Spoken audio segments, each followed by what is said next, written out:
Hello, friends, and welcome back to the NACL Summer Qualifiers. We're moving into quarterfinals today, and we have an inaugural match between Coachify and Gentle Hearts Gaming coming up on the horizon. But first and foremost, I think it's best if I just introduce the run of show for us. My name is Nyarko. I'm going to be our play-by-play for this wonderful afternoon, maybe into evening, depending how many games we get, as yesterday was the banger on the A stream. And I'm also here with Smacks on Color. How are you feeling today? Well, if it does go into the evening, then I might get a little winded by the end. But yeah, I mean, yesterday, you're absolutely right. We did have a long day over there. Two best of threes ready for everybody today on this stream again. And yeah, it's going to be a great day.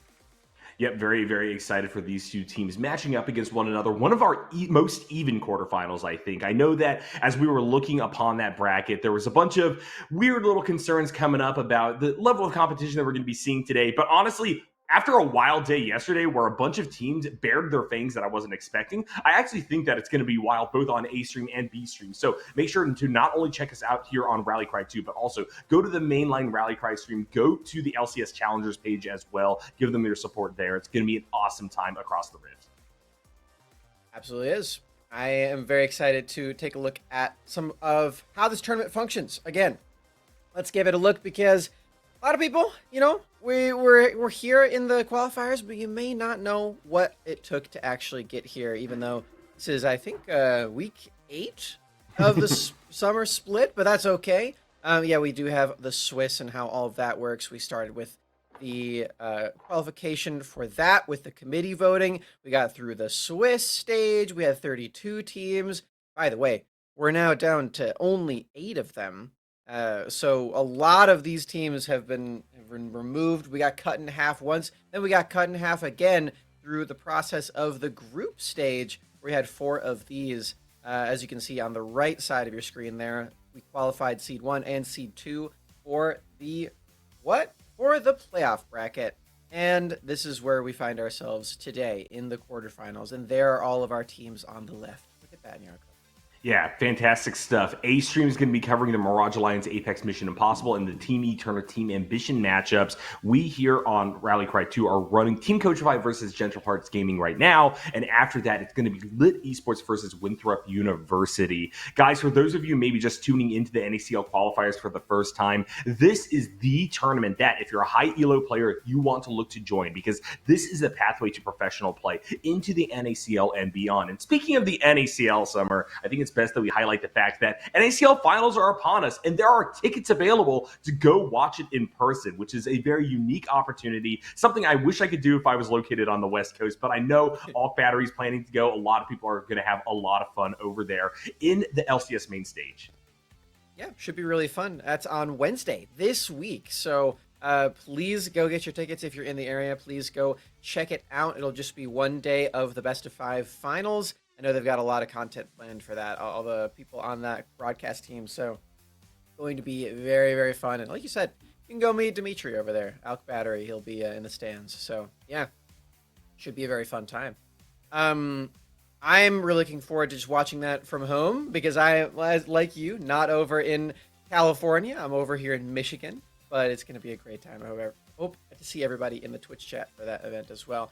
And for today, too, because today's a pretty important day, not only in our tournament, but also in LCS. They have some of the playoffs going on over there. A best of 5 is happening on the LCS stream, I think later at like 5 p.m. Eastern. So check that out today, too. It's always a multiple stream kind of day in North America.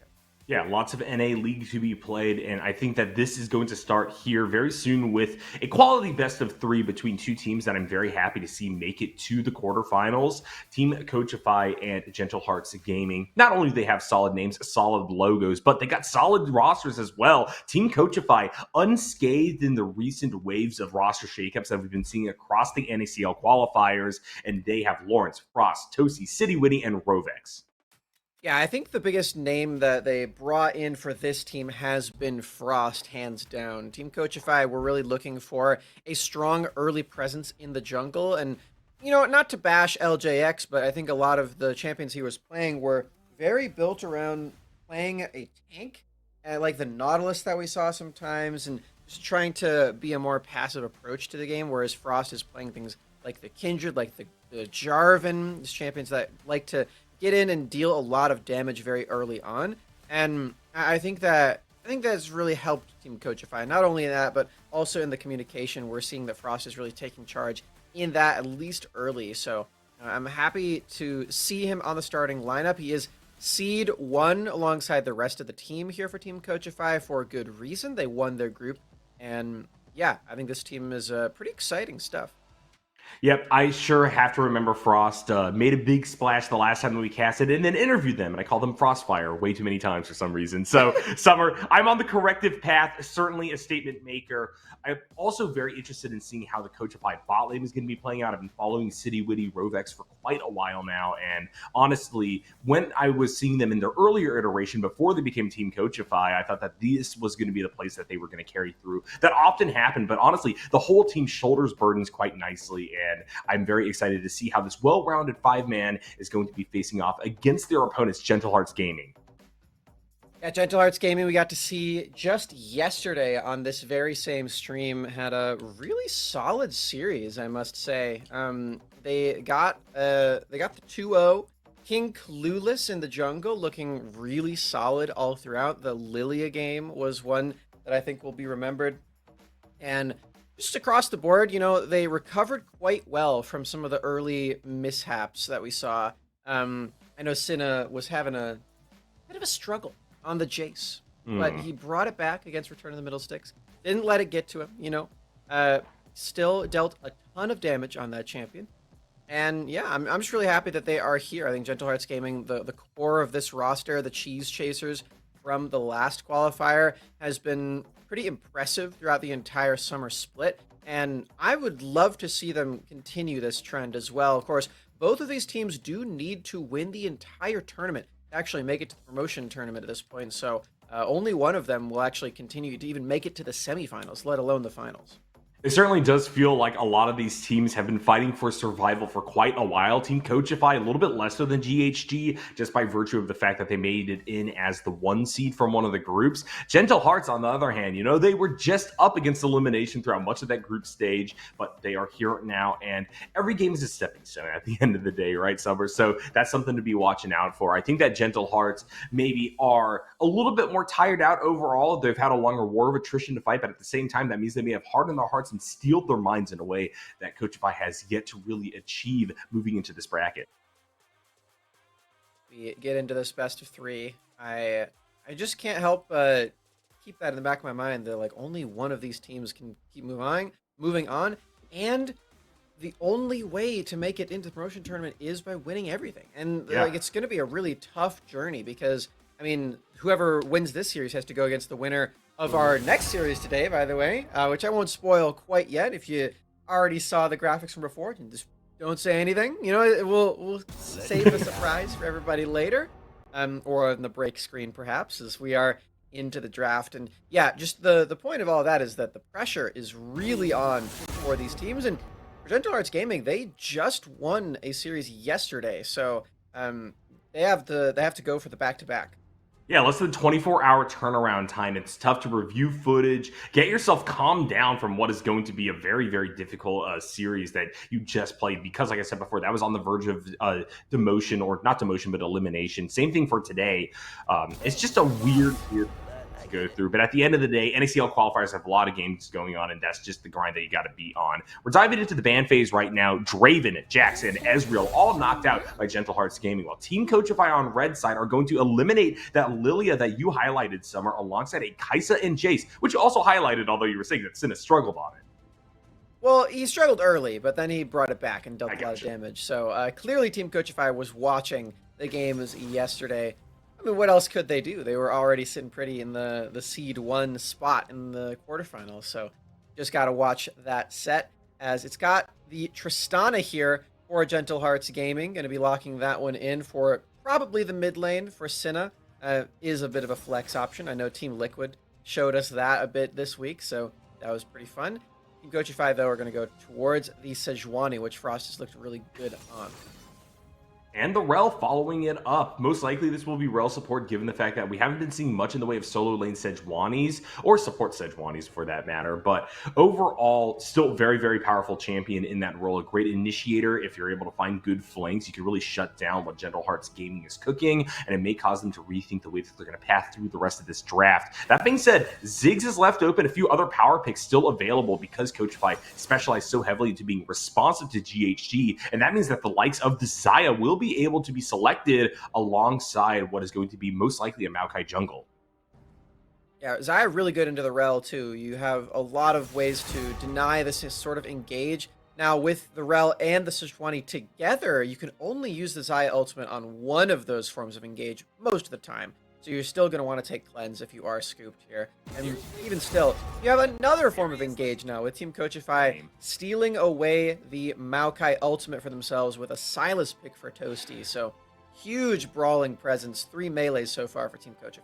I gotta wake up, gotta cast the stolen Nature's Grasp correctly. I oftentimes get confused as to which person is laying down the roots, as it were. So, something to watch out for in this game. A great mode of engage for Coachify, like you're highlighting here, Summer. I like the fact that they're able to jam that Silas, and while their bot lane isn't consolidated, Coachify still have quite a few options open for themselves, although GHG are trying to pinch them with the knockout of that Aphelios in the second phase.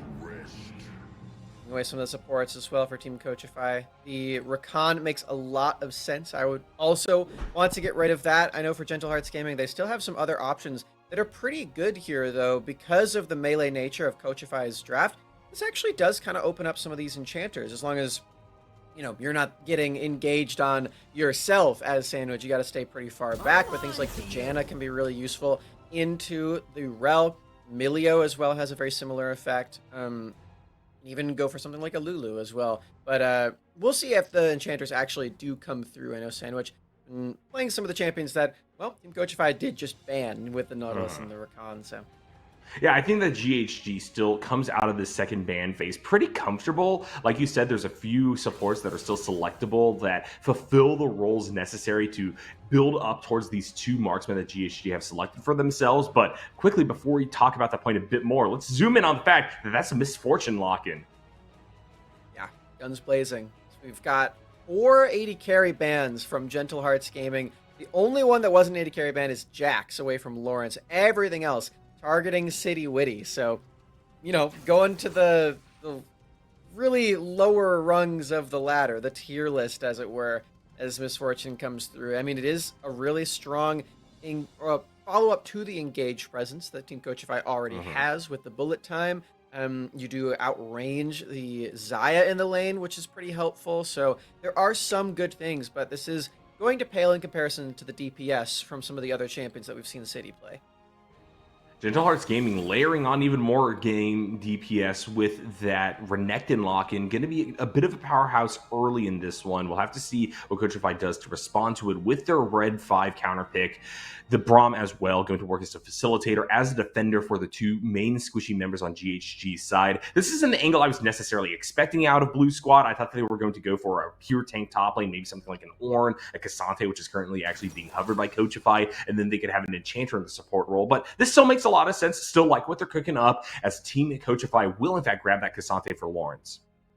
A 4th melee champion here, too. It's just City Witty in the back line, which means that Cinna's assassination on the Tristana has really one target. And everyone on Team Coachify, not only are they melee, but they're very bulky as well. 3 main tanks and a healing up Kingslaying Bruiser in the Silas. So Team Coachify, yeah, they are very tricky to take down. As long as they can keep dealing the damage, Gentle Hearts Game is going to have perhaps a tough time here. They have a more marksman-focused composition. They've got 2 of them themselves, both of them with more DPS, I would say, than the likes of a Misfortune. And a lot of the rest of the composition is just built around applying crowd control to the front line so that these double marksmen can deal damage. Going to be an interesting one for sure. It's a lot around these skirmishes in the early game. Yep, I think this is going to be a very volatile game, and I think the comps will only really come into their own in terms of us seeing what their full identity is going to be based upon, like you said, what kills are picked up early, what kind of gold leads are established. Because right now, while I like what Gentle Hearts Gaming is doing, I'm just kind of afraid that the 4-man melee monster that Team Coachify has brewed for themselves will be enough to just completely shut down their ability to approach the likes of that Misfortune. But at the same time, you mentioned that Tristana has one target, that being the Misfortune.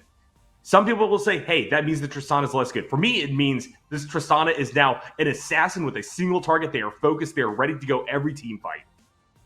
Yeah, you don't necessarily need to be the backline like DPS machine into the melees this time around, because you do have Xayah for that. And I think Xayah is one of the marksmen that you can pick that is most effective into a comp like this, where you're being engaged on a lot by all of this crowd control that's jumping on you with the Rel, the Sejuani, the Silas.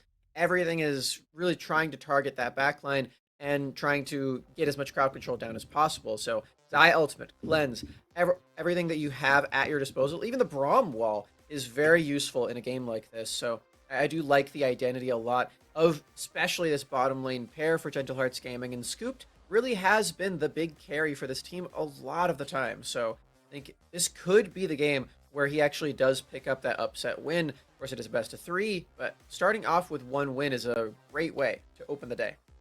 Fantastic. Well, before we load onto the Rift, I think it's probably best if we give a shout outs to our now 2 sponsors helping to bring the NACL qualifiers to us. We not only have Subway entering onto the fray, but we have our stalwarts, Turo. The NACL qualifiers are brought to you by Turo, the world's largest car sharing marketplace, where you can book any car you want for just about any occasion.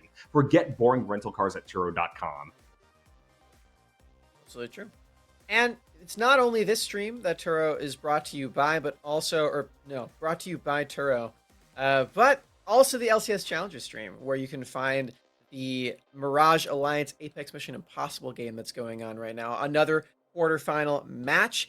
It's a 2-screen kind of day here in Nyarko, as always. I think that match is going to be pretty interesting. I know we have, like you said before, the closer quarterfinal matchups, but I think it's a good gut check for Mirage Alliance to see if they're really the top dogs around here, because the other top 4 teams have kind of looked a little shaky in some moments, and I think Mirage Alliance hasn't really had that happen to them yet, so this could be the day. Yeah, I mean, there's some sauce brewing, though, when you go look at that game. I mean, we had Dardoch in stream on game day for their opponents, just talking about how it doesn't matter who's going to win. If AMI picks it up, doesn't matter. They're getting squashed by them tomorrow. And so he's got to make good on his claim there in the Twitch chat.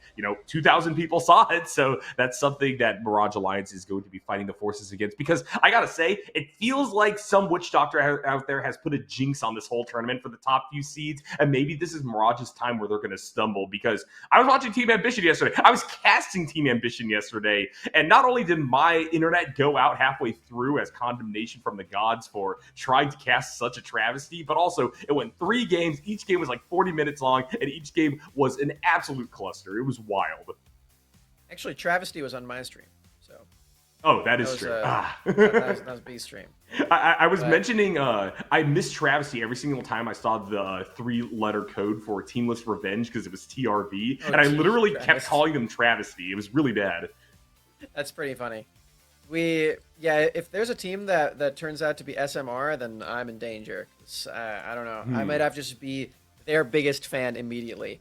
But yeah, we'll see if that ends up happening. That's probably a 2024 angle at this point, because we are about wrapped with this entire split, honestly. This is the quarterfinals of the last qualifier of the entire year. This promotion tournament that's coming up is basically the last Tier 2 event that we have here in North America, and these teams really desperately want to qualify for that event so that they can make it all the way to the promotion tournament, maybe make a statement there, and just be happy knowing that they're ready to go for NACL in 2024. These are my favorite best of 3 summer, because either team that wins it here and now will still be the underdog moving forward, and I always love to cheer for an underdog. Yeah, that makes a lot of sense. I mean, we talked a bit about maybe spoiling our second quarterfinal today, but I'll mention it right now. I think it's about time. Lit versus Winthrop is the other quarterfinal, and that is the opponent. The winner of that is the opponent for Gentle Hearts Gaming or Team Coachify, whoever takes home the win today. pretty daunting task. Both of those teams were top 4 in the last event. Well, it looks like a pretty standard start between these two teams as we enter onto the Rift. Perhaps opposite side starts for the junglers, which does mean that with Frost and King Clueless will kind of have an unimpeded path to whatever lane they so desire to gank. I like the fact that King Clueless is most likely angling to support that Renekton early. You really want Varric to make a mark. Strong early presence there with the crowd control, and I like when you do have double physical damage solo laners with a Maokai. It really opens up the possibilities for the build. I know King Clueless is going for the aftershock here, so perhaps less of an indicator of something like that Abyssal that we see sometimes. I know we saw the full AP build for just yesterday. But King Clueless wasn't the one who pulled that one out. That was Trickster going for the, I think it was a Demonic Embrace, then Leandries, then Morellonomicon. He was full AP Maokai. Yeah, we've been seeing a few weird builds, I think, for multiple champions on the Rift right now. The meta very much consolidated for 13-13. One of the ones I want to highlight is Senna on this Tristana. Yesterday, Alk and I witnessed a static Shiv's Tristana mid, and we thought, that's a little bit too much wave clear, not enough damage. Let's see how Senna's going to build in this game. Yeah, I mean, I'm not less of a hater of that, I guess. I do like Kraken first, but static Shiv isn't too bad, I think. Make some stuff happen with it. Add some more damage to your team. I mean, it's not like it doesn't do damage. They didn't do enough damage is what I'm going to say, because they did ultimately lose, but no, I definitely get that philosophy, and honestly, it does play to the Tristana strengths to some degree, right? Because you want to just jam waves as fast as possible, roam, impact map, but that does mean they have to stride over that mythic first to really get that identity going. We'll see, regardless what's going to happen there. And across the rest of the Rift, happy to also see a Silas in the hands of Toasty. This is a champion that can make a lot happen early. A little bit less will happen because they're up against the Tristana, and as you see, there's already quite a CS deficit, but here's a bit of an engage, trying to trade a bit of health and keep the Tristana locked up for Frost, but Rocket Jump will take care of that. Tristana makes it to safety. I wish Toasty was a bit more patient with that one. He did have Sejuani in the wings and used all of his spells before Sejuani was actually in range to apply the E-stacks. I think could have gone a little better with the crowd control chain and saving the abduct as well, but Senna, unfortunately for Team Coachify, does just get to walk out of that one. Toasty's still down a lot of minions as he actually takes a big pit stop to go and ward the enemy team's jungle. King Clueless will be spotted if he goes over to that quadrant. Luckily for him, though, he's nowhere to be found. Rovex cheating up, not even on their horse. This is so weird for me still, seeing a dismounted Rel being able to walk at normal person speed, and they are in fact going to try to infringe upon this mid lane that is currently getting shoved in by the Silas. This is a tricky gank to make work. Especially, you have Flash, but yeah, I mean, I don't know. I don't really think this was going to work out too well. Senna does have the rocket jump. Yeah. Unfortunately, just not enough approach velocity, and with the Maokai also covering the play, although Red Squad don't see it, that would have been a very dicey play for the Rel to go for. Misfortune just going to get bounced back towards their tower. Not that much of a mess, but yeah, as you're talking about, that is still Rel hanging out in that lane, trying to make something work as topside. Barrick's in a little bit of trouble. Lawrence has a health advantage, trying to get on top of them. Flash to get out of the way and Tofo strikes. They will be able to get to safety, but the Croc's got to be careful. Yeah, meanwhile, in the mid lane, Rovex did literally just go right back to it. He's still in mid lane. Rovex, you were the mid laner last qualifier. You're support now. You gotta go back bottom lane, man. Gonna be okay, though, as Senna is forced to teleport right back to the lane. Kept his flash, even with 3 ganks in the first 5 minutes that kind of didn't do anything. Gonna, you know, acknowledge this presence, pick up a null magic mantle, and call it good for now. Yeah, Rovex didn't necessarily need to be in the bot lane. Oh, speaking of action, though, on the Rift, we got to talk about the fact that that is all-out activated. Lawrence immediately goes low because the Shred of Resistances, but Frost will grab the alley-oop. Good pass over of the proverbial croc ball. Barrick will die in first play, goes to Coachify. Nicely done there on Lawrence's ultimate, bringing over to where Frost was standing. You have to use the Sejuani Flash to really get in range and make something happen, but First Blood does arrive, and this is what I was talking about earlier. Yep, Senna has the Buster Shot available, uses it to knock back the Sejuani, so they can't just go runner with their ganks. But good job on Toasty finding a bit of aggression, actually getting the flash out of Senna now, so the Tristana is a bit more vulnerable. And now Frost has moved even deeper into action as they are trying to contest this dragon. First started off by Gentle Hearts Gaming. Sandwich continuing to try to buy presence inside of this river. We do have King Clueless and company moving in on its location, but it's going to take a little bit too long, and therefore Coachify are happy to slay this first dragon of the game. You know how I said earlier that Senna got bullied really hard on the Jace? Mm-hmm. You know how I also said that Team Coachify was watching that game?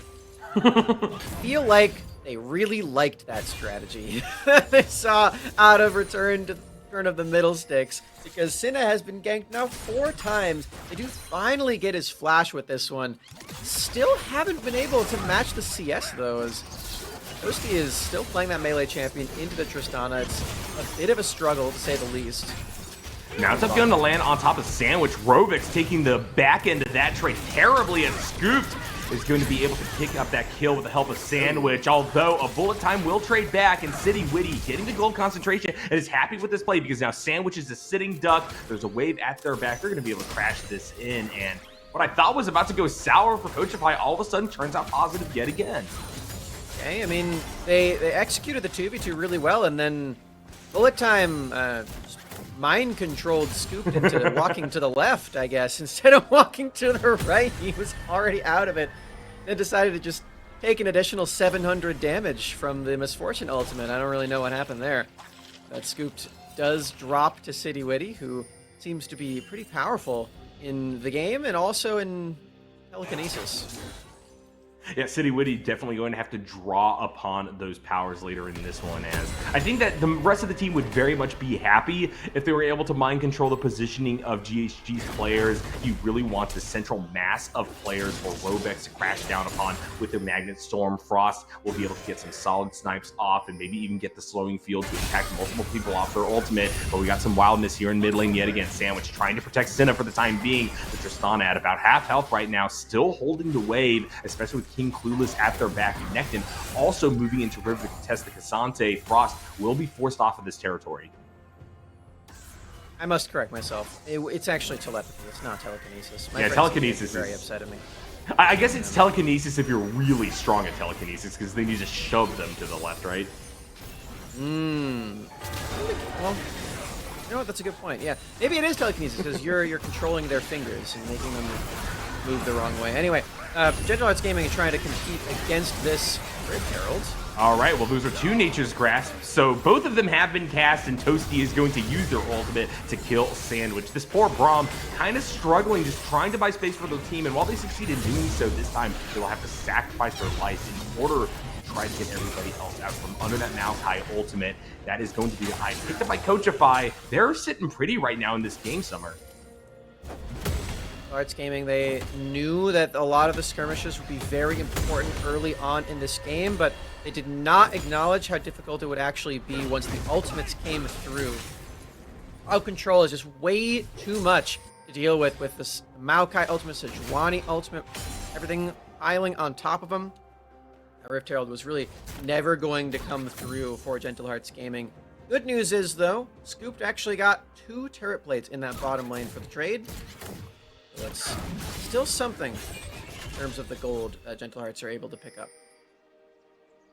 Yeah, Scooped knows that they just need to sit back and farm up, and eventually they will crest over the damage output of City Witty and just collectively Coachify as a whole, particularly because they also have Senna on that Tristana mid.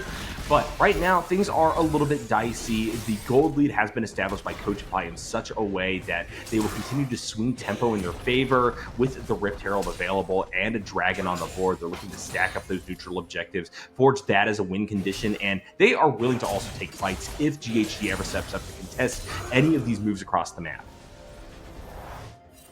You know, for Team Coachify, this playoff run is super important because these are a lot of the same guys that played on the Team Liquid roster. Whoa. Skirmish in the jungle. Glacial Fisher onto 2. Toasty able to flash over the wall. Rovex is going to crash down, but still gets hit by the root Unfortunately, with that bullet time right there, City Witty is going to cover the escape of Frost. I don't know if GHG continues to push this. There's Everfrost coming out, but they succeed in getting the resets. Senna going to get another kill. Tosi also in a lot of trouble. Goes for the engage. Can't get the heal off with Kingslayer. A double-double for the marksman. And we have spoke too soon about Coachify sitting pretty because GHG just kicked the chair out from under them. I think Cityway is gonna bully sandwich again. Yeah, he was definitely going to. Senna, 2 kills on the Tristana now. With the Merc Treads, he's able to survive all of the crowd control and all of the burst on top of him, all the magic damage. And Team Coachify, yeah, they drop 3 kills in that exchange. Skirmishes are getting a little bit more difficult, as it turns out, even with all the ultimates available. Still not really looking great, it turns out. The objective is started up now. Coachify, they lose out on the play, but with the death timers being a bit shorter at this stage of the game, they can go over to the Drake and hopefully for them pick up the second one in this game. Really worried for Coachify right now. The gold concentration for GHG means that the very minute lead that Coachify have on that monetary front doesn't really matter. The Tristana going to be monstrous. They have a big cash out after the last play with 2-0-1 as their score line, and we already saw that they're ready and willing to dive bomb the backline, blow up squishy members, take the 1v1s. That confidence certainly will be needed for General Hearts Gaming to put this game away. I was talking before about how important this playoff run is for Team Coachify, because they've been to that promotion tournament before. A lot of these guys, mainly City and Rovex in that last event. Of course, City was playing jungle, still very similar though on the Team Liquid first lineup. They are still trying to accelerate the pace of this one. They know that they have it in them to make it back to that event and try to turn the tables this time around, because it was not quite so good for Team Liquid first in the spring split. Rift Herald going to be dropped into the mid lane by Team Coachify. Will get the charge off, but no first tower claimed, especially without the wave available.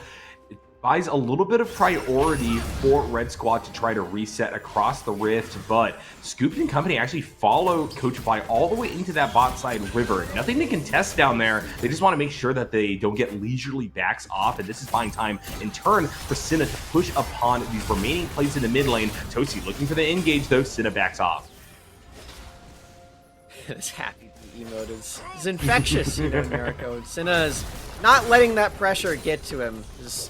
You know, I mentioned yesterday on the stream that Gentle Hearts Gaming, they've got some UCI players, and if I've learned anything, sometimes the UCI players are a bit cursed in these qualifiers. It just happens, you know. We'll see the entire UCI roster have some really big names on it, and then they didn't even make it through the Swiss round. I remember that last year. That was very tragic for a lot of the UCI collegiate fans. There were a lot of collegiate teams last year. This time it's kind of only Winthrop, who we'll see later. But we still do have a lot of players of the pieces of the rosters bouncing around. This is one of them for sure.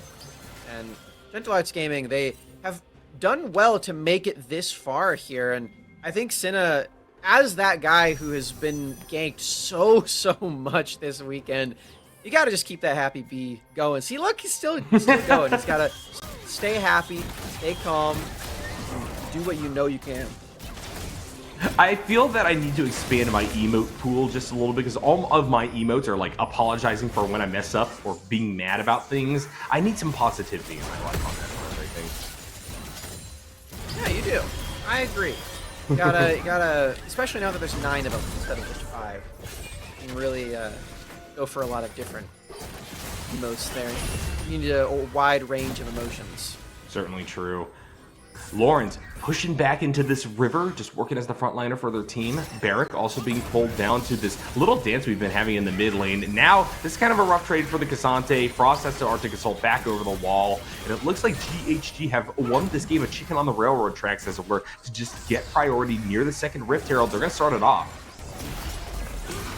This is very similar to what we saw last time, where Team Coachify have all these ultimates available. They have all this engaged threat here. This time, though, it's a full-on 5v5. Look at the flank from Rel. Stolen Nature's Grasp comes down, multiband knockup, and there is the Wombo combo ultimate we were expecting out of City Witty. That bullet time tearing up the enemy team. It's a 5-0 ace at only 16 minutes into the game. Coachify, what an incredible play.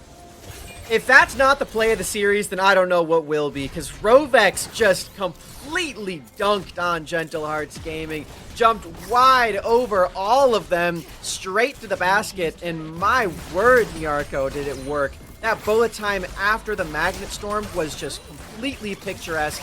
Full stop. 5 for 0 ace. That's the Rift Herald. That's the mid lane turret. Another wave gets pushed in, and this game is completely demolished. Goldly has opened up to about 5,000 in favor of Coachify off of a single dance for a second Rift Herald. Not the most impactful objective in the world, but GHG, one of those early skirmishes, unfortunately, things just fall apart for them, and now they're going to have to happy bee emote themselves back into a solid mental state.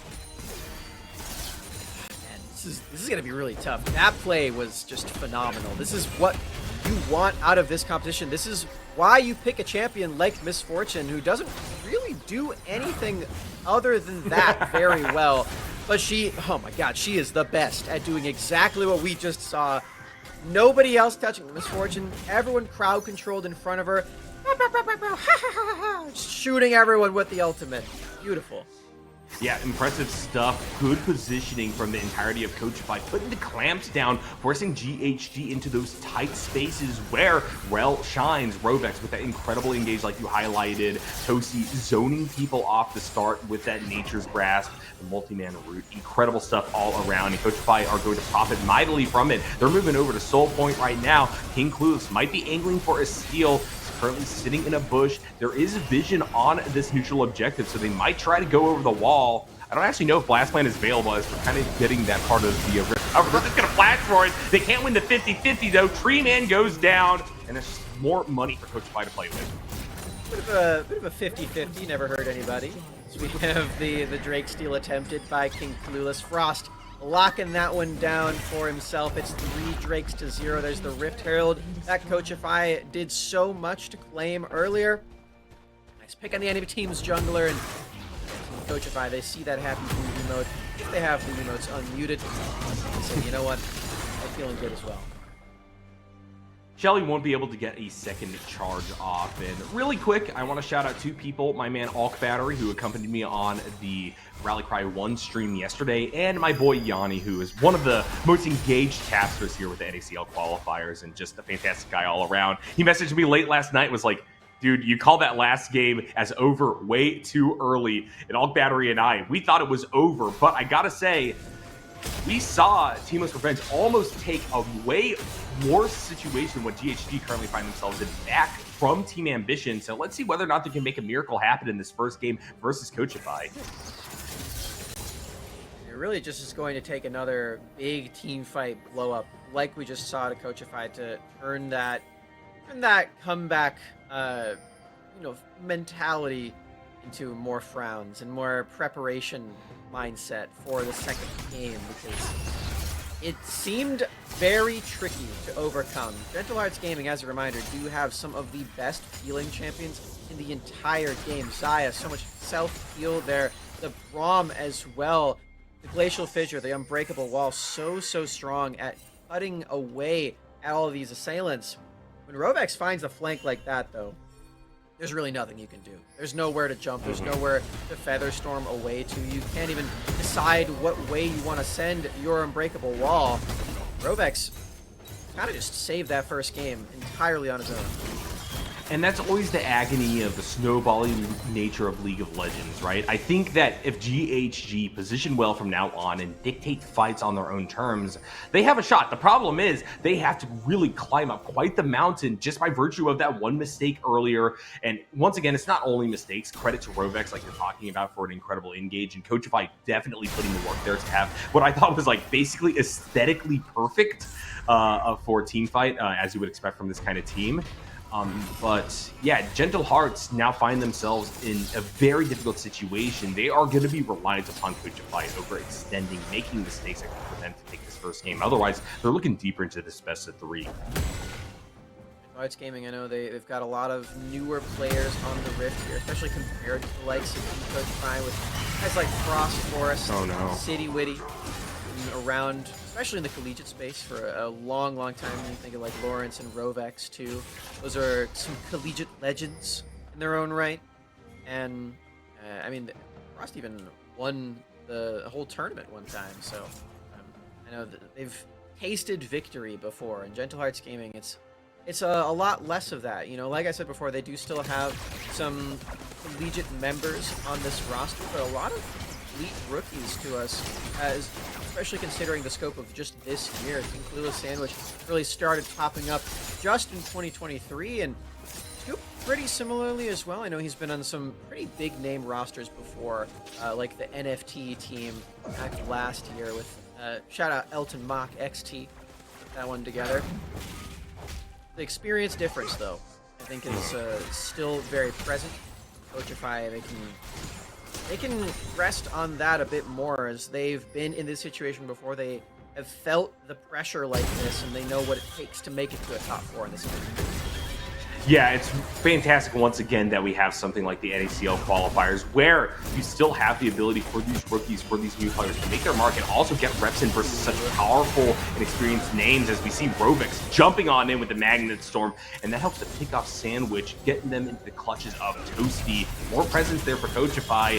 Things seem to be also pretty rough for them on the bot side of the map. Sida might be able to get away with a rocket jump, but the third stack and Topo strike will deny their escape.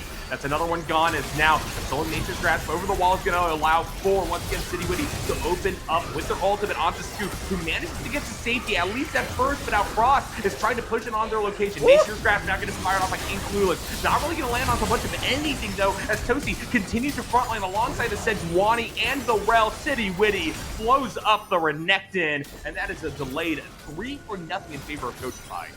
Eric got collected at the end of that one, thanks to Shock and Awe.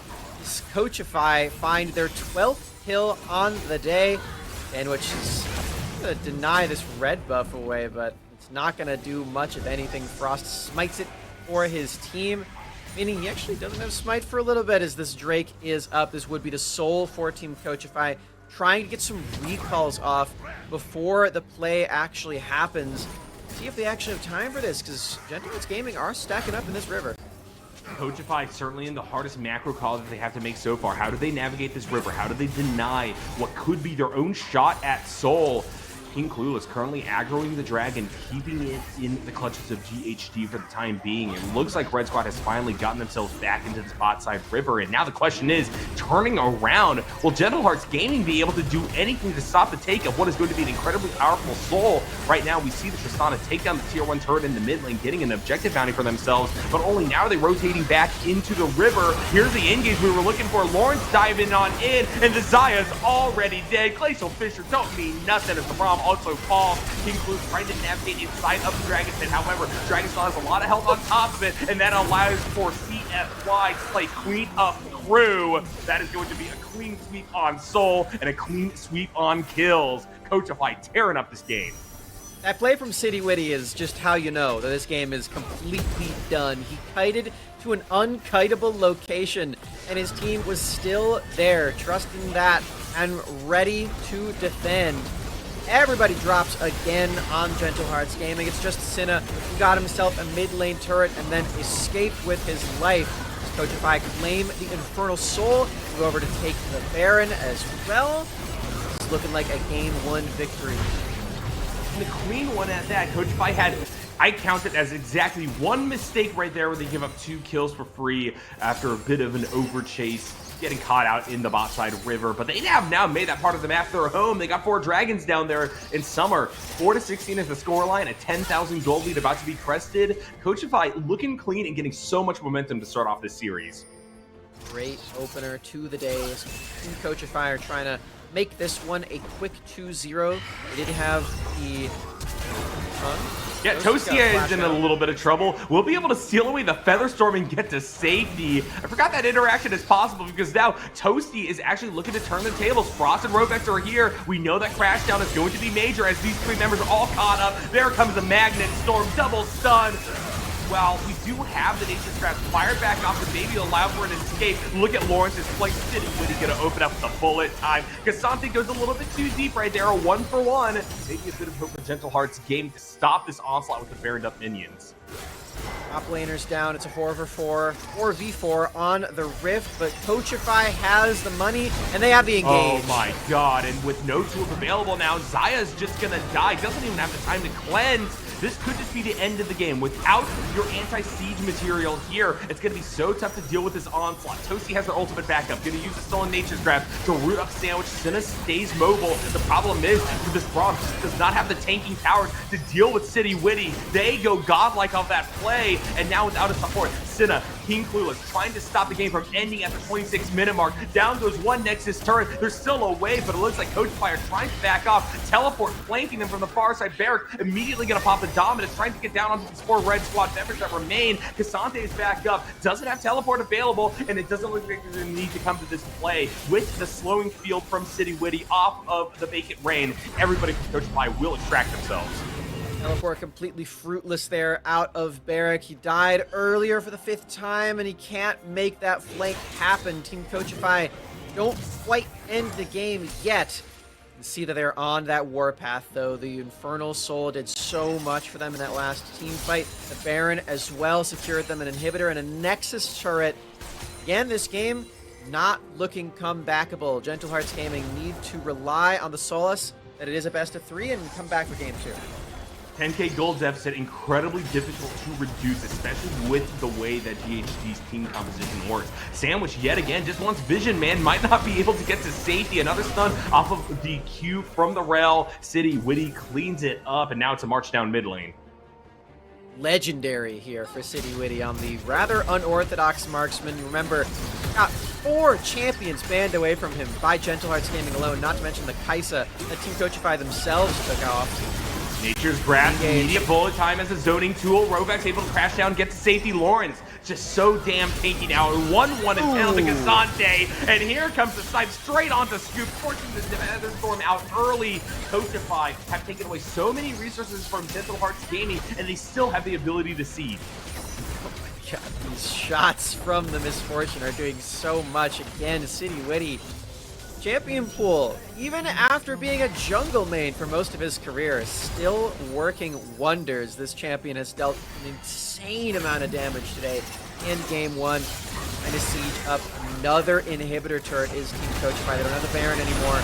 Oh, and that's a beautiful angle. The slows the play for attrition that Coachify is capable of with the artillery fire from the Make It Rain, the backup from Toasty being able to CC people off of those Everfrost shots. In these claustrophobic situations, it just does so much to allow for Coachify to find their angles to go for kills, and look what that's resulted in. 0-6 on Barrack in the top lane, 1-7 for Sandwich as the support, and now this is going to be a second inhibitor taken, and perhaps the Nexus turret, if CFY want to be saucy with it, at the very least, they're also going to grab this other inhibitor turret, and now here's the engage we were looking for. Roots are planted, and that is going to root up basically everybody's Sandwich, taking back to the Rift, but unfortunately, alone, this Braum can do so little. King Clueless in company, already less than half health. Scoop can't do much more besides wave clear. Here comes the chasing ultimate. Lawrence is going to be able to block most people through it. Rel also rooted up, but it just doesn't matter. Frost is just going to hand off the aggro and continue to deep push against Gentle Hearts Gaming. King Clueless wants to try to follow, but Red Squad make it through the choke point. Tree Man is at their back, but I just don't think it matters anymore because GHG have to spread out and catch these other waves. It will just be posturing from the Maokai and Braum as we see yet another few backs come through for CFY. They're both taken in front of King Clueless's face as the saplings are trying to cause some havoc. As far as the repels are concerned. Oh, but it's going to be another big bullet time. Sandwich goes incredibly low. Barrack has to just skedaddle on out from under this play. King Clueless zoned away. Cinna teleports in, but immediately has to run back into the base itself. Lawrence bearing down upon multiple members as now they use all out to isolate Scoop. Immediately Featherstorm on the right back with the Blade Collar will land a killing blow alongside Barrack, but City Witty all the while goes legendary, kills the first person, and finally we see the cleanup. A full-on ace to end the game, 30 minutes in. Coachify making a statement here in the first round. Incredible opener again here for Team Coachify. 12-0-10 is the performance on the 5th string marksman. for Sadie Whitty's champion pool. This misfortune did an insane amount of damage. 27 kills total for Team Coachify, as they are just one win away from top 4 in the second qualifier of summer 2023. Team Coachify looking like they used their time off to great effect. The fact that they are coordinated as a group, able to make those big plays, speaks to the fact that they have not had to suffer any roster shakeups. And beyond that, they have clearly studied the footage of Gentle Hearts Gaming. Love to see openers like this. I know we saw some stumbles in the early game. The mid lane wasn't going too well for Toasty, as we've seen him do a lot better, I think, in that state of the game. They'd bring it back in a lot of those team fights. The crucial Zai ultimate save for him, the Maokai setup where he stole away Nature's Grasp, not to mention City Witty, who also had some struggles early in that 2v2, brought that back for himself, stayed deathless the entire time. Crucial part of this win for Team Coachify, as they really need it to continue moving forward on their trek to the promotion tournament. Well, there's still so much League of Legends to be played, even just between Team Coachify and Gentle Hearts Gaming. They're going to have to rally themselves, though. GHG definitely had strong moments. I think that the comp overall was quite good. It was just a matter of a little bit too coin flippy, maybe not respecting the abilities for the engage coming out of Coachify's side. If they could shore those things up, perhaps we'll get a game 3, but right now, Coachify do have the lead in this best of 3, 1-0. We're going to throw it to a quick break, and when we come back, it is going to be for the second draft of the series.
The LCS Challengers League is brought to you by Turo, the world's largest car-sharing marketplace. Find your drive. Hello, friends, and welcome back to the NACL Summer Qualifiers as we move into quarterfinals. It has already been a wild time summer, even with just a single game under our belts. Coachify versus Gentle Hearts Gaming went in favor of Coachify for game number one. Honestly, it was an aesthetically beautiful play. Perfect engage from the rail, perfect wombo combo with City Witty, using the misfortune that you've been highlighting. It's basically just the fifth string marksman pick for this player, coming in with the bullet time, cleaning on up, and from there, it was just utter domination from a red squad. The question is now, can Gentle Hearts bring it back, and how are they going to do that? You don't physically get enough bans in a draft of League of Legends to take down City Witty, it turns out. As we look towards what is about to happen in this draft number 2, I don't really know if banning City Witty at all is the option, because you took away Draven, you took away the Ezreal, you took away Twitch, you took away Aphelios, Coachify themselves took away Kaisa, and then Misfortune does the most damage in the game. He goes 1208 or 12010 or whatever it was. This insane performance, legendary, deathless in that game. Why are we even banning this guy out in the first place? He can play every champion. He can even play Kindred down there. We know he plays that from his jungle days. So I think Gentle Hearts, they need to come at this draft with a different strategy, to say the least. Not to mention how much they struggled with the engage threat from Rovex and then all the follow-up after that too. So maybe banning away the Rel could be more important for this next game. Yep, if you're going to go for the Maokai, you probably also have to disallow the utilization of that Silas, because those stolen Nature's Grasps did so much to help the side of Coachify set up, and it provided another distraction that they have to deal with and calculate, allowing for Rovex to just come in like a big metallic heat-seeking missile with their ultimate, jumping onto the squishiest members of the team. And so those dynamics all have to be things that GHG tamp down upon. We dive into the draft and see that while they remain on blue side, they're changing things up.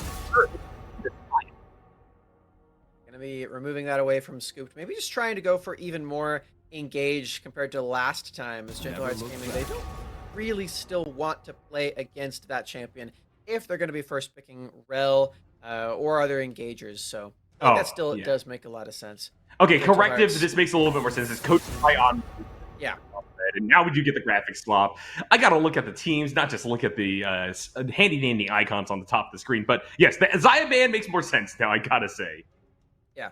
Speaking of looking at the teams, by the way, if you haven't been watching the other stream, it looks like Mirage Alliance took game 1 against Apex Mission Impossible. So Mirage Alliance, our top team in this event across the board, seem to be doing quite well for themselves. If they win one more game, then they make it to semifinals as well, where they actually dropped last time. So hopefully they can, hopefully for them, they can make it a little further this time around as we look more towards this draft. We do see the Jace taken away against Senna again. Lilia is actually still up for King Clueless, as that one was banned away in the draft number 1 for Coachify, so it's a bit of a change up. Yep, an immediate Kaisa lock-in for Coachify. This was something that City Witty was denied, alongside many other marksmen, as you were highlighting, Summer. But they will get their chosen champion, one of the most powerful in the game right now, with those hybrid builds, oftentimes just one-shotting waves, one-shotting people off of the Prey Seekers. Will be interesting to see whether or not Coachify opt towards that, or just a more traditional marksman role. Gentle Hearts Gaming going to get themselves the Rel this time, alongside a Sejuani. Yeah, I'm a bit surprised to see that the Rel actually does fall through here, as Team Coachify, they themselves ban away Xayah. I know Xayah is pretty good into Kaisa as well. Typically, you do want to lock in another engager for your support role when you go for Kaisa, though. I think this is a pretty good position to go for Alistar, if Rovex does lock it in, or if he does have comfort on it today. Quite good into the Rel, and it does set up very well for your Kaisa. This would be an interesting adaptation. This does, to me, show a bit of discomfort on Alistar. I think Alistar is really perfect. Yep, loving the bull. I think that it's a champion that if you can play it, oftentimes it's worth playing. Your roam potential is fantastic. So many good angles, and I just like to see my big purple man on the Rift. But this time around, we'll be the bird person. The other side of the coin, at the very least, going in. It's the Rakan. I kind of feel like even a Nautilus or something like that would have been preferable to Rakan here, though. One good thing about Rakan into Rel is that you are strong enough in your movement to escape from a lot of the engage that she does have. So as opposed to the other engages that we're talking about, they're kind of all or nothing. As far as Rakan goes, you can hop right out of there with the Battle Dancer. So that's at least one good thing about this. Is Rovex has already shown us some very creative flanks, game-winning flanks in that last game. Forward to seeing if that does happen again. Of course, Team Coachify could still flex these Kaisa to the mid lane if they need to, still saving that surprise factor in this draft for the second. Aphelios is going to be a pretty classic lock-in for Scooped here. This is a champion that you're often seeing chosen into the Kaisa, particularly if you have other outstanding AD carry bands, as we had here in this second game. Still like it a lot. Definitely not quite at its peak power, but I think certainly alongside the Rel, those Moonlight Vigils could do a whole lot off of the splash. Now, in the second ban phase, Pantheon denied by Team Coachify. Kind of an OP pick after yesterday's games, not going to lie. Also a Jax and a Yone, this time knocked out by GHG. So Sejuani's already here for Gentle Hearts Gaming, so they're really looking for some more melees. I think that Pantheon is a good shout for Team Coachify to remove. I know Barrick's been playing it a bunch. Just in general, not as much yesterday, as they did only play a couple of games. Still very powerful. Azir also removed from Cinna, so just adding to the engaged threat that is possible from Gentle Hearts Gaming on multiple different roles. Again, try to lock in some melees. Otherwise, this Sejuani is going to be a bit sad to gank your lane, and you don't want to be a sad solo laner. You want Sejuani to come up and hang out with you, and not just spend all her time bottom lane. No. Come help top. Yeah, I think that Cinna could angle maybe for a little bit more jungle support, given how badly they were getting bullied by Coachify early in that game number one. But they will grab themselves a ranged champion. It is an Ahri, so a bit of assassination potential, maybe still something that King Clueless can play off of. Now, Coachify are looking for their response. Hovering the Zoe of all things, will decide to alter off of it. The Silencer would be an interesting look. I don't think you really have too many solid ultimates to take away. Okay, they're just flipping through everything.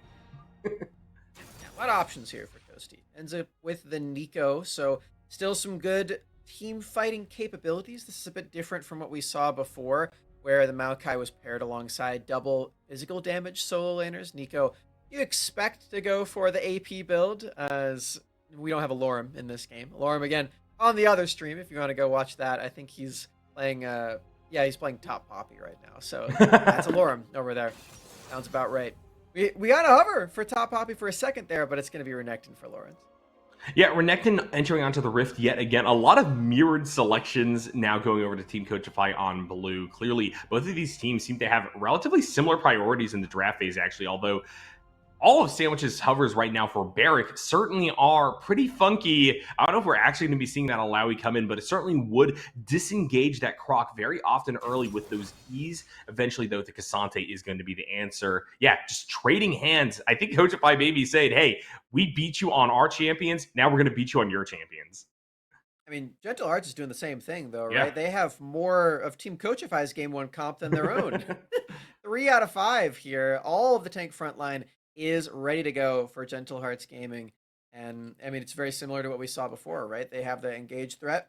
Sandwich now has to try to fill the shoes of what Rovex just did in that last game, which, again, has to be the play of the series. I'm going to call it now. Even if it's 3 games, that was just so picturesque. So if Sandwich can actually do that like we saw in game 1, then all right, I guess we're in for a show, because Gentle Hearts Gaming, they've got all of that engaged threat this time around. You talked about the assassination follow-up from Cinna. They've got the DPS from Scooped, who's been that big carry for Gentle Hearts Gaming in their time of need.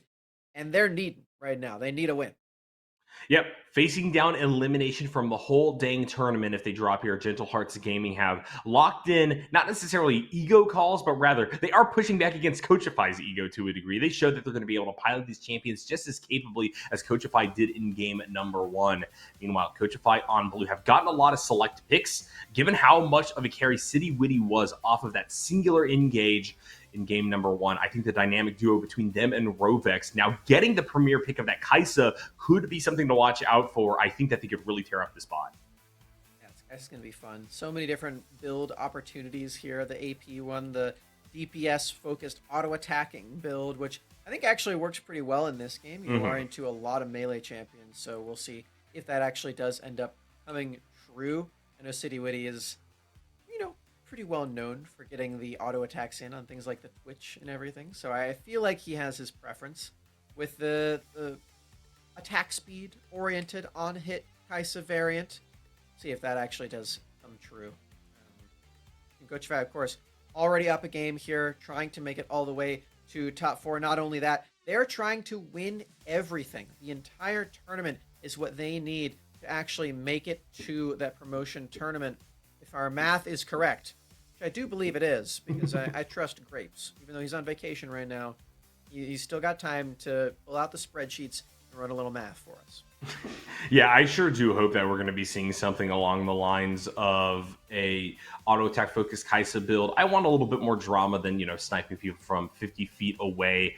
And regardless, though, Coachify, depending on how they build, are still looking to take this series and hopefully take it without breaking too much of a sweat. They want to just go runner, win 2 games in a row, and ensure that they don't have to go to a nail biter game number 3. Because what I've learned here in NACL qualifiers is that each game is a combination of so many variables that you never know what's going to come out the other side. No matter how skilled you are, you have to just adapt for the most wild of things to happen here in NA League, right? So with that in mind, Coachify just want to make a statement. Also, 2-0ing a team like Gentle Hearts Gaming certainly gives them a better look when they have to play up against the likes of Mirage Alliance, who, I'm not going to assume they're winning versus Apex Mission Impossible, but they did take game number 1. So let's read from that situation. When I said that it's a 2-monitor kind of day, I meant it. I have my other. You know what? See that? Woo!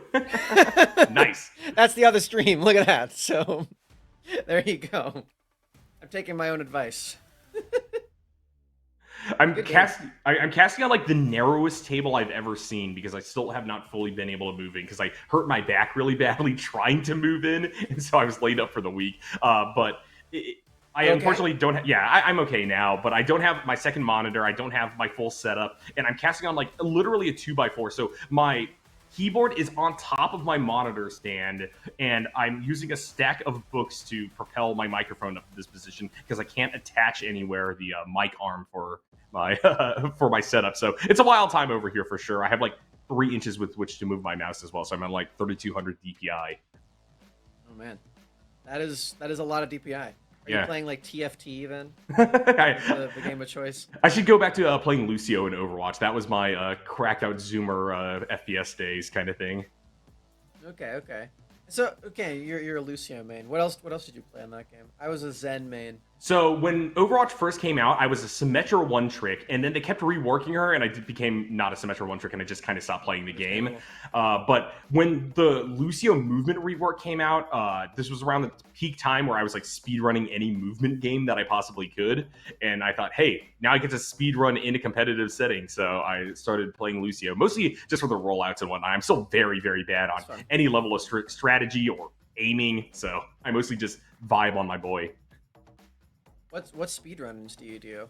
I've speedrun like Mirror's Edge. I've speedrun a bunch of ripoffs on Mirror's Edge. Basically, someone back in the day ported the whole like movement mechanics of Mirror's Edge into Unity, and then people made a bunch of like random fan games of it. And so I'm still the sole world record holder for Parkour Master, which is this awful web game. I highly recommend checking it out. It is very funny. Regardless, we got a different game ahead of us here. Probably something with a little bit more stakes than Parkour Master. We got League of Legends. We got the NACL qualifiers upon us, and GHG are posturing aggressively, trying to catch out Toasty mayhaps. The early invades are already starting up. Gentle Hearts Gaming want any advantage that they can possibly get here, and they're level 1 pretty good with the rel, so I can't really blame them. See if they can actually manage anything. They're still prowling over here. Just a red ward, it looks like. It'll be matched. On the other side, Frost has spotted out Ari.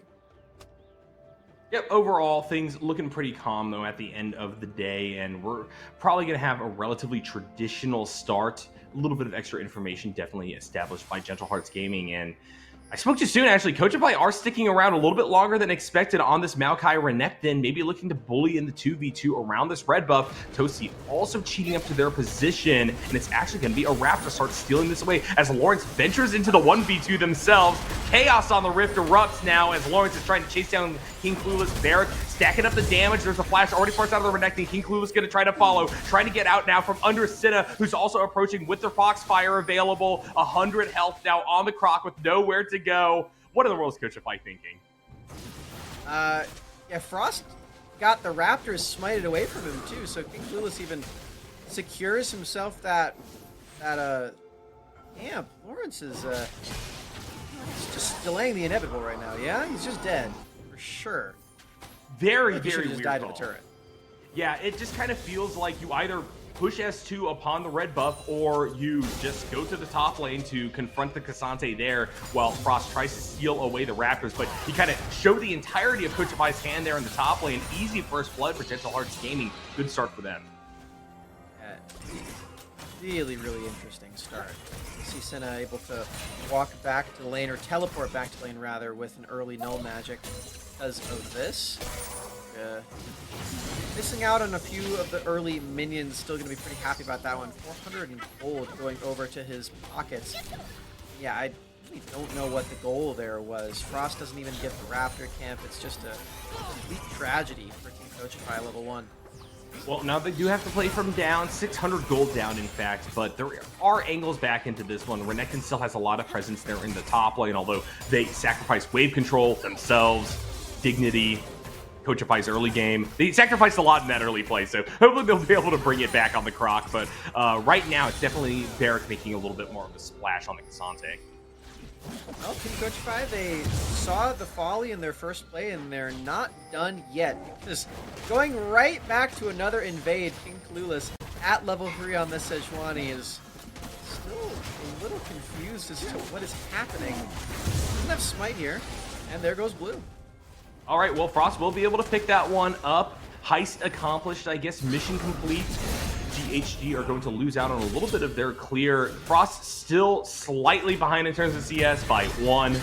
Not even a full camp. It was just what they managed to take away from the chicken nuggets up there on the top side. But regardless, very off kilter between these two junglers. Not going to be seeing much presence in the lane right now. They're going to have to probably work towards knocking out the Scuttle Crabs, going for a back, and then looking to get out onto the map.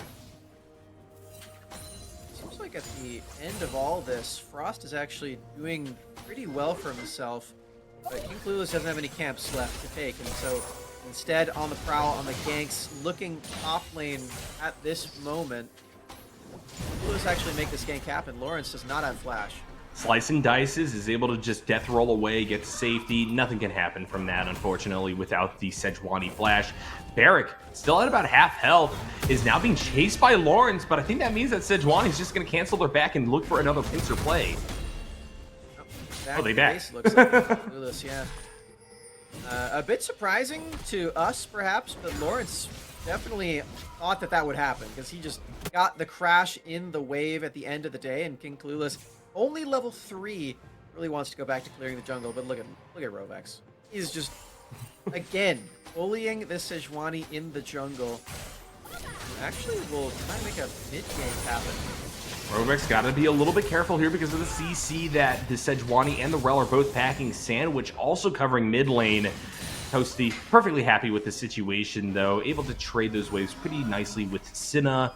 Slight CS advantage over to the Nico, just because the Ahri did have to do something about the early jungle play. Overall, though, things are still looking good for GHG, who sit at about 200, 300 gold in the league. And their prize is an early Merc Treads for Cinna. Amazing. The tenacity is here. Dude, really liking those boots at the beginning of each game. Turns out Team Coachify, they try all they want on that early lane, but they cannot deny the first blood over to Cinna. They're actually doing very well apart from this. The lane advantages are really working out so far. The CS discrepancies pretty big for themselves in mid. Lawrence is gonna be able to pick up a lot of that wave up top, so it's gonna be pretty all right up there, even after dying the first blood. And as well, see Frost trying to make a gank happen onto Barrack, who actually sniffs this out and will be in a pretty good position to stop this. Frosty clears out that control ward. Barrack just going to trade positions with them inside of the tri-bush, and Maokai walks it out. Not a whole lot to happen, especially as King Clueless is splitting on the cross map. Rovex, finally no longer Romevex, is going back to their lane to shore up the Kai'Sa just a little bit. Lawrence with a very aggressive play up top as well to get a trade onto Barrack. Renekton back in control of this wave, hopefully going to be able to catch up on CS. Seems likely at this point. Especially with Barrack going for an early ramble. Some of the healing down on Lawrence. Not the most tanky item that you can go for very early on. So that gold advantage isn't doing so well as Coachify. I mean, we're seeing them go for these very confident, very aggressive plays very often. I think again we're noticing the experience that they have is just mitigating some of this pressure that would otherwise be there. And what is there for Gentle Hearts Gaming is just a worry that they can't finish this series with a win and their entire season ends right now. GHG, even with that first blood, have all of a sudden lost that gold lead just because of how good Coachify's fundamentals are in these isolated 1v1s and 2v2s. The map movement has been clean and crisp, and the presence of Rovex is really just kind of dictating the ability for Toasty to continue to build a CS lead versus Senna. Frost is doing a good job slinking back into their jungle to pick up quite a gold lead over King Clueless, and Sejuani can't even seal away that blue buff. Frost actually going to chase a little bit, has that speed boost near the Rift Herald, buys themselves space to actually go for first Shelly. Clueless is getting a little dizzy right here. I know the symptoms. I've seen them in the jungle. You try to match the invades that you're seeing from the other team, and you get all out of sorts. You go for your Raptor camp, and you at least get to secure that. And now you got to go right back to wondering and worrying where the enemy jungler actually is. Are they starting up this Rift Herald? And can you actually compete with this? Because King Clueless doesn't have ultimate quite yet. You got to worry about Nature's Grasp. And Felix is actually heading back towards the bot lane, which means that Frost wants to try to pull the trigger, uses the Nature's Grasp, roots up King Clueless and Barrack, but look at the angle that Sandwich has found. Now, Top Blossom is going to have to be what stabilizes Coachify. Frost is able to kill King Clueless, but Toasty does die to Senna. Now, Lawrence pushing forward with that Dominus Pop alongside Frost is trying to clean this up. Coachify dig their heels in and somehow turn that fight around. A 2 for 3 so far. Frost, you gotta dodge this charm. Good Flashing flash out of it. Yep, City Witty here as well, and now the pincers are coming down and closing upon the Ahri. Lawrence happily basking in the glory of what happened earlier, turning it around, and now feeding the kill over to City Witty. Yet again, Coachify through that top lane are able to make something happen. Oh, that was a massive disaster for Gentle Hearts Gaming. Not only did they give up 4 kills on that play, one of them was so delayed that Senna actually had time to get the bounty on his head. He left combat for long enough to where it happened. And then after that, the money went over to City Witty, who picks up 600 gold for that 1 kill. Coachify feeling very, very happy about this one. Frost has 2 for himself as well. They may even get another fight on this Rift Herald, which Gentle Hearts are still trying to take. No Nature's Grasp just yet for Frost, so the engage tools are a little bit lacking. Quickness is available for the Rakan. They will just get raw Sejuani ulted, and that buys enough space for the eye to be picked by Red Squad. The question is now, can they get out? Certainly going to be tough for King Clueless to do so, as Toasty is occupying Barrack. City Witty picking the kill up. A 2-0-80 carry, and things look good once again for the bot lane of Coachify. King Clueless drops a second time. There are again symptoms of the dizziness. Very worrying for Gentle Hearts Gaming. They pick up the Rift Herald at the very least. Drake is certainly going to fall to Team Coachify. 2 kills now for City Witty, who has that Kraken Slayer. Feeling like this game is going to get away from Gentle Hearts very quickly, very soon. Yep, Coachify now being able to pick up first dragon. It has been de-emphasized. It's 11 minutes into the game before that's playing, but still, they are counting their eggs, ensuring that they got a good nest going, and they are ready to leverage all of this power into the mid game quite nicely. Still a little bit of time in which Gentle Hearts can catch up on gold by dropping that Rift Herald apparently upon some plates, but they have to find a way into these lanes in order to do so, and so far, CFV or CFY are doing such a good job of denying that. Trying to secure that 2-0 victory. We can get to that quarterfinals. You know, Mirage Alliance has been winning their games very quickly, but Coachify could really be the first team to actually make it. If they speed this one up a little more, we'll see if that actually ends up being Coachify there. Not too concerned about that one, of course. All out. Lawrence has to Dominus as a response, will not be able to stand there and actually fight Barrick. Has to slink behind their tier 1 tower and go for the reset. Coachify was also the first team to lock into quarterfinals, if I am not mistaken. They had a very, very solid series on the winner side to make it here. Yeah, they've been winning a lot of their games. And again, this is a team that was not really seeded to make it as first seed to the playoffs. Lewis has the Sejuani ultimate. Will he actually use it? I think they're going to have to, and this probably leads to kill cleanup, but they actually don't approach to go for the autos. Lawrence makes it out without flash at a sliver of health.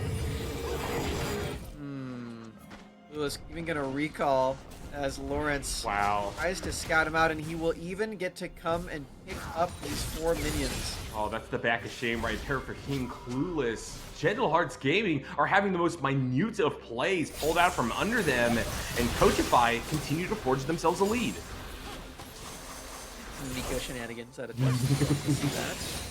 Gotta act fast, you know. It's not Nico release anymore. People learned how to count to 4. The wave does only have 3 melee minions in it. Taking the recall right now, and maybe won't fall for another one of those plays and get rooted up by a melee minion. We're at this part of the game where Team Coachify, they still have this solid lead. They're slowing the pace down a little bit, trying to get any more turret plates that they can before those fall. Same with King Clueless, of course, who does still have the Rift Herald and will pop it in the bottom lane. Last moment buzzer beater, do they get the plates? I think they probably will. Moonlight Vigil use. These clearly are trying to go for it, but here's the quickness from Robex. A flanking teleport from Toasty, using the pop blossom to hit 2. And City Witty is cleaning up onto Aphelios. Plates be damned. Coachify are looking to kill everybody. Sandwich isolated, caught out and killed by Kaisa as King Clueless is knocked back by the Bramble Smash. Make that a triple, and it is full hoovering on the Rift, vacuuming up everybody in their gold. 8-3 is the scoreline, and Coachify are looking pretty. City Witty unstoppable on the Rift. He's 5 for 0. And this is going to be a turret take for him as well. The Rift Herald was not denied. It did get the charge onto the plates. Couldn't quite finish everything off. And that's going to be first turret. Eventually, actually, it wasn't as low as I thought it was. Senna going to be making his way back down to this bottom lane. City Witty, though, has just so much gold off of that plate. Triple kill on the carry marksman for Team Coachify. Again, I keep coming back to the way that Team Coachify has constructed this roster with players that they are confident in, with players that they know have accomplished big things in the past. They can do this again. This could be the moment. Barrick immediately alls out, knows that they're in a 2v1. Here comes the Nature's Grasp. We're trying to stick through Tribush. Will be rooted, will be stopped, and that is Frost going on a killing spree. City died. The Sandwich, though, trying to finish off a kill on Descent. It looks like the crowd control was a bit too much. Ignite was there. So, that's something. Oopsie. For sure. Toasty looking to clean up versus Cinna, though. Will be able to lightly dodge out of that charm. Hextech Rocket Belt is a great item. That's my play-by-play. You agree with you? Good analysis on that one. Yeah. How many games would you say you build Rocket Belt? I mean, it's not like I play all that many champions that build Rocket Belt, but I build Rocket Belt Every champion can build Rocket Belt. This is true. What I would say is that I build Rocket Belt on champions where it's maybe not necessarily the optimal build. Like, I love Rocket Belt Annie, for instance. Is it Annie? Yeah. Sounds pretty good. Yeah, it's really fun. Mostly because I have a lot of trouble with actually like landing your Qs, as dumb as it sounds. Like, I'm just like violently clicking my Q, trying to hover over somebody, and I don't know, point and click sucks for me. I'm very bad at it. Brave of you to admit. I'm happy to admit I genuinely find Annie way harder than Talia for you. Ooh, double root here on the Nature's Grass. Wombo combo! Boom! There goes the Pop Blossom! And once you pop, you just can't stop. City Witty gonna clean up Barrack, and I think this is where Red Squad will fall as a whole. Instead of trying to escape behind the tier 1 tower, it's a triple kill for the Renekton. Make it the ace. A 1 for 5, and Coachify dominate this game. 3 for Lawrence, 2 for City. Call it a full house, because that is an ace for Team Coachify in the mid lane. Everybody recalling, everybody instantly going to be spending all of that money they can pour back onto the Rift and claim their dominance. They are up 10 kills in this game now. Team Coachify has done so well for themselves today in this series. So well prepared for whatever opponent they fought. They're playing well together. Well-oiled machine. Toasty's engage on the Nico was beautiful. Now Barrett's dead as well, bombed up by 3 separate members. Maybe we'll be able to all out to safety, but I doubt it. They aren't even able to get over that big rock. And that'll be Lawrence grabbing another one. 5-1 and 5 on the Renekton. This is far more dominant of a series than I ever expected between these two teams. Push trap is here. Nope. Sapling. You got sap gapped right there. Sap gap. It's a good term. Sorry for calling everything Wombo Combo, by the way. I just got fighting games on the mind. Toasty will be able to Nico Cheese, and I guess Cinna was too busy to count because that's the Ahri picked off as well. It's only 18 minutes in, so no Baron Nashor on the table just yet, but Gentle Hearts Gaming are falling apart at the seams. In that mid lane, picking up the Rift Herald as Team Coachify get another couple of picks, this time on both of the solo laners out of Gentle Hearts Gaming. They may not be the fastest team to make it into the quarterfinals, because Mirage Alliance already did that. They're very quick, it turns out. Nice 2-0 from Mirage Alliance, but they're still going to be one of the most dominant. All right, well, Toasty is going to get Magnet Storm. Scoop's going to cleanse pretty darn late into this play, but will be able to turn things around, dropping both barrels onto the Nico. Rovek's in trouble as well, trying to get over the wall. Going to be clipped by the Everfrost slow, though. And finally, some bright spots for GHG. The question is Gentle Hearts coming alive a little bit too late. Showing some happy B there out of center. He's still having a good time with this one, teleporting in, even ghosting, it looked like, with the use of the unsealed spellbook. Meanwhile, top lane, Coachify find themselves a very clean couple of turrets with the Rift Herald that they got before. Traded down bot, of course. Gentle Hearts Gaming actually get the better end of the steal. They do have the objective bounties after all.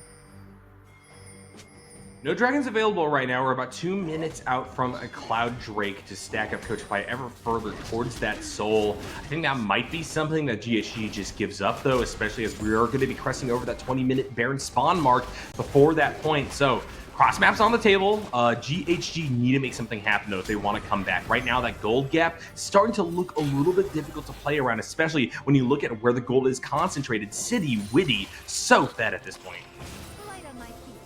Does feel like we're watching the last game of Gentle Hearts Gaming in this qualifier and in this year altogether.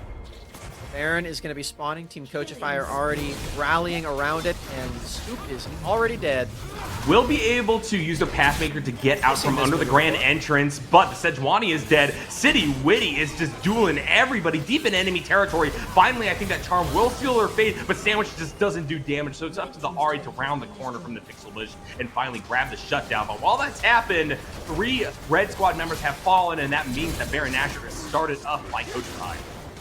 City Witty just killed 2 people in an effective 1 versus 4 on the map. Is a little bit powerful on this game. You see Team Coachify to force the last stand out of Gentle Hearts, who used the Ahri ultimate already. I think that they're still just going to be able to double team the Baron while killing these remaining Red Squad members. Cinna too dang low. Lawrence using that dominance to stay on top of them will eventually back off, knowing that Rel is a more enticing prospect. Toasty now covering this lane as well to give further distraction. Baron buff has gone down, and now that is going to be a purple suited blue squad looking for another fight. That makes a big engage. Here comes Toasty. Pop Blossom comes out, and down goes Scoop. Cinna still so low on the back line, trying to kite this out, trying to provide some amount of artillery fire, but Coachify is stabilizing as City Witty makes a triumphant return to the Rift. Toasty's life is worth it as 3 Red Squad members are going to fall in that play. And now, with the Baron buff, they're going to move on to Dragon and move on to the Tier 1 mid lane. The year is ending for Gentle Hearts Gaming, and they can do nothing but watch, maybe pick up one of these kills in these exchanges. The Baron already went over to Team Coachify. This is going to be a Drake as well. The third one off of the Rift. Coachify is doing so much today in Yarko. They really came to play. They really know the stakes ahead of them to try to make it back to that promotion tournament. City Witty and Rovex, they really want to make a triumphant return back there. Right the wrongs from the spring split on Team Liquid. And at this point, Coachify are finding themselves positioned basically where they were in game number 1, and they do not seem to drop these smacks. This is going to be them walking it home, barring an absolute miracle turnaround from Gentle Hearts Gaming. Now, the real question that we have to ask is, I don't want to see GHG go this early. What do they have to do? How can they turn this around? What mistakes do they need to exploit? I don't think it's possible here in Yarko. This is very much over. Team Coachify taking the victory lap, securing themselves a bunch of these turrets with the Baron buff. I, for one, am looking forward to seeing them attempting this miracle run. Of course, their opponents are still yet to be determined. It'll either be Lit Esports or Winthrop University tomorrow. Not tomorrow. Next weekend. It'll be on Saturday. I'm getting things a bit out of order, as next game will determine that. The next series on the day. Toasty going for another minion play, perhaps. It's working. Yep, and they are going to be able to get a double knockup off of the Pop Blossom. Blue Squad is going incredibly deep under the tower. In fact, City Witty staying alive, basically untouched though. It's bad for multiple members. There's at least a triple kill for the Kaisa. Make it a quadra. Cinna will deny the pentakill. This is the 3rd quadra kill from a Kaisa I casted in 2 days, Summer. This champion needs to be looked at. Coachify needs to be looked at too for tomorrow, because they just take another huge sweeping fight. Toasty, he's kind of playing like a minion right now. If a minion was able to get the engages down that the team needed, because he is playing with reckless abandon, just finding these Pop Blossoms onto key members. Gentle Hearts Gaming cannot survive. They cannot withstand the onslaught. As Coachify find a quadra kill for the leading man, City Witty, his 14th kill of the game. He's got 4 items to match the 4 kills he just got in that last play. This guy, he wants that victory so bad. It's everybody on Coachify just uniting as a group. The engages from Frost, the flanks from Rovex, the damage from City Witty, the initiation from Toasty and Lawrence, taking that 1v1 and being an absolute menace. It is a well-oiled machine. It is the coordination that we expected out of a team that has kept their roster together for as long as they have. And finally, it seems like vindication for their dedication to one another and the Coachify mission. They are tearing up GHG and looking to lock themselves into semifinals. Both these objectives spawning in about 2 minutes time. We'll see if they even need that long to secure their win.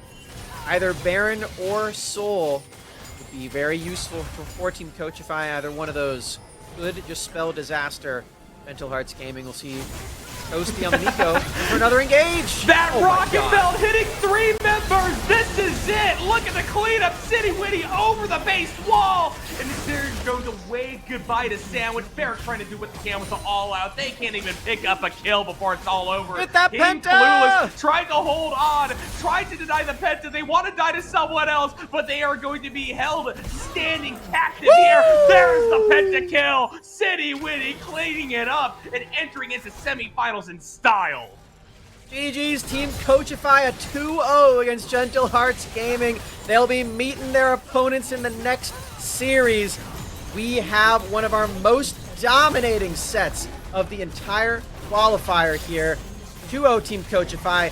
Well done today, ending with a pentakill, no less. You can feel good about today. For sure, the necklace will be cracked open as THG come up, and Coachify will sign their tickets forward as, unfortunately, we lose Gentle Hearts Gaming here in the quarterfinals. 20 kill performance out of City Ready right here. Very well done out of Team Coachify. I was right, by the way. The play of the series was that Rovex engage out of game 1. I liked the pentakill, but you can't deny that flank was just too good. Everybody really pulled their weight today out of Team Coachify. This is the kind of dominance that we wanted to see out of them after they won first seed in their group. That was already an upset, by the way. They already made it first seed out of Group B with Team Ambition in the group. The fact that they are here in the top 4 already is just so impressive. I can't wait to see them play on Saturday again and see if they can actually make that miracle run happen. Well, congratulations to Coachify. They're moving up, and they have a chance of facing off against the storied Mirage Alliance all the way in grand finals. But we have another week of competition before that happens. We have to first and foremost decide, Summer, who are they going to be facing off in semifinals, as we have another best-of-3 match coming up. Yeah, we're going to be getting to that in a little bit. I know we have hopefully an interview with one of the players out of Team Coachify. So we're going to go to a quick break while we try to set that one up. We'll be right back after that. So stay tuned for an interview with a victorious member of Team Coach.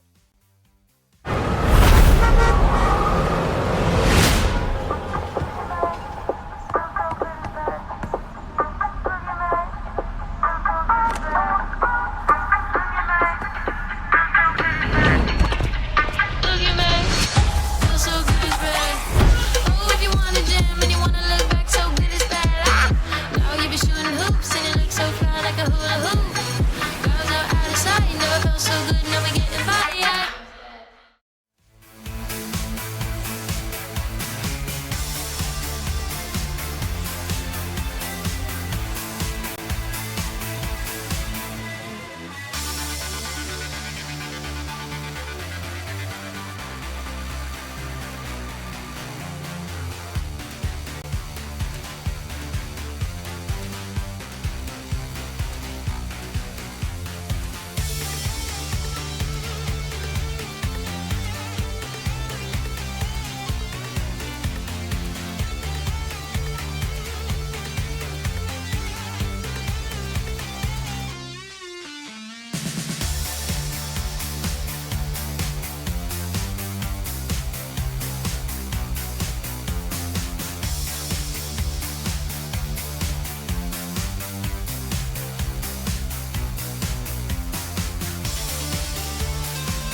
The LCS Challengers League is brought to you by Turo, the world's largest car sharing marketplace. Find your drive. Hello, friends, and welcome back to the NACL Summer Qualifiers, where we just witnessed a 2-0 victory for Team Coachify over Gentle Hearts Gaming. It was quite the series, a lot of twists and turns, a lot of impressive plays from everybody on Coachify's side, but we have ultimately decided to bring forth City Witty. After landing that pentakill, I think they deserve the interview. Summer and City Witty, take it away. Welcome, City Witty. GG's today with the 2-0, making it all the way to top 4. You got a pentakill in that last game. How's that? I guess it was kind of fun. I mean, my whole team summed me up. It was kind of destined for me to drop pentakill that game, honestly. How many pentakills have you gotten like on your jungle career? Because I know we've seen a couple of them now at this point. I'm not really sure, to be honest. Maybe one, but I'm not sure. We were going to read it as too many to count instead of just maybe Actually? one. So that's what we're going to stick with for the narrative. Okay, But okay. regardless, impressive performance from you and just the whole of Coachify this tournament so far. You guys have just locked into semifinals, but let's look at this series really quickly. For that first game, what motivated the Misfortune pick, and how are you feeling going in after that draft? Well, there's 4 80 bans targeted to me. Well, there's like 5 total, I guess, because we also bound one. So when I'm picking that late in the draft, I'm kind of, I only have like 2 or 3 picks left, so MF looks very good with our comp. We had Rel Sedge, I think, right? That's a very good setup for me. And also we have Silas with Malka ult, so I have the best setup for the world in the world for big MF ults. And yeah, that's what happened in the top river fight. They kind of got yeah, that play was nasty. Yeah, it was really, really well done. yeah, Roix finds the best engages on Rel I've ever seen. That's what we were saying too. Yeah. I'm glad you agree with us because Yeah. we were saying a very similar thing on the cast too. He had a big standout performance today. He's your teammate that you've had with you for the entire year, spanning across multiple teams. Yeah. What draws you to play with him specifically, and how does he impact the team other than his really good engages? Well, I guess I mean we've worked for a while since like Talking Game last year too, and we won amateur with Talking Game. Then we played TLF. I guess we're very familiar with each other, and we play roles that are very well. Before we used to be jungle support duo, or at first we were jungle mid, the jungle support, and now we're balling duo. So we've come a long way, and I guess we just have a lot of synergy, and we I guess lead our teams in a way because we are the oldest on our team. So yeah. Is this the final iteration of the City Witty Rovex duo? Will you just be a bot lane duo for the rest of your time together? I mean, I kind of want to be a bot laner, but who knows? To be honest, maybe I go back to jungle one day. Anything can happen, honestly. But for now, I'm a bot laner with Rovex. Sounds good to me. It's working pretty well. I know you guys have had, like you said, a lot of time playing together in a lot of different roles. So it's really cool to see that camaraderie with you and him together the entire time. I know one of those moments was playing in the promotion tournament in the spring. You guys are still in the running to make it back to that again. What would returning to that tournament mean for you and for Rovex together, if you know his mentality with it? I mean, I think we just want to prove ourselves. I feel like we weren't able to enough this year in spring in NACL and the promotion tournament. And this time we're looking to redeem ourselves and get back into the NACL and show why we deserve to be there. In order for Team Coachify to make it, you guys, I think, have to go all the way to grand finals and win it then. That seems like it'd be a pretty scary place to be in, but are you guys just taking things game at a time, or are you looking at the bigger picture? Do you guys think you got a shot there moving towards that grand final spot? Well, it's going to be a game at a time for sure. We have 2 more series left, so yeah, but I mean, it's just going to be another rerun like Taco Gaming. We're going to win amateur yet again and then get into the promotion tournament. So, I mean, looking forward to it. Yeah, I'm looking forward to seeing you guys do that as well. It's going to be a really fun time. I know your opponents are playing in the next series. Going to be sticking around to watch that one, or any sort of like team celebration after you just took that 2-0 in a pretty stomp manner? I mean, I think we're all gonna watch it together, see what our opponents are doing, our next opponents, and yeah, maybe there might be a dinner tonight. We'll see with the boys. Nice. No. Yeah, that's awesome to set up for. Out of the two teams that you could possibly be competing against in the semifinals, is there one of them in particular that you want to face down, maybe for revenge reasons or just because you like the players? It's Lit versus Winthrop, right? Yes, it is. I don't think I really care who we verse. I think they're kind of similar strength. It's nothing really special from either team. So yeah, I'm just looking forward to finals. Honestly, I think that will be the hardest out of all the series. I think it will just be another 2-0 next week. All right. Well, big words from you, City Witty. Congratulations again on the win, the 2-0, the pentakill as well on the Kaisa. Any final words before we set up for that second series today? I guess I mean, thank you for anyone supporting Coachify. We also have a Coachify Chronicle series that I mean, it goes into our team atmosphere and shows like what we're doing inside the scene, and everyone can watch that on YouTube. And yeah, Nice. and we will keep pushing, trying to be the best on our team. Amazing.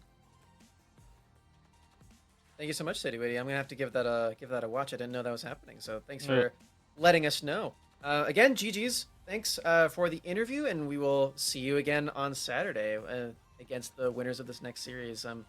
Yeah, for now, Nyarko, we're gonna take it to yet another break while we set up for our second series on the day. Like we said before, Lit Esports will be taking on Winthrop University, so you're not gonna want to miss that one. Stay tuned. What's up, gamers? Alk Battery couldn't make it this week, so I'm swooping in from vacation to help you stay up to date with everything that happened in this wild week of NACLQ. It's time to get recharged with me, Grapes.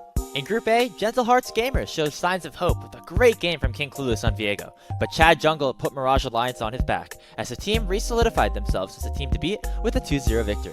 Komodo brought in yet another new roster, with Maddie and ZKG joining the team in the lower bracket, and while they did play a very clean game too, it was the number 16 seed, Return to the Middle Six, knocking Komodo out and continuing their exciting run with a well-rounded 3-game win. Coachify finally looked like the team we were expecting them to, with Frost and Toasty coming into the mid-jungle. Lawrence had a monster game on Jack's Game 1, and while Teamless Revenge kept things close in both early games, Coachify became the number 1 seed out of Group B and secured a spot in the quarterfinals. Things were looking fishy once again for our defending champions Team Ambition in the lower bracket, as Sunlight's Garen ran through them in Game 1. With their backs against the wall, Nemo and Levitate clutched up en route to a reverse sweep, sending the Grandpas back to the retirement home and getting TA a rematch with TRV this Saturday.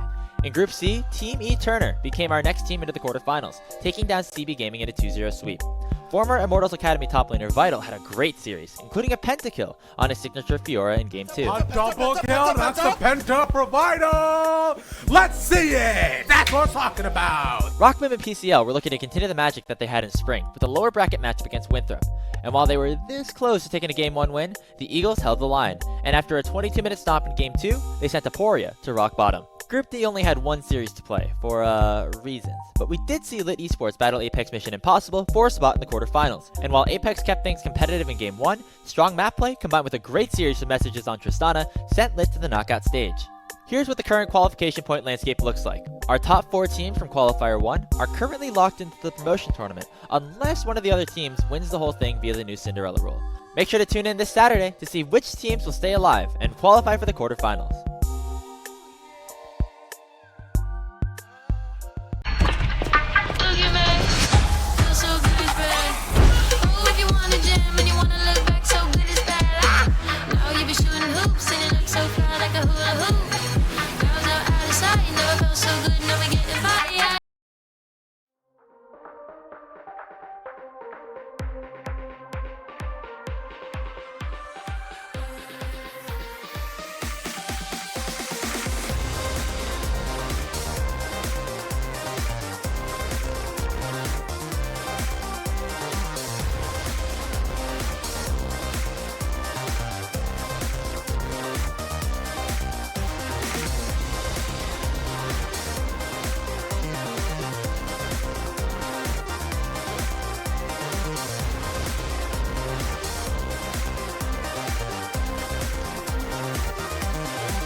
The LCS Challengers League is brought to you by Turo, the world's largest car sharing marketplace. Find your drive. Hello, friends, and welcome back to the NACL Summer Qualifiers for our second quarterfinal of the day. We just watched Coach Fight take down Gentle Hearts Gaming 2-0, and that means we've got a little bit of a break to get our heads screwed back on straight for what I think is going to be a banger of a series. We got Lit Esports versus Winthrop University on the docket. Let's look where we're at in this bracket. This is a matchup that happened in the last qualifier in the semifinals, and now it is here in the quarterfinals because of some, well, interesting results that happened in the group stage where Winthrop University did drop in their first series. And I know talking to some of the players and hearing in the interview just yesterday from Mobility that they really have taken that in stride and they have worked very, very hard after that to perform at their best. And I'm hoping that that's what we get today against Lit Esports, Winthrop University's best, because what we've seen from them in the past has been very, very good. As we saw just yesterday, completely destructive 2-0 victory on this very stream. Denethor, Trickster, Sword Mobility, and Chookies, the same guys who've been playing on the starting roster for the entire tournament long. So that's why you guys were able to rate us on the first stream, because we were stuck in perhaps the longest series I've seen so far in the NACL qualifiers with TA versus TRV. But yeah, Winthrop University looked good. They have momentum, but they also maybe have a little bit less prep time diving into the series versus Lit Esports. Well, yeah, that's true, because Lit Esports did get first seed in their group. So they have been waiting here in the quarterfinals for a bit over a week at this point. Lit Esports, they did make it all the way to top 4 last time. They lost to Winthrop University in the semifinals. This time they're going to be trying to right that wrong and making it into semis, playing against Team Coachify and trying to move forward. But you may have noticed in that bottom lane, they do have some new names. Of course, Blux has been with them for the entirety of group stage, but Rockboom steps in the wake of the behavior checks for the bot lane position for Lit Esports today. Yeah, Rockboom, definitely still a pedigreed name with a lot of history and a lot of impact within the NACL qualifiers. I have no clue how Lit was able to scout them out and pick them up at such short notice, but they certainly still have a very, very solid part of the map to play off of down there. Rockboom, I believe, of Rock Bottom Esports, a little bit of Black Rock Esports as well, as they were being flown out to, I think, a few lands or something like that. Regardless, they have competitive experience. They've shaken up brackets before, and I'm happy to see them here for Lit.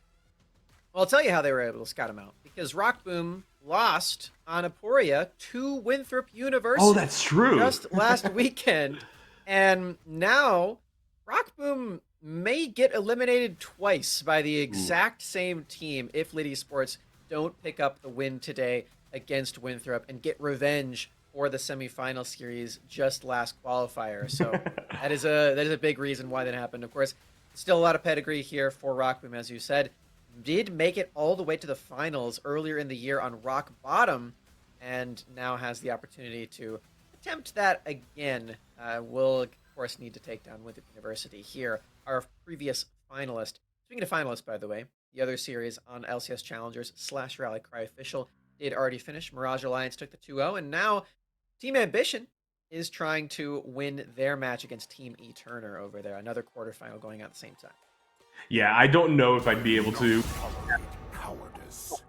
Problem from yesterday, just my mind was blown by Team Ambition and some of the mistakes they were making. Hopefully they clean things up, though. They certainly have momentum, very similar to Winthrop University, as we dive into the pick ban for game number 1. Winthrop on blue so far, knocking out the Darius from under Lit Esports and the Hands of Dragoon. It is going to be an answer of the Kindred yet again denied. When am I going to see this champion, Summer? Probably never. We have too many good Kindred players in this qualifier, as Winthrop University actually going to be the ones to take away Ivern on their side. Trickster had one of the best jungle performances that we've seen so far on that Ivern just yesterday, so this is a bit surprising, although they are on blue side and maybe they don't think this tree is worth first picking. I say this tree. Is Maokai still up?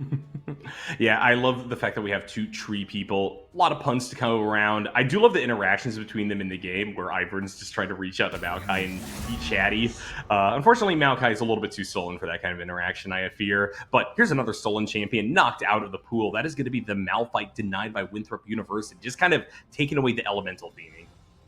Interesting Malphite ban against Very Dune. early. I know he's been known to play some of the Juggernaut style in that top lane, but yeah, I mean, just removing some extra power, I suppose, and stuff that's specifically good against a lot of physical damage. Or maybe this is just a shout at Rock Boom, because it is the Rock champion that they've removed from the table. With the University, they do take this opportunity to lock in the Tristana. I bet that they're hoping to secure themselves the Maokai after this, as Lit Esports actually give them the opportunity, locking in their full bottom lane pair, completely blind. It's Xayah Rakan. Reunited and feels so good. I feel like it's been a while since we've actually seen the true traditional Xayah Rakan pairing here for Lit Esports. They're going to be grabbing those up early, and that does lead to the Maokai lock-in that you were talking about, and an avoidant Ezreal to answer back against the Xayah bot.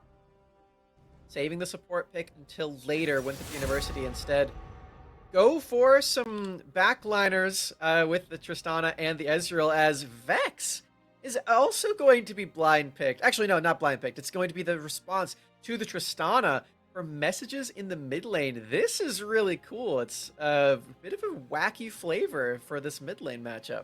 Yeah, it seems like with Lit confidently locking it in, as soon as they see this Tristana, it's something that maybe they've been prepping. I can understand how it works. You jump in, immediately get feared, and all of a sudden that little time period in which a rocket jump makes the biggest splash is kind of taken out from under you. Winthrop University might have to get a little bit more jungle support there in that mid lane, but now we're moving on to the second ban phase, and so far it's going to be a pinch into the support pool, as that is a Soraka ban by Lit Esports.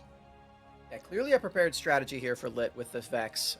Super fun. I cannot wait to watch how this actually does impact the mid lane matchup. As you said, the rocket jump will be a bit trickier to actually come by in this mid lane with Sword playing that Tristana.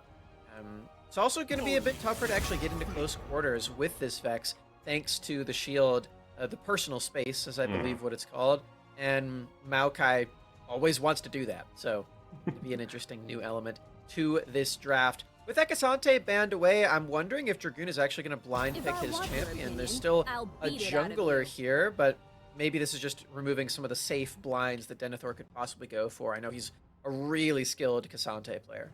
Yep, you do not want to see Cassante take to the Rift yet again. We saw utter domination out of it from Coachify's side, game number 1 of that series, and the ability for you to just displace champions, create discord in the backline, and absorb so much damage for some reason really just conjures to mind the classic copy pasta about that pick, brought to you by the lovely folks there in the LCK. Rockboom going to be grabbing the Xin Zhao for Kizno. That's not an angle I was expecting, but it's a welcome change for sure. This has got to be the first Vex Xin Zhao mid-jungle duo that I've ever seen in a competitive game. This is a real unique one. So, again, I cannot wait to actually watch this one play out on the Rift. Lit Esports, they are pulling out some big strategies. Of course, we already see the Malphite banned away. We're starting to understand why that actually happened with the Renekton blind pick up top. The double marksman as well. You don't really want to play against Malphite with these champions, so it's all coming together now with the Leona as well for the Chookies. Yep. While Lit Esports may have Fawn as their coach, Winthrop University has the Dawn arriving, grabbing themselves that Leona, and they're going to round out the composition with a Renekton snap-up as well. Like to see this. Overall, identity makes a lot of sense. You got solid engage off the backs of the Leona and the Maokai. Good follow-up damage at a close range from Denethor on the Renekton, and I always do love myself some double AD in the mid and bot. Although I gotta say, they are lacking a bit of magic damage, while Lit Esports has the messages on the Vex to answer back on that front. I still like Winthrop's comp. Now hold on. You'll remember what I said earlier. Trickster AP Mao goes for the full AP Maokai. That is true. He likes dealing the damage on the tree, so they're not full AD by any stretch of the imagination. Do not worry. This does mean that both teams are a bit hurting for that front line. Leona and Xin Zhao are not necessarily the biggest tanks in the entire game, so it is going to be some pretty big explosions, and in games like this, the snowball starts to matter more and more and more, where you actually get this big damage increase to every item that you find. And Lady Sports, they have these resets that they're possible with the Vex Ultimate too. Again, I'm just very, very much excited for this. All eyes on messages for this first draft of the series. Liddy Sports, again, trying to win their first series against Winthrop University in this entire summer split. Yep, these quarterfinals are already shaping up to be wild. And guys, if you want more NA League of Legends action, we got a wild finals just ahead of us this upcoming week. Make sure to go check out the tickets to go in person to watch NACL Grands all the way at the LCS studio. That is going to be a wild time. I'm very jealous of everybody's going to be able to get to go meet the staff, meet the players. It's going to be a fantastic time for sure. Got to give a shout out to a few other sponsors as well. We have Subway coming in clutch here just in time for playoffs. Make sure to refresh via them and their wonderful sandwiches. I certainly am a fan. And we also have Turo. Turo's been with us since the very beginning, and honestly, couldn't ask for anyone better to talk about Turo Baron Power Plays with. They are bringing us the NACL Qualifiers as the world's largest car sharing marketplace, where you can book any car you want for just about any occasion. Forget about boring rental cars at Turo.com and maybe take a Turo all the way to LCS Finals or NACL Finals. LCS Finals too. That's in New Jersey. Yeah, that's coming up too on the 19th and the 20th, I believe, if that's the weekend. I will be watching that one from home as well. It's just all across the country. So yeah, trips galore if anyone wants to check out any of them. I know we were talking about this before. Alk Battery, I think, is going to be at the NACL Finals. I know Travesty was saying he's going to be at New Jersey. I think Ravish is also going to be at the New Jersey Finals. So see some of the NACL Qualifiers casters if you want to go to any of those. If you're a fan of what we're doing over here, come say hi to any of them. If you're in the Twitch chat, come say hi to us too. Well, that's where I'll be anyway. A lot of community members are going to be there. And honestly, I'm kind of jealous that I don't get to go to LCS Finals because I lived in Philly and it was so close. I could just take the train down to go to Finals, and then I had to move. And I love my new job. Very, very excited to be working in collegiate esports. But it does mean I am unfortunately denied the ability to go watch LCS in person. And to be fair, maybe it's like a karmic punishment for me just not keeping up with the LCS all that much, as NACL consumes my life summer. I don't know if you're the same way. Yeah, pretty similar. Yeah. I'm also moving, which is why I'm not able to go to this LCS final. So pretty funny that's working out the same way. I guess we're mirrored in that way. We've got Winthrop versus Lit Esports again. This is a rematch that we saw, one of the closest series that we had for the entirety of the first qualifier here in summer. So we are in the second one, well on our way towards the promotion tournament. Both of these teams are already qualified for that off of points alone. They want to keep getting those points, keep getting the prize money as well to, help out their wallets a little bit, but also make sure they have a higher seed moving into that promotion tournament. The format of that, by the way, our four qualifying teams from this tournament will play against each other. Seed 1 against Seed 4, Seed 2 against Seed 3. So the seeding actually does matter quite a lot. Yeah. It's between 4 and 3, pretty big. So you do want to get as many of those wins as you possibly can.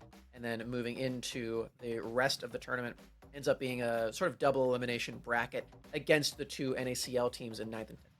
Yep. Seeding does still matter even when you get that far, though, so you really do want to shore up your matchups as much as possible here, because if you guys were watching the other stream, I think you've seen already just how powerful that one seed is in the former Mirage Alliance. Team Ambition hot on their heels, though, also trying to make something happen here, coming in versus Team E Turner. If you guys want to go drop over there, say hi to them, and then come on back, we got a banger about to take to the rift between Winthrop University and Lit Esports. To be a really good series. I personally cannot wait. Again, I'm excited for this Vex pick. I've been talking about it a lot, but it is just very unique.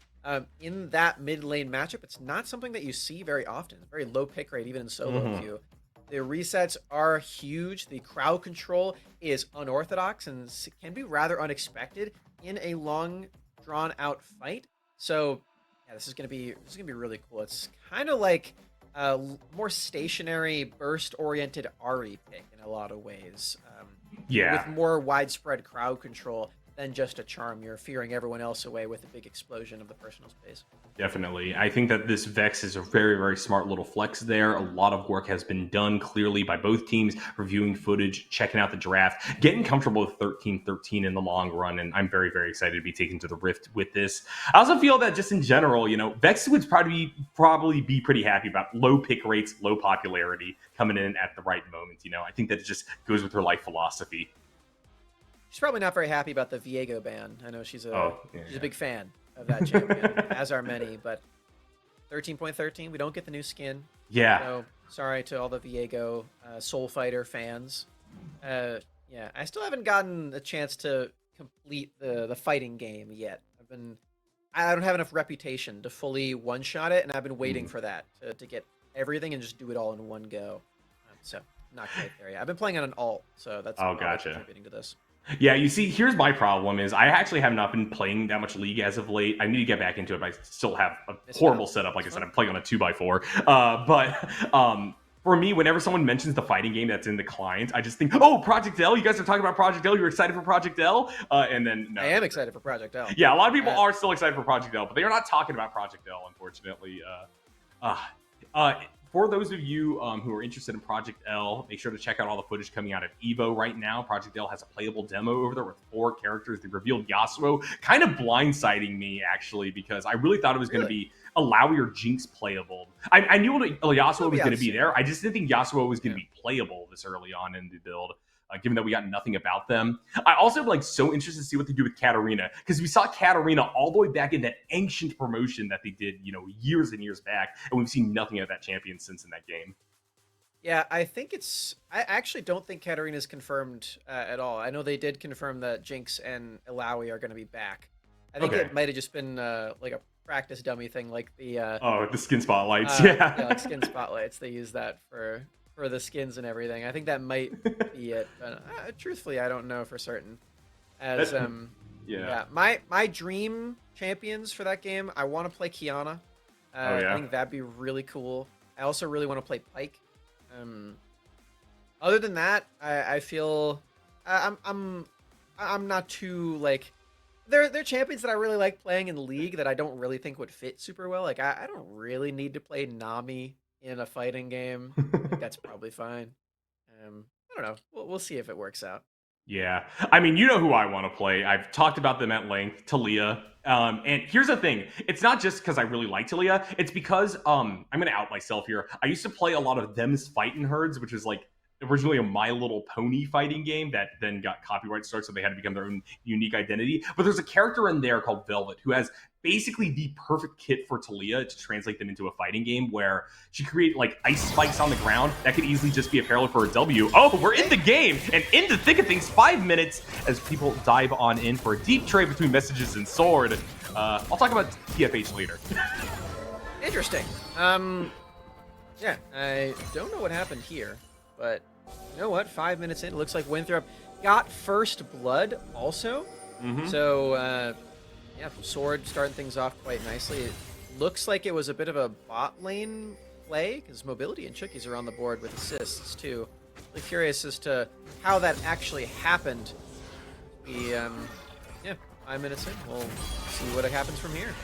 It'll just be that deep lore for those of you who are very involved in NACL queues. Maybe we'll have Winthrop or Lift, depending on who's victorious, talk about these missing moments in our interview following this series. But as things currently stand, gold about even. Small lead for Winthrop University. Might turn into more depending on how this play goes. Trickster going a little bit low. Chookies will not be able to land the Zenith blade, but Flux is totally caught out. Will be able to use her battle dance to get to safety via messages in Kisno. And it looks like things will calm down once again.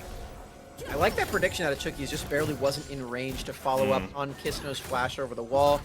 It's up in no kills going over either way. I do believe Kisno stole away the big raptor, so at least to get something off of the map. As Trickster moving into this river. This could be a Drake started up by Winthrop University. They did just see Kisno back away. No flash on the Xin Zhao. They're trying to get some pressure in the mid lane too with Sword. Getting a recall, teleporting on back. This actually could be a big explosion of a fight now. There's going to be the grand entrance. Kizno and company moving over the wall. Messages with a full health bar, looking for an angle in, dropping their ultimate. But Sword is going to be able to land a kill onto the Xin Zhao. Rockboom and Kind will be able to trade Chookies, but this Tristana, so far unstoppable. Not even going to get hit by the Feather Storm as Rockboom and company chase them to the ends of the earth. Sword might just be able to go for the Executor wrap all the way back around. Now, Mobility and Trickster are going low, but Messages can't land a killing blow. And Rockboom's now in trouble. Mobility with confidence to hop on forward, and Winthrop University come out like kings in that fight. 3 more, all spread across to the marksman of Winthrop University. They've got 4 total kills on the board. Actually, every marksman is on the board right now, as Rockboom is the one who picks up the singular pick from Lit Esports. Man, this is an explosion of a game. I didn't actually think it would be this crazy this early on. I guess it feels earlier to us because we missed the first 5 minutes, but still, man. Yeah, I mean, 7 minutes in, it's very rare that we get this action-packed of a game as everybody's trying to feel one another out. But here at game number 1, both of these teams ready to play, and Winthrop University, I think, feel quite warmed up. They're doing a great job advancing their advantages, but now you got to watch out for this engage. Plux doing a great job getting the knockup on a Mobility. Trickster is here to cover the play, though, for the time being. Now it's actually Plux that is just going to be clipped by that wonderful true shot barrage. Mobility holding on, picking up another one, and things continue to go belly up for Red Squad. Not enough damage quite yet in that 2v2 for Lit, and it didn't end up being a 2v2 in the end either. Saw Trickster show up in the nick of time, picking up another assist for himself. To give up the Drake, as that's where Kizno was the entire time, as Lit Esports, their bottom lane, not quite on the same page as the jungler in this exchange. Winthrop University, though, with all these kills, they have a really solid lead, especially in terms of the gold here. Yep, putting on pressure at about 1,000 gold in an advantage versus Lit. We, across the board, are just trying to get our bearings in regards to what's happening on the map. That is first Rift Herald still up, and that is a solo bull over Denethor versus Dragoon top. And it looks like the hard times for Lit are not yet over. Solid priority by the Renekton. That means Blue Squad are moving up towards the Shelly. Kizno is trying to put on some pressure alongside Plux with messages on the backline. Ultimate not available right now, but this is a great call out. And with the denial of the blast plant over the wall, Chookies is going to fall, meaning that Winthrop are going to have to angle towards Shelly another time. Couple pixels left, and Chookies would have made it over that wall, and everything would have been a-okay. Unfortunate placement of the blast cone for the support for Winthrop University. Seems like Lit are going to use this extra time to say hello to Trickster in the jungle, and also take away this Rift Herald. More objectives for Lit Esports. Lose their top laner. They give up the kill to their mid laner, as Messages is on the board now. Good on Lit for leveraging that play. The Rift Herald will also be gold in Potentia. That could actually even things up quite nicely. They're only down 1,000 right now, Summer, and while that is rough 10 minutes into the game, it certainly is comebackable off of a singular play. Flux just going to cover Messages, make sure that wave gets shoved out. I gotta say, for as good as the Vex's wave clear is, they are up against Tristana, and so that is a traditional strength of Vex that may be tempered a little bit in this round.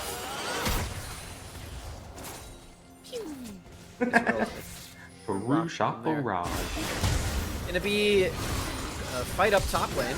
Yep, Dragoon jumping in, Bramble Smash back out, will be able to find Purchase versus the Tree Man, and now the aggro is being handed off. Kizno with the full health bar, trying to get down on top of Denethor. Wave control fully there for Lit Esports. Dragoon looking to be the aggressor. They're going to be tagged by the Xin Zhao W. Denethor skedaddles and will be able to absorb this wave in their life about them.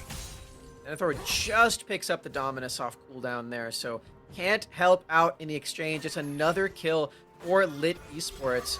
Finding their way back in as far as these skirmishes are concerned, and the Xin Zhao really needs that to happen. There's an early game demon, need to get the kills down. Got 100% kill participation for his team so far, so can't knock him too much. Although that Yordle in the mid lane is going to be very tricky, and I'm not talking about Vex. Yep, Sword already cresting over that Kraken Slayer. Better than what we were thinking might happen with the Static Shiv, as I kind of am worried about now every single time I see a Tristana mid.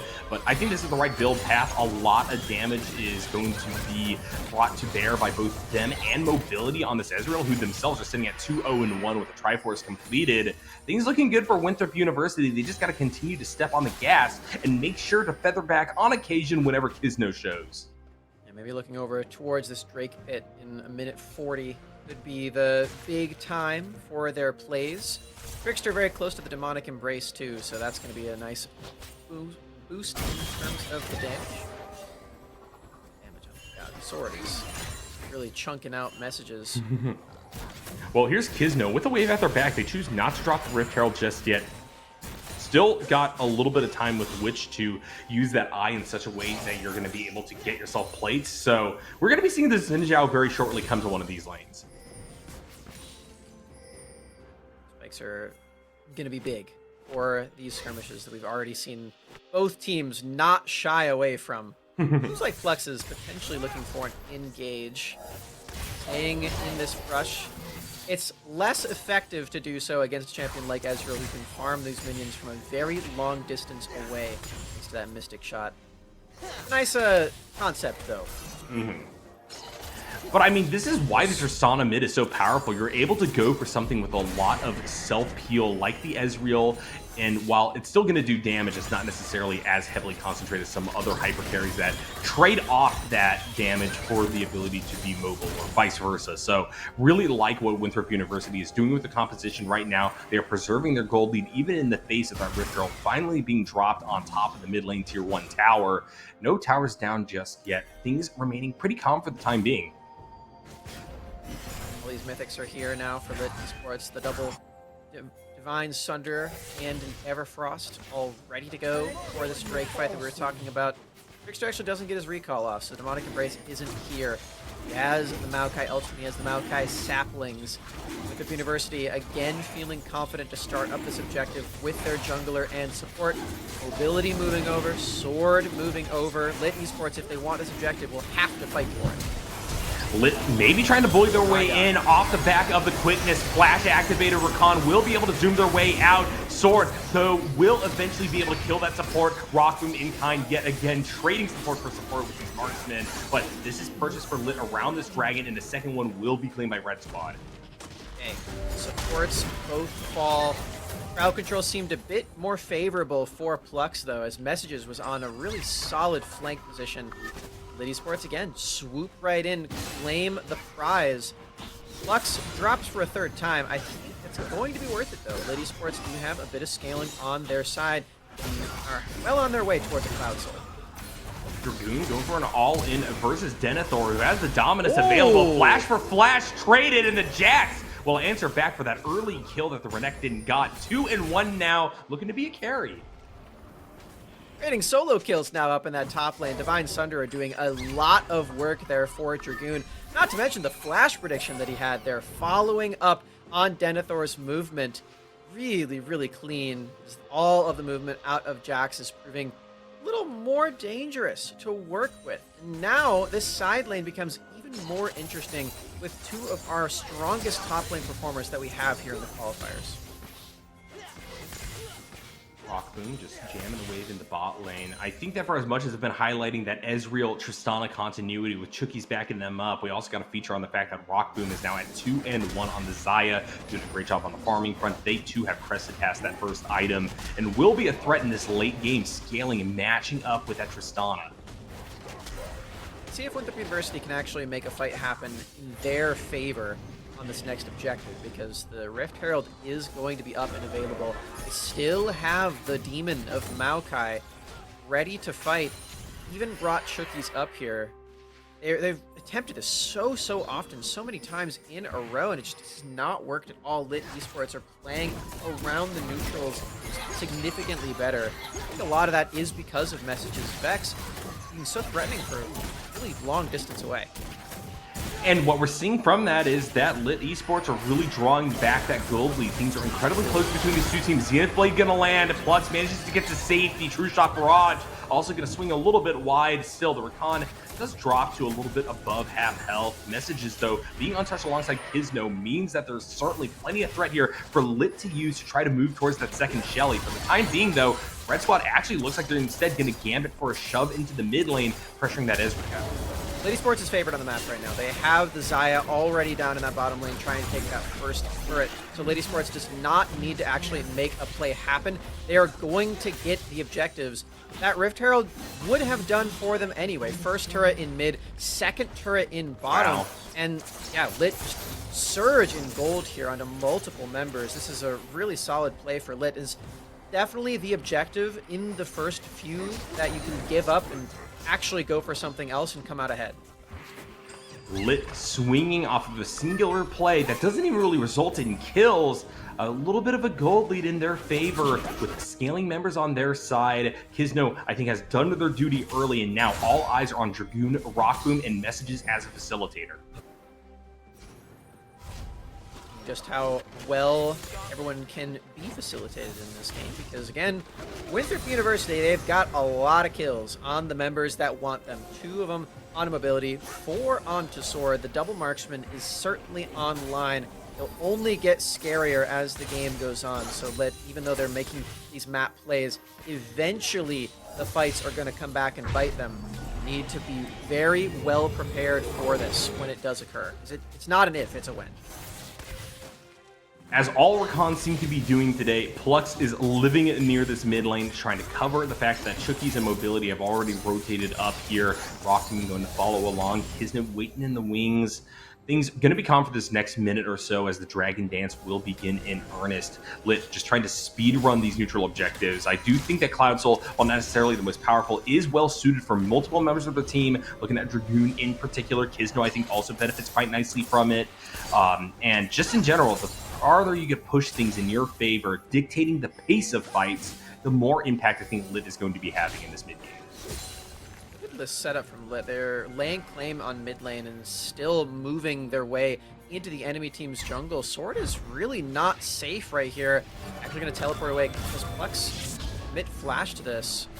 Actually, that's Vex ultimate, so could be a lot worse for Winthrop. They don't have to deal with all the resets anymore in this next fight. Yeah, interesting that Messages yeets that out without trying to follow up. A little bit too late to cancel the teleport, and therefore Lit will not have that tool available for a further team fight. Shelly is dropped mid at tier 1 at tower, finally traded back. There's 1 on the board for Winthrop University. And now another teleport, this time dedicated by Denethor to really try to push down and pressure this third dragon of the game. Bit of a misstep there for Lit. They had great positioning in the enemy team's jungle with no vision on top of them. They instead try to commit to sword. You don't want to play it to both lanes at the same time. And now, Winthrop have everyone here ready for the fight. No Vex ultimate, no Dragoon Jax. I think this is Winthrop's. Yeah, especially with that Nature's Grasp covering it, it's going to be Winthrop University picking it up. And now Flux is going to have to just try to push through the whole dang team to get to safety. They will not succeed in doing so. The grenade will kill them. The question is, what can Lit get on the back end of this one? Down goes Chookies yet again. And with Denethor incredibly low, Winthrop University have to cower under the tier 2 tower. A 1-for-1, but Dragon successfully grabbed by Blue Squad.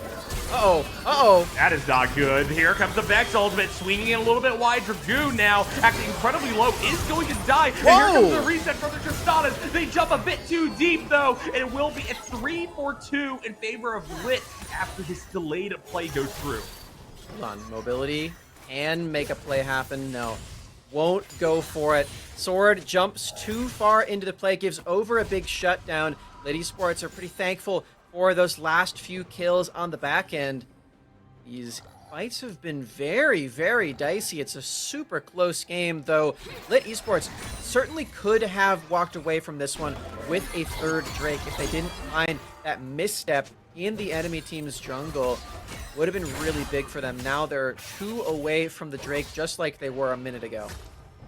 And that means that we're really looking at this first Baron to open up the map and set the pace of this game. Lit are no longer able to go for sort of a forced fight in the next 3.5 minutes where they would be forcing a soul against Winthrop University. Now things are much more open. Winthrop has a bit of breathing room, but still things are looking rough for them in regards to those team fights. Even with Sword getting those solid resets off, we're really starting to see the impact the Dragoon and company are having during these duels.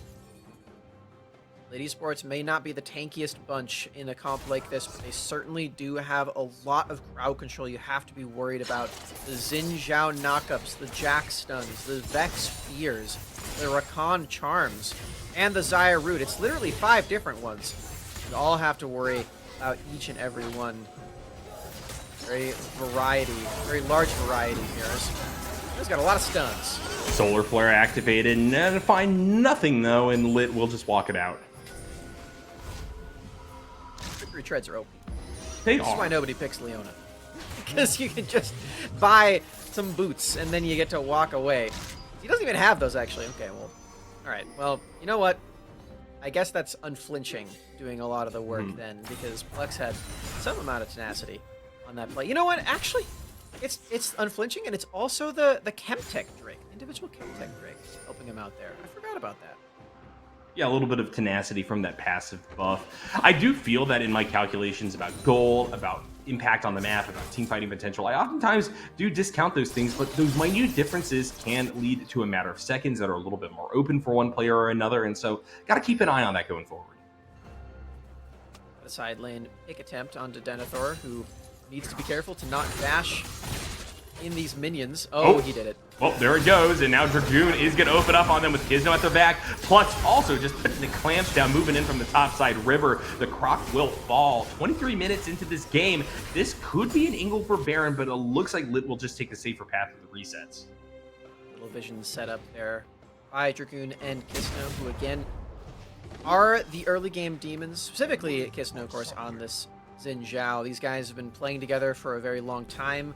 Qualified for NACL together on Supernova before, and that org has these two guys to thank, and the other members as well. I mean, not to mention Chookies, who's also in this series right now on the side of Winthrop University.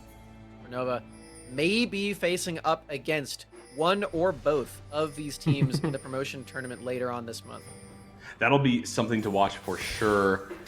Lot of different teams already trying to forge their stories in the NACL qualifiers and NACL proper. I would also love to see Winthrop, try to fire back, maybe become the second collegiate team to find their NACL berth alongside Maryville University. I'm a fan of any college that would want to put this much effort into developing their esports program, and honestly, it's paying dividends right now.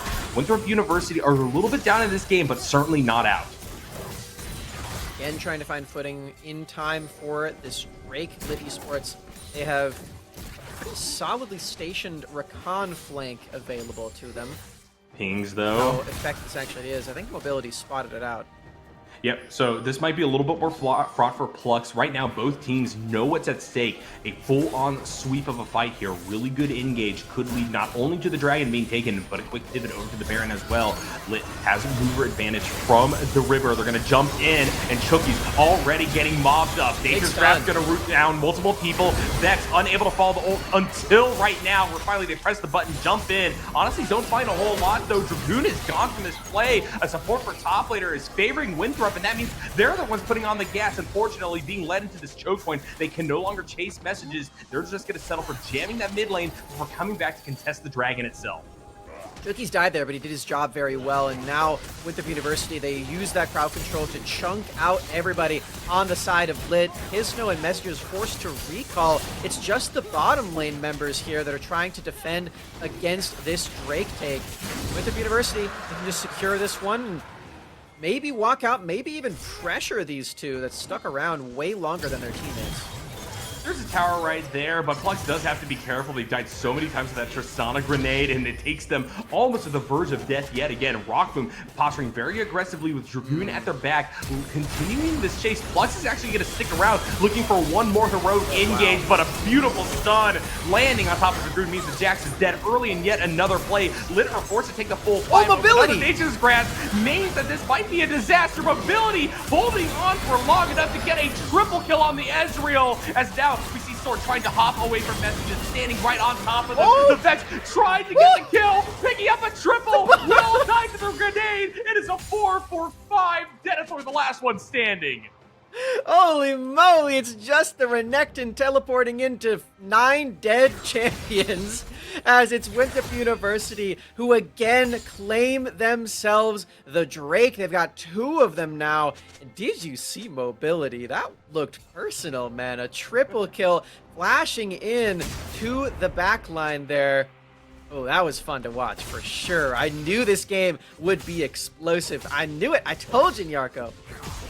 Wild stuff on the Rift. 1 person up means that Winthrop University aren't able to profit mightily from this play. They still managed to get a tower. Denethor taking a long hike up to topside before anybody from Lit can come here to cover. It will be Dragoon back up. Flux entering, and yet again we have engages. Dominus used. Denethor trying to get out. Teleport dedicated to this as well. We're going to get another Fiesta. This time it's in the topside summer. Here comes Kisno diving on in. Sword gets the reset. Trick shot Barrage is going to cover. Dragoon's blown up. Kisno just has to run on out of here, but there is a Nature's Grasp at their back, and this, I think, is going to be barren for Winthrop.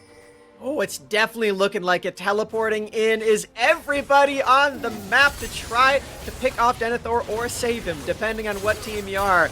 Winthrop University walk away with 3 kills, one of them on the enemy team's jungler. Now, gotta be careful though.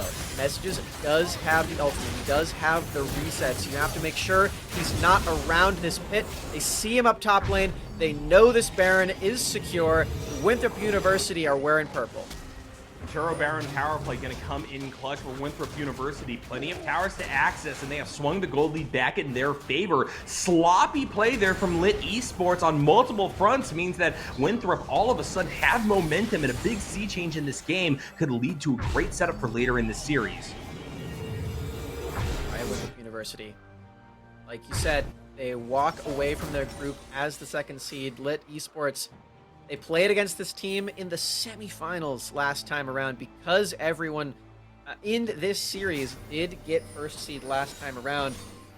Lit Esports also rocking a slightly different roster. The entire bot lane has shifted this time around, and these fights have been very close. I think it's fair to say that Rockboom has been really pulling his weight in this game. The Xayah has looked quite ferocious. Winthrop University, that momentum that they talked about in the interviews, talking to these players, really seems to be true at this point of the game. Flux has got to be careful. They have Messages at their back. Actually, the whole dang team is here, and this is actually Trickster overstepping their boundaries. Tookies trying to hide out inside of the Triad bush, but Messages has dropped their ultimate on top of them. Down goes the Leona. Denethor on the flanking play, though, looking for more. Messages following Mobility over the wall. Gonna go golden right in the middle of the Dominus, allowing for the Ezreal to fall by the hands of Kisno, and some of the Zinja walks out from under Denethor. Now it's the Croc being run down. So much for a Baron play. What a back and forth. Oh my god! Sword tried to be the hero there. We saw him jump off screen, but he jumped into 2, trying to do what Mobility did in the last play, but he couldn't find a single kill, even with 8 of them beforehand. Winthrop University completely scattered on that play, not sure who to target. And then with a champion like Tristana, you need those resets to come through to make the team fights actually go well. Don't actually find him at all. Lit Esports find themselves the first ace for their team today. This actually could be a big deal because they get a lot of extra gold. That's a stopwatch for Rockboom. That's also a stopwatch for Dragoon, not to mention the Guardian Angel now available for Kisno. This fight got a whole lot trickier for Winthrop now on Drake 5. Lit has plenty of setup around this 5th Drake of the game like they're talking about. This could be their angle for Soul Point a lot later than expected, Summer. We're 30 minutes into this game, and it's been a wild match so far. 19-20 on the kill line. Both teams still deadlocked, but Winthrop University now have the homework of trying to find a way to push into this river. He's no for the time being clearing out vision as Flux was trying to go for a flank and now is dead. So things change, things stay the same, and this is going to be Winthrop University actually finding not only the Recon, but also the Xinjiao as well. Dragoon gonna have to use the Counter-Strike to zoom on out of their shutdown, flowing over to mobility. What in the world am I watching? Winthrop University, they realized their mistake very quickly. You got to give them credit for that one. That last play, completely scattered, did not have the same targets this time around. They say, hey, we're killing Rakan first. Hey, we're killing Xinjiao next. We're keeping the order alive. And the order of Drakes has completely flipped on its head. Now Winthrop is the one who is up 3. Hey, everybody. Good thing I wasn't drinking water or doing something unseemly on cast, but yeah, we are snapped back to reality, and unfortunately, there goes production. Hopefully we'll be able to get everything back on track, and we'll be hopping back onto the Rift very shortly. Shoutouts to our production, actually, for making sure that things transition and move cleanly. But yeah, we have a little bit of come down time, a little bit of time to catch our breaths and think about what is going on in this game. Why do we see so many kills? It's what, 21-20 right now at 30 minutes in? And 3 Drakes now for Winthrop University. This could be a 4 Cloud Drake Soul, which you haven't seen very often, but it looks like we have an in-game pause, which is why we're trying to have this delay here. As, man, the stakes are really, really high right about now. We're seeing Plux continuously try to go for these flanks on the Rakan, just not quite sticking. I think that was his 7th death of the game there. With the University, when they have these clear targets, the fights just look so easy. Yeah, and things being as close as they are, I think, means that it's really going to come down to mistakes, and there have been plenty of them from both sides so far in this game. Lit overextending, trying to find themselves a 3rd dragon, but it's actually going to be being a Soul Point going over to Winthrop, and I just was not expecting them to all of a sudden go triple dragons in a row to knock back against the early stacking from Lit, but I think that completely reshuffles the way that I'm looking at these compositions, and right now, feels like Winthrop kind of has momentum, has a lot of damage come late game, and we already know how much of a terror Tristana is from the recess we've seen earlier. Momentum is something that they've talked about together, too. As a full team of 5, they are no stranger to having that morale just continue and bolster their presence together. And I love seeing stuff like that. I love when these teams are just so confident playing together and they all have the morale. And I think that does happen a lot of the time to collegiate teams. I know the full collegiate season hasn't quite started yet, so they're not all in person together at this time. They're still playing remote, but seeing this like camaraderie come together even before they step foot in Rock Hill together, I think is a really good sign for not only this tournament, but also the collegiate space to come. Yeah, the collegiate space is heating up. I was talking about this with Alk Batter yesterday, actually, Summer, but you're looking at the signings. Surtees entering into collegiate, I think, with Converse University. Magudis is going over to George Mason here in Virginia, so very excited to face off against them down the line. Just great time to be involved in that scene. I think that not only is the support being brought to the NACL qualifiers really valuable, but also the more vision that we have of CLOL and support from Riot on that front, I think it's incredible for developing NA talent and giving a lot of really good prospects some time in the spotlight. It is really funny that the 2 examples are Surtee and then Magudis. I love Magudis. I think that is very funny. One of those guys in the NACL finals on Wednesday, which you can get tickets for right now. But as we are back onto the Rifts, Winthrop University, they take themselves the bot lane turret and will continue their reign of terror, it looks like. Matched in the side lane is Dragoon. I don't think he can take a structure all by his lonesome, though. Yep, Dragoon splitting for a little bit. We'll be able to at least clear out a wave and jam it down towards the tier 2, requiring the response from Trickster on the Maokai. Taking a quick view, Baron has been claimed by Winthrop University, but they really didn't do much with the buff given the fact that they got 5-man wiped right afterwards. Lit Esports, though, are trailing on a little bit of gold. We'll see whether or not that comes to matter as we see everybody start mobilizing once again for the minute 30 Baron dance that's upon us. Whoa! Flux, you gotta be careful, man. You've already died 7 times. You do not want to get stunned up by this Leona again. This is a tricky one to come back in. It seems like Flux is having some struggles, but he really needs to keep his head on a swivel because the resets are still possible for Lit Esports. See Messages has a lot of items on his inventory. This can still be a terror from the remainder of these fights. University are not careful, and this can actually still set up for a big moment. Yeah, Messages already stacked up to 9 hits on the Dark Seal right there, looking maybe to go even further with their engages. The Death Cat completed. They got a lot of damage. That's right, above now with the University. They're moving into this quadrant, pushing out the lanes. Baron is up in 30 seconds. And Winthrop has noticeably gotten better together at setting up for them. Lit Esports had a great time doing that so many times in a row early game. Since then, Winthrop, they take one Rift Herald, they take the third Drake off the map, and Lit kind of forgot how to actually set up for these objectives. And it's a little strange to see, but Winthrop's improvement is noted.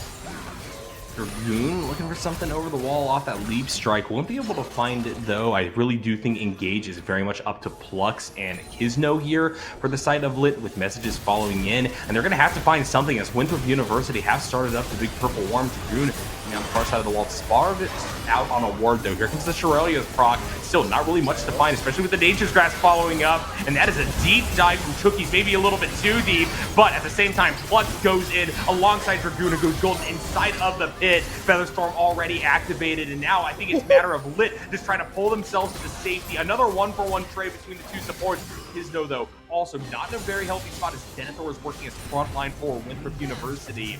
Off that trade, Lit have stopped, or were unable to stop the Baron take. Winthrop University backing with another big gold streak. As you said, both supports dying, but the pressure there out of Chookies leads Winthrop to find themselves the Turo Baron buff. And did you see all that crowd control that he had in that play? 1 versus 4 he was in that exchange, and just holding everyone back, holding the line. A beautiful moment for Winthrop as the rest of the members have purple yet again. Does purple and maroon go well together? I'm not really sure. It feels like it might not, but that's okay. They're matching there with the jerseys. They don't really mind too much. Winthrop University, they're bringing everyone into the jungle yet again to try to get another neutral objective. Going for Soul, trying to accelerate the pace of the game just a little bit. They know that Sword and Mobility are both on some pretty solid power spikes for themselves. Chookies going for the Anathema's change. I really like that call on this Leona. Plux also has an Elixir of Iron. Actually decided to not pop it during that last team fight. Or no, they did pop it during the last team fight. They just bought another one. So that's where all their gold is going now. And let's see if that pays off for them. As Lit do need to make a stand. I don't think that they can allow for Soul to go over to Winthrop this early. They want to go to Dragon number 7. That's like called out. Gonna be gobbled Cannot get on into up. this. Yeah, it's just so hard to find engages right now. Winthrop University with an iron grasp upon this pit. And the dragon has spawned. Now it's a question of what can Lit Esports do as a means by which to push back against the Rift. They don't actually want to contest this neutral objective, but simultaneously, without the Baron buff, they're having a hard time even getting to these tier 2 towers. It's feeling like a product of what we saw in the draft, where Lit Esports has literally no frontline at all. Messages just died under his turret sword. Lethality underneath this. Solo kill in the mid lane. Holy moly. Yep, and things just seem to be the slipping redemption. out of the grasp of Lit. Redemption gonna be dropped. Going to... What in the world is going on? Fortunately, it's a Baron recall, so the redemption is a little late. Yeah, won't be able to get in time. That would Is it be a 2.5? Is it 2.5 second charge on redemption? I actually don't know if the charge time is on it. Boy. All right, Featherstorm being used. It's fight under the tower. Teleports are being channeled. Kizno mobbed up. GA is popped, and that's 3 dead. Winthrop University is sitting pretty, as now I think we're just going to see the end of the game. It's only the Jacks up and wave at their back. Looks like Sword and company are just going to plow through the mid lane and make a mark for Winthrop University to start off with 7-3. Been trying to cut the wave down. He got all the minions, and now it does have a stasis to stay alive here. Didn't do anything else. Well, they are going to buy some time for messages to come in with their ultimate. However, Vex is also just being covered and smothered. And yet again, a wave will crest back over for Winthrop University to, yes, playing that first game 37 minutes in. What a banger, Summer. All right. What a showing out of these two teams to start off the series. Lit Esports, they had a great opener to this game, taking so many of those neutral objectives. But once it got down to it, the lack of a tank really started to show the holes in the ship that Lit Esports was trying to maneuver through the rift. And Winthrop University just completely took advantage of that one. This is a great game from them. Congratulations on the first win of the day. They're going to need one more to actually make it to that semifinal, where they actually played against Lit Esports in the last qualifier. Well, Lit Esports all of a sudden put back to the wall the first seed, somehow struggling in that game. Really clean early movement, completely shut down by Winthrop University, who came alive looking for those neutral objectives, getting themselves everything needed to end that. We're going to throw it over to a quick break. When we return, it's going to be for the draft of game number 2 in this best of 3.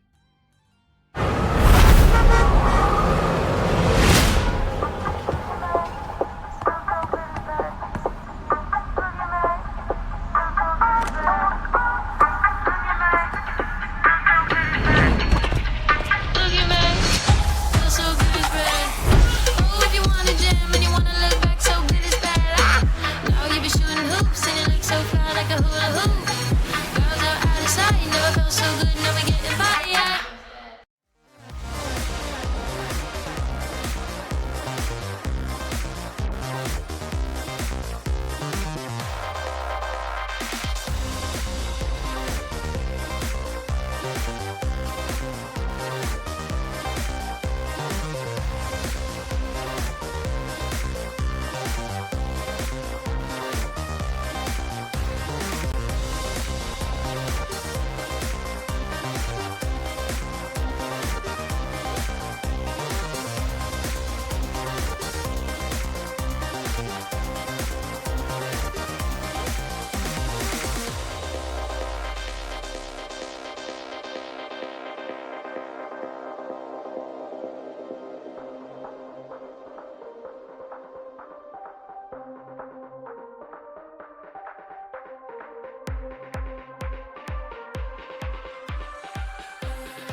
The LCS Challengers League is brought to you by Turo, the world's largest car sharing marketplace. Find your drive. Hello, friends, and welcome back to the NACL Summer Qualifiers for what will be the second game between Winthrop University and Lit Esports. This has been a wild best of three, even with only a single game, and actually not even a single game viewed under our belts, as we had a little bit of a delay getting on into the lobby itself. But after 5 minutes, the dust was already beginning to roil and rumble, and then we saw 30, 40 kills in that game. Summer coming out the other end of it with Winthrop University up a single game. What could Lit do to readjust? Ooh, well, they've been in this situation before, down a game to Winthrop University, and they did bring it back. They did win a second one, and they will need to do that again to actually manage to keep their lives in this event. Now, technically speaking, both of these teams do already have enough points to make it to the promotion tournament, and if one of them, or if Mirage Alliance, or if Team Ambition wins the entire event, then both these teams will still make it to the promotion tournament. So whoever loses this series is the biggest Team Coachify and Team Eterner hater on the entire planet, because they need those two teams to lose so that they can make it onto the promotion tournament. And that's sort of how the points have actually laid out, because both these teams did make it to top 4 in the last event and have done pretty good job for this entire event as well. For the most part, they did both lose in the first round of their group stage, but they made it all the way to the quarterfinals anyway. They are here in Jericho, and they are ready to play. Looks like Winthrop's a little bit more ready, though. Yeah, they were cooking. I do think that there were a few moments there where they overstepped their boundaries, and we saw a quick snapback there from Lit Esports, denying, for instance, that first Baron Nashor push. But at the end of it all, it did feel like it was actually Winthrop who were on the up and up throughout that game. They were making very smart calls, looking for some of these team fights, and it just feels like in return, Lit Esports offered up their bodies, saying, hey, take us down, because they were overextending, overstaying, maybe a little bit too desperate. It's just so hard to play a game like this against full AP Maokai and just not have a single champion that wants to walk into those brushes, which I think is what happened a lot of times in that game. They had some means of engage from a long distance away. Things like the Vex ultimate were very powerful and were used to pretty good effect in that last game by Lit Esports. But that guy in the jungle here for Winthrop University, Trickster, on his AP Maokai, really showed up when the Throppers needed him most. Not to mention mobility on this Ezreal. I mean, this is a great performance out of him. The jumping in and finding all these plays. Both marksmen in this game actually did that multiple times, and I had a great time watching the duo right there really have all the confidence to hop in. Yeah, quite the slam dunk draft from Winthrop University that really kind of fired on all cylinders. The strengths that they brought to the fray in that first game, I think, really means that they're just looking to make lightning strike twice, which is funny because they're up against the lightning themed team, as it were. But yeah, I think that you need to do something if you're on Lit to get rid of the possibility of them going double marksman for Winthrop University, because it once again allows for mobility to go to a mobile champion like that Ezreal, and they're still able to make those confidence-based plays. But the fact that they're so judicious about when to jump in, they know when they're going to be able to clean up, pick up stuff like a triple kill, means that Lit needs a new approach to these team fights. Sword simultaneously probably should not be allowed to be on a champion like Tristana, where those resets mattered so much.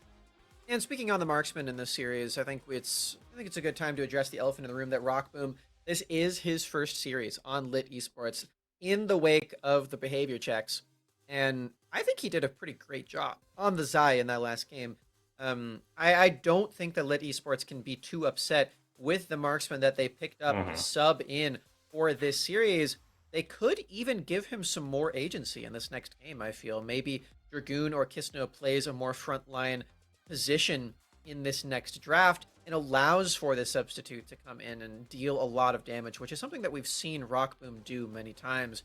I don't know what the communication in the game is really looking like for these guys. It's probably not quite up to snuff to what Lit Esports is used to. If we're just to guess, just to speculate as the new guy onto the team.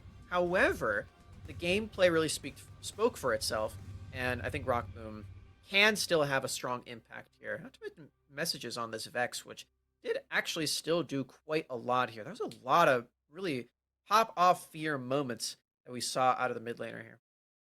Honestly, if you were to look at places in which the communication may not be fully there for Lit, it would be in the support role for me. I feel like Plux was going a bit too deep on a lot of those flanks, and being a pretty fragile Rakan, going for the full Enchanter build, they ultimately found themselves dead way too early. They were unable to make the same kind of splash with their sacrifices that Chookies was able to, who also had a very high death game on their own Leona. We'll see if we'll see if the supports can change up a little bit, because we saw that both supports did die a lot of times, but in pretty much every instance, Chuki's death meant more than Plux's deaths on the Rakan. There's just something about stunning the entire team with those solar flares and dropping the glacial augment across the field and just being generally tankier and more difficult to take down, I think led to the Leona moments having more weight. And yeah, I think we did talk a bit, maybe too much about Plux dying a lot when Chookies did too, instead of just talking about the real meat of that. Yeah, certainly the case that things can be shaped up on both sides, but the capitalization of Winthrop off of their support's deaths, I think, was part of the reason why they were able to take that game number. And now it's a matter of looking back out onto the Rift with this pick and ban phase that we have of returning to blue side, gonna ban out the Darius yet again. Things start as they began. Means Lit is just right back to the red. That means they chose this, which is what I was trying to say. They still have the counter pick available later on. Still try to get themselves a strong pair on R1 and R2. They didn't blind the full bottom lane for themselves with the Xayah and Rakan last game into the Tristana of Sword. And they followed that up with the prepared counter pick of the Vex, which I can't imagine too many teams have really prepared for against Lit Esports. Are you certain? I don't know what their scrims have been looking like recently together as messages. Again, Vex is not just a champion you pull out that confidently on a whim. Well, it looks like Winthrop University are going to allow for it to possibly come through again. They don't think that that was the main pressure point for Lit Esports, as they're denying the Malphite and Ivan alongside that Darius for the second game running. Lit Esports considering something with their third ban here. It's going to be that Tristana, changing up the first pick for Winthrop. Okay. Leaves up Kaisa, leaves up Rel, the Maokai, all available. Winthrop University, they go for the first of those. Kaisa is here for either mobility or sword. Again, still a flex pick. Most often, I think, nowadays, going down bottom lane. And this will open up Lit Esports to go for the Xayah again. This time, not going for the support alongside it. Okay if the Rakan goes over to Winthrop University. Instead, it is the Maokai. I think this looks a lot better already for Lit Esports. Yep, I'm liking the fact that Lit Esports are not just going to go for their bot support lock-in this early on in the draft. Getting the Maokai, I think, is already a huge step forward for Lit's identity as a team. It is a bit more of that early game presence, or at least mid-game presence, by which you could play off of Rock Boom with that advancing Nature's Grasp that Kisno is going to be laying down and setting up. Winthrop University now going to be locking their first three picks as not only the Kaisa, but the Sejuani and the Renekton. Really solid jungle top duo for Winthrop University. Blind in the top lane yet again, giving over the possibility for Dragoon to pick his champion right here. And it very well could be the Jace. So another flex pick for Lit Esports, depending on how the rest of this draft does shake up. Winthrop University are okay with the Renekton blind, as long as it's with this Sejuani, which is here. Trickster playing the standard tank in the jungle again, although I don't think this time it will be the full AP variant. I don't think you can really get away with that on Sejuani these days. Yeah, probably not. The Jace over here for Lit Esports has a little bit of flex potential into either top or mid. Might just be the response here to the Renekton, which itself can flex, but I imagine that this isn't something within Sword's wheelhouse. Seriously? We'll find out. You know, Sword, he already played a physical damage champion in the last game. That's true. He's a versatile guy. He played a full split of support earlier this year too, so champion pool has got some vastness to it.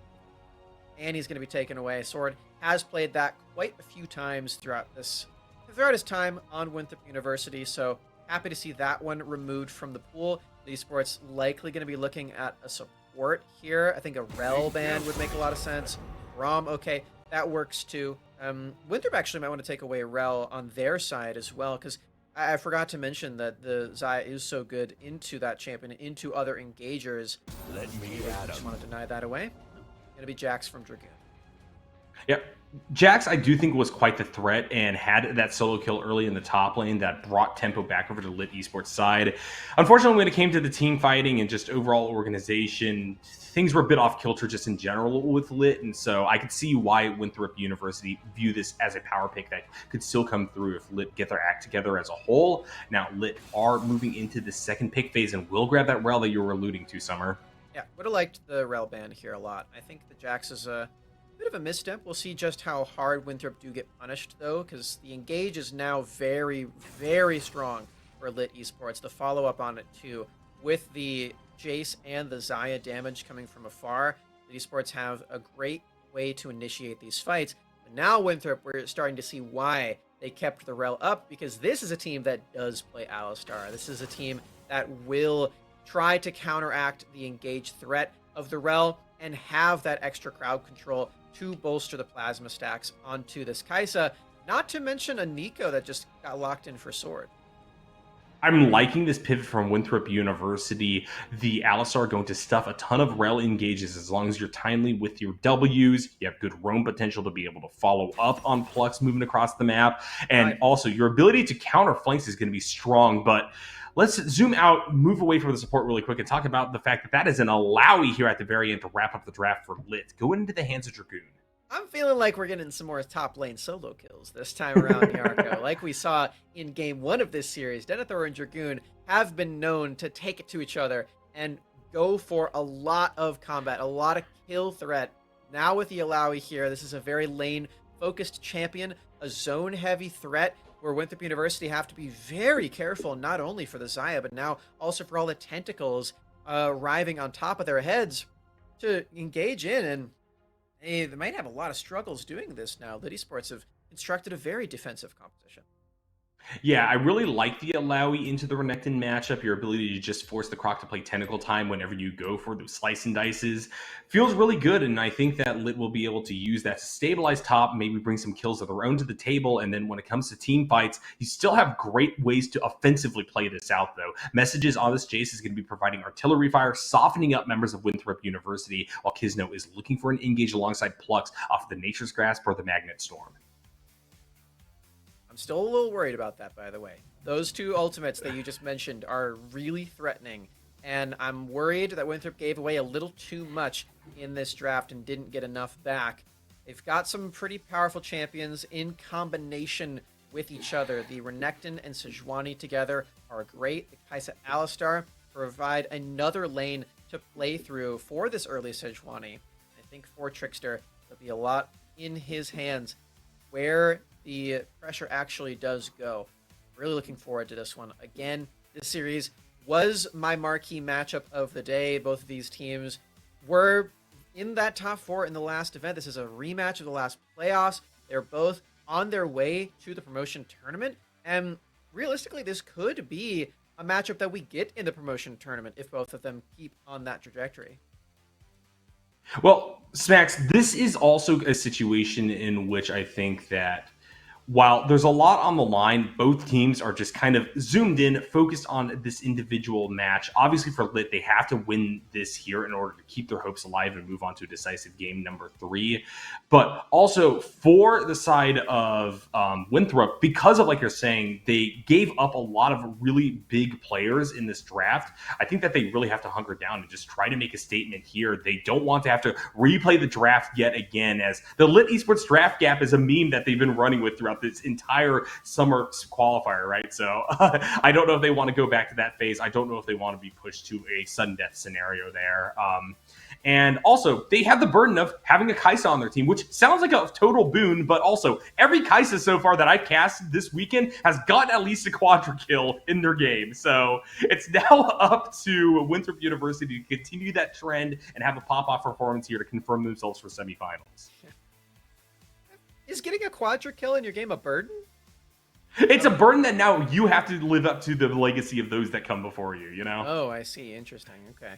I think they're more interested in just getting the win. Maybe a quadra kill wouldn't hurt, though. We'll see. Yeah. You know, could be big. My ego's too big, I guess, to compete. Because honestly, when we were interviewing City Witty earlier, we were asking about the pedigree. I was like, yeah, it was cool. Didn't seem to care. He cared much more about the fact that he was propelling Coachify further ahead into the semifinals. And so let's see whether or not Winthrop University will be able to propel themselves ahead to semifinals, or if Lit Esports are going to clap right back in this upcoming game. If you got the killer mentality, then the kills will follow. So that's sort of where we find our teams, where at least we found City Witty before. And I know he mentioned that he was watching this series. Hi, City. I hope you're having a great rest of your day after getting that 2-0.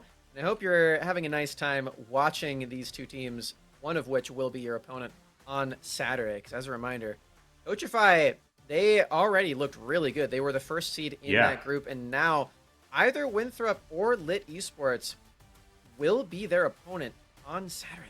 It's going to be a really close best of 3 that we watch in the semifinals, I think. Definitely the case. So far, both of the teams we're seeing here in the second best of 3 haven't really been able to replicate the cleanliness of the matches that we saw to Coachify, but that could just mean that they're super well evenly matched. But I do want to see overall less mistakes being made early that could create variance. Both teams, I think, need to just get their compositions on lock, coordinate as best as possible, especially to overcome some of those communication issues that could be coming from the fact that we have these roster swaps specifically for Lit. See if they can weather the storm that was the behavior checks in the range of their bottom lane. Tajed out, Rock Boom in, Lit Esports on their last life here in the tournament. And maybe not for the year, as we mentioned before. They are still on track to make it to promotion tournament, but they certainly want it to remain in their hands. Speaking of, by the way, I'm pretty positive that with the top 4 finish for Mirage Alliance, they are the first team to actually lock for the promotion tournament, because I'm pretty sure they have enough points to where even if they don't win anymore, they've still already qualified. So congratulations to Mirage Alliance. Mathematically, it makes a lot of sense, right? You push into top 4 the first summer split, you then jump in for the second summer qualifier, get top 4 there. I guess mathematically, you have to be in the top 4, right? Yeah, I feel like that's math, you know? One of these teams is going to be in top 4 for both tournaments also, so they will probably also lock in for the entire event. You see both of these two bot lanes already creating some glacials, some spells, damage, opening things up well.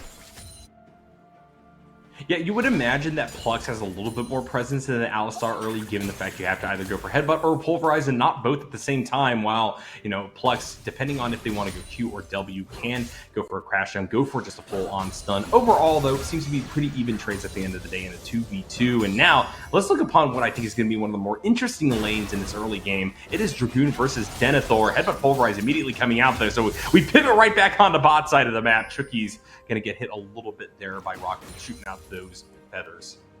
Tell me about the top side matchup here. Ooh, I think that right now Denethor with control of the wave is doing what the Renekton needs to do. They want this wave to bounce back out. They do not want Dragoon to hold the wave. They do not want Dragoon to have enough space control by which they're going to be able to easily fire off or test the spirits and just make life very difficult for the Renekton. Messages is in a lot of trouble. Great wrap around there from Trickster. Beautiful setup and first blood for Winthrop University. A second game running. Flashing in for that snare onto Messages. And Messages, he knows. There's no way for him to run. He has to just stay in that lane. He retains his own flash, making it slightly more difficult to find a return gank. But if they're already doing this at level 3, then you gotta imagine that this chase is not safe anywhere. Ooh, Dragoon going incredibly low, has the 2 tentacles and a W available to get some slams onto Denethor, but they use them on the wave. Denethor flashes under the tower, gets the solo bolo. That being said, this gank from Trickster bots not going as well as expected. That was a triple stun off of the Blade Caller, and that means that Mobility, Chookies, and company have to back off towards the tier 1 tower. Plus, still angling for a kill. They have Kisno at their back, no flash available for the Rel, and only 100 health, so they will eventually peel away. But Winthrop University as a whole have picked up 2 kills, almost 3, but a good utilization of the W shield will keep Flux alive. All right, Winthrop University, I see you. I see that they are here to play. They want that semifinals appearance again. 2 quick kills to start things off. One of them a solo kill up top lane. Denethor making the return trip to that. We saw the same thing happen in the first game. Now, if they really want to make it a rerun, and Dragoon's going to find a solo kill later on into this game too, so prepare for that. You would hope with the Alawi that they find a kill, be it a solo kill or not. They need to stabilize this lane. The Alawi wants to become a split-pushing threat, and they want to actually be able to take 1v1 matchups comfortably enough to require multiple people from Winthrop University to come to their location. So far, though, Denethor doing a great job at navigating this matchup. This is not an easy one either. I mean, Alawi is just one of those champions that makes top lane not very fun to play. Definitely a champion that makes me not even consider maining it, because just, I don't know, it just breaks the game, breaks the laning phase specifically. Apparently, Denethor has broken the unbreakable. Solo kill up top. Love watching this guy play. He kind of sprung up out of nowhere, you know, he hasn't really played on too many teams throughout the last couple of years. It's been a bunch of lower finishes in these qualifiers, and name for himself for sure this year. Flux setting up with the Hex Flash into the slam down on top of the Alistar as Kisno is going to busy themselves with mobility. Kaisa going to be able to reposition during this fight. Kisno very, very deep into this one. Chookies is going to die though. Flux getting that kill. An Ignite being dropped. Rockboom trying to hold on. Trickster, the last one standing on Winthrop University side in this bot lane play. Solid movement across the map. Lit Esports finally purchased and actually finding a 3rd kill. Plus, we'll have to trade their life for the tower dive, but it seems totally worth it as Rock Boom, this carry that we've been highlighting, moves up to 2-0-1.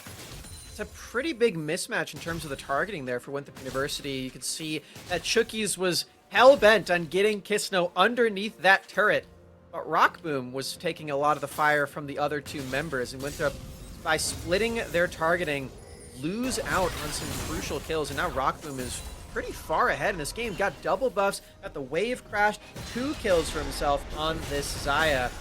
The substitution, again, seems to be proving its worth.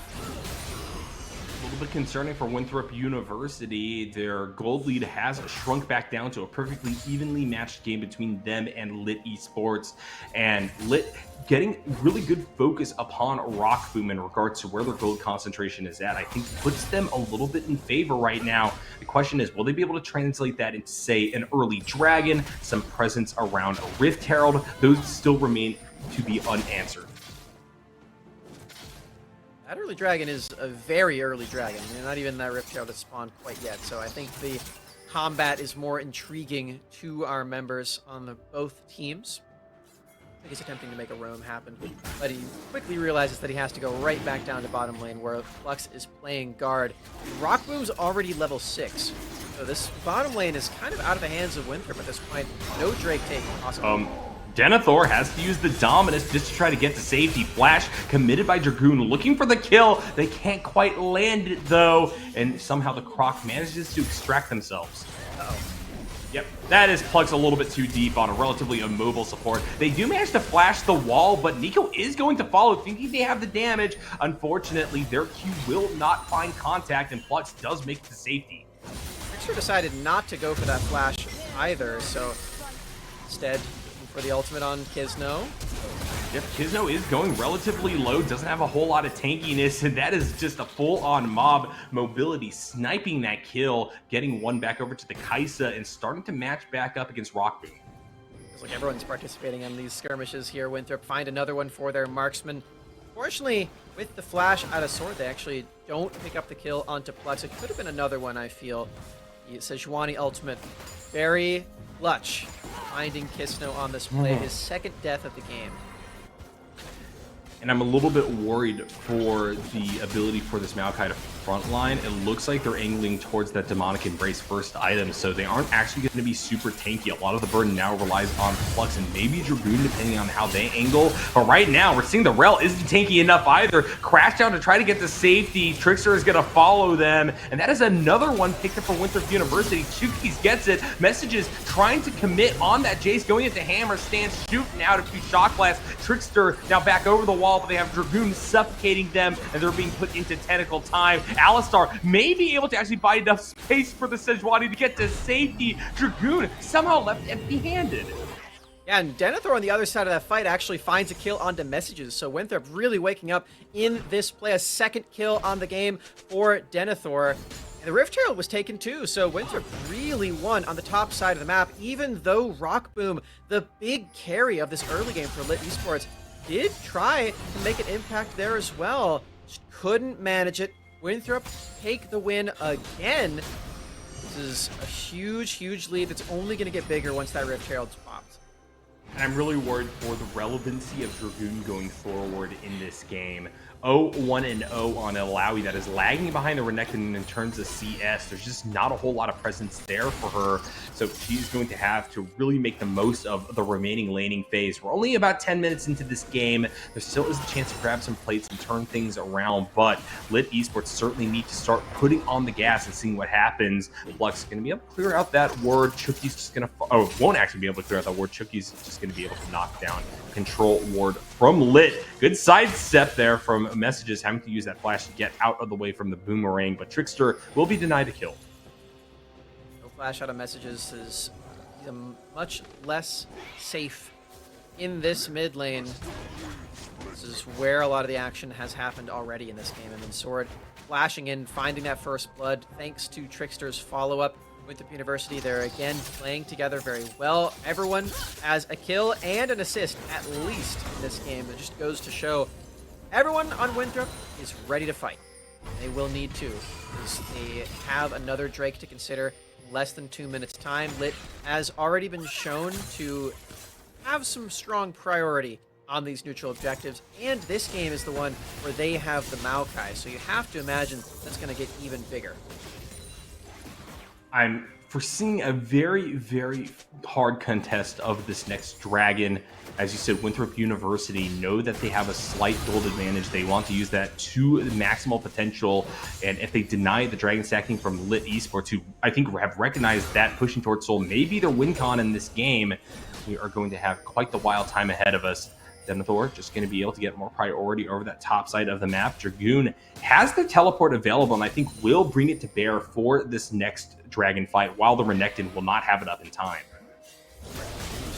Worth on Winthrop University, just so reliable up in that top lane. Every single time you play against an enemy top laner that has shown to cause trouble against a lot of other opponents, Denethor just takes this matchup, finds solo kills, finds CS leads, and ends up being a reliable presence in every single mid-game skirmish.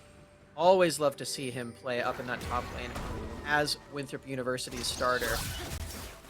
We're definitely thankful for that victory.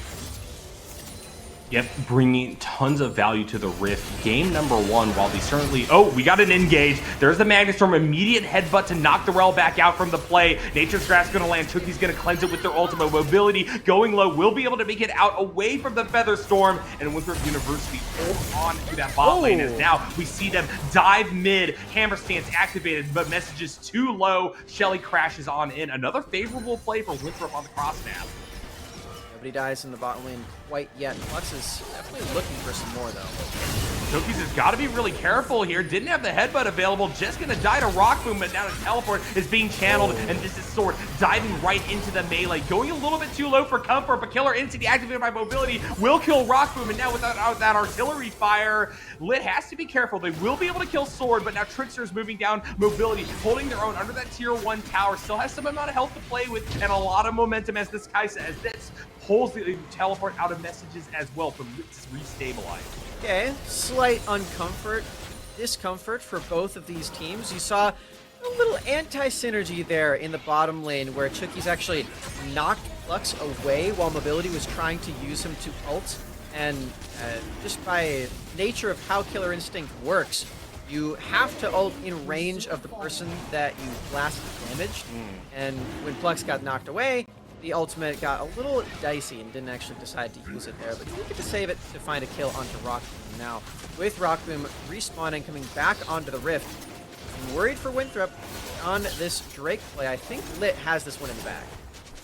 Yeah, I think that Winthrop University realized it'd be too fraught to try to force everybody back over here to go for some kind of play. Lit just going to be able to clean up that neutral objective, stacking up to what will be an Infernal Soul. So good on them right now. They're keeping this game close, but the gold is starting to widen in favor of Blue Squad. Mobility keeping his shutdown there is really important too. Still 350 gold on his head, up on top of the standard 300 that you get from killing a champion. So a lot of gold that you will get for your team, for yourself, if you kill Mobility. University, they have multiple members actually wearing some bounties thanks to Denethor's lane destruction up top. And once he is a part of these next fights, you're really going to start feeling it, especially if it does happen on this Rift Herald. You just recalled, teleported back with a Gore Drinker. Lit Esports, they need to take this very quickly. They want to avoid a tussle with the Croc. I think that Winthrop University are kind of happy playing this passively. They're going to try to go for this first turret gold onto the Kaisa of all things there in the bot side of the map with Trickster just covering. And so the eye will be picked up pretty easily by Kizno. And overall, I still like this call for Winthrop University. They just got to ensure that the second Shelly doesn't get a whole lot of value. Away from the top lane is something that... Hold on a second. Yeah, Sword is going to sacrifice half their health bar to try to use the Pop Blossom to set up a Trickster and company, managing to skedaddle on out of there with their W as well, the Shape Splitter coming in clutch. And now Denethor is approaching the lane. Kind of disorganized there, but Winthrop University keep everybody alive. See the favorable interaction with Nico against Maokai, where you can pick up Maokai ultimate. Oh boy. Oh no. I don't even know how or why Plux died right there, but he sure did. Chucky's coming in, using their ram abilities as the big cow and setting up beautifully. Is it a ram or is it a cow here? Those are two different animals. They're ramming them as a cow. He's actually a Minotaur. That is true, but you know, he's like half cow, and there's plenty of cow puns to go around when you're playing the champion, so I'm happy with the way that I classify Alistar. Okay, sure. I guess that makes sense. We're seeing in this game, though, Winthrop, they, like we set up in the draft, have two different distinct lanes that Trickster could have played for, and you're seeing in a few of these different moments how it can be a little weird to leave one of them on weak side, but just the nature of how things go sometimes. Both Denethor and Mobility are very strong on the map, but they can't both be the carry all the time.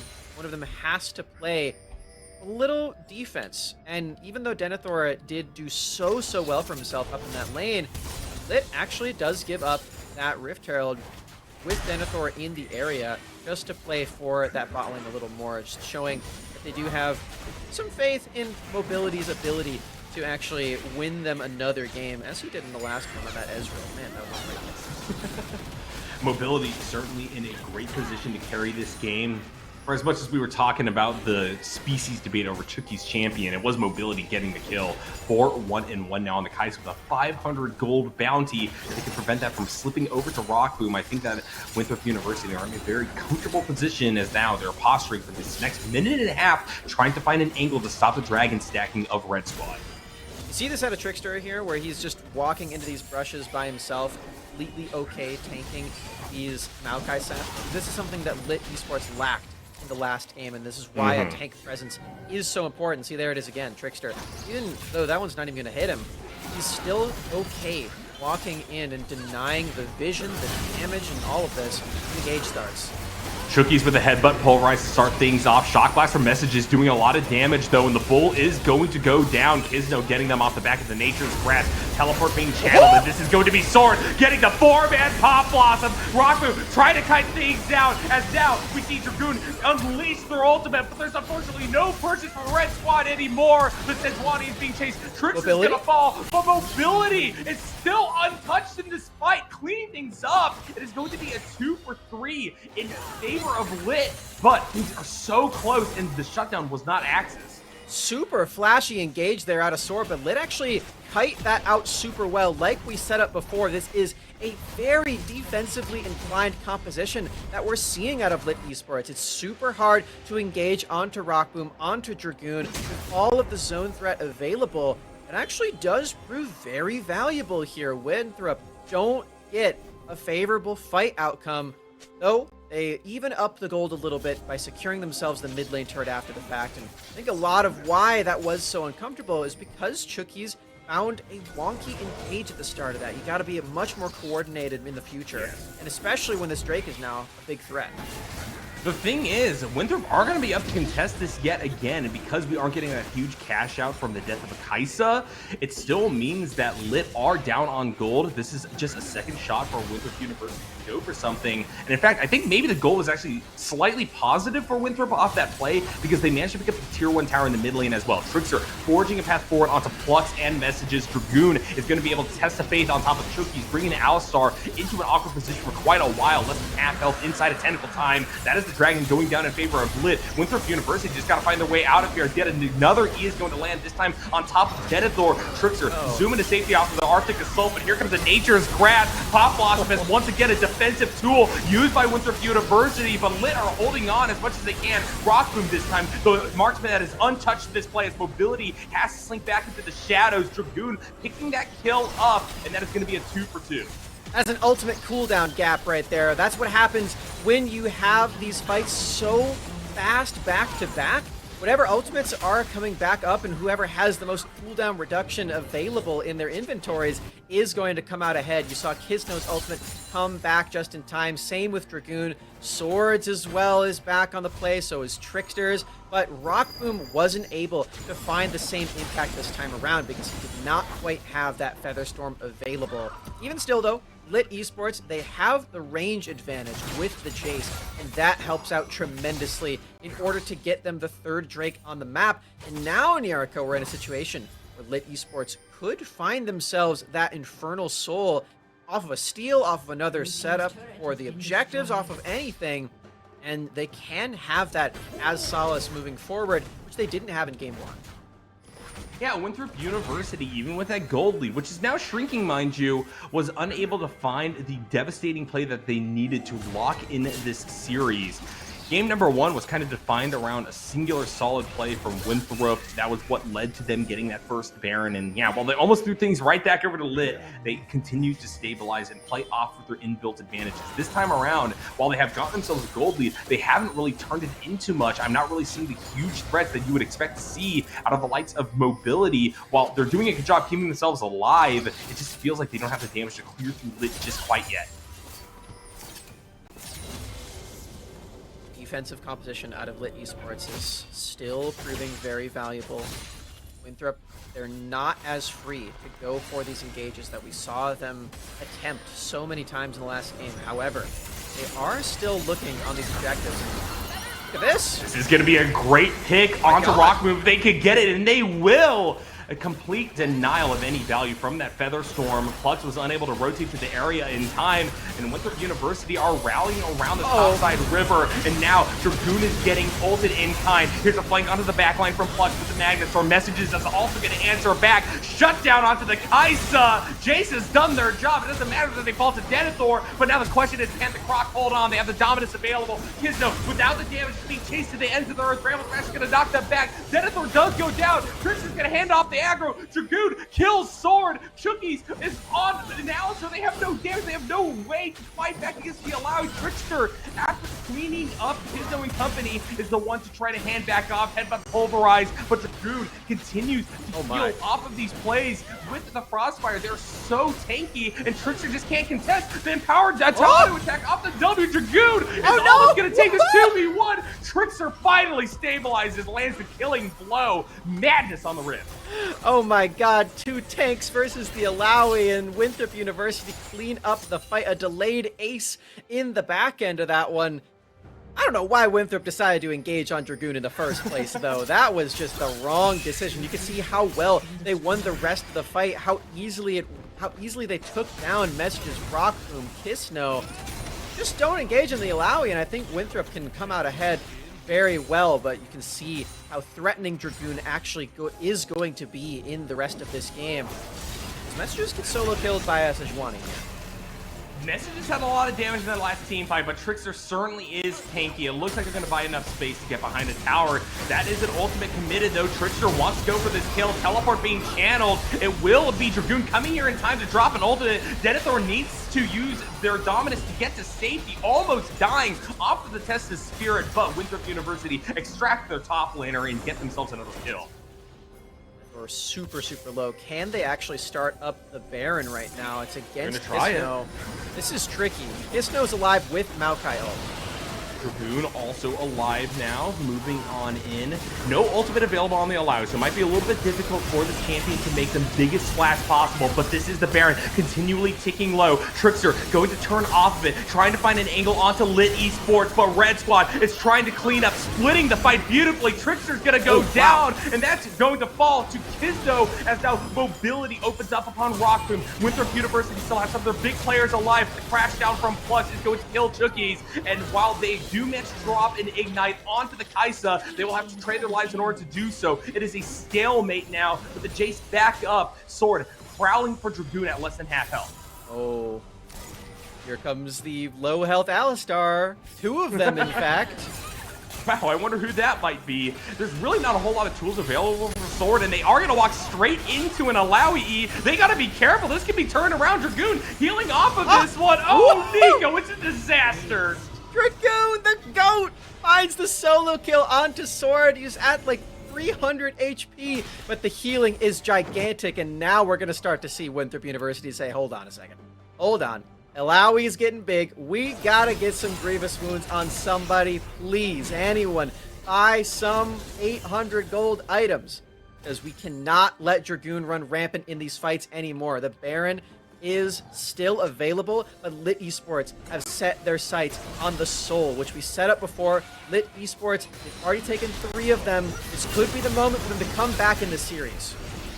The zoning power of Dragoon is just so intense. Trickster and company are just backing off. They're going to give away Soul. Okay. Sword doesn't have teleport, so he is very far away from this play. Can Winthrop actually find favorable footing for this Baron, or will they give up the Drake Soul for nothing? I don't think that they can actually take this. Red Squad has already cleaned up, gotten themselves Infernal Soul, and a fight and turn angle against such a powerful buff, I think is going to spell doom for Winthrop University. They're going to be left empty-handed out of this exchange. Stun on a Trickster, just trying to make sure that passive isn't available anymore.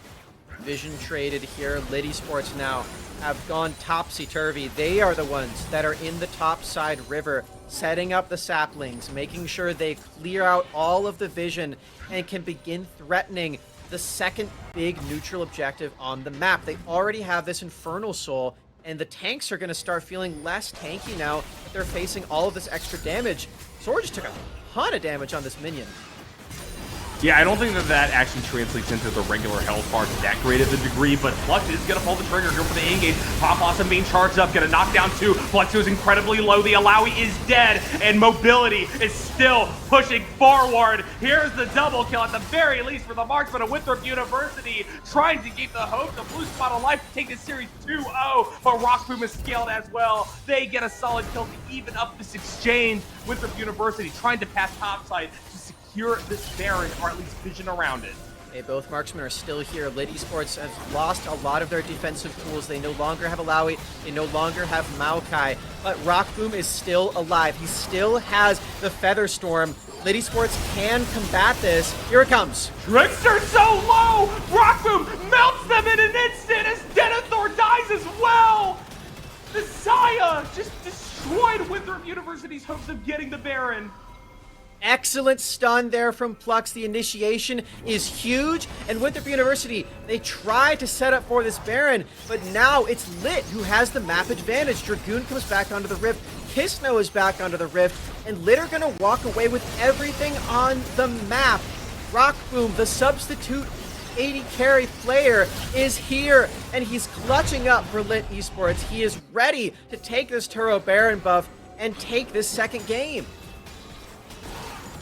Lit have just gotten the biggest gold swing we've seen so far in their direction. It's not much, but stack that on top of the Dragon Soul, stack that on top of a Baron Nashor, and you have a team that I don't think Winthrop could step to anymore. Elder Dragon going to be a defining objective in 3.5 minutes, but Lit have plenty of time off this Turo Baron power play to make this map as favorable for themselves as possible prior to that buff.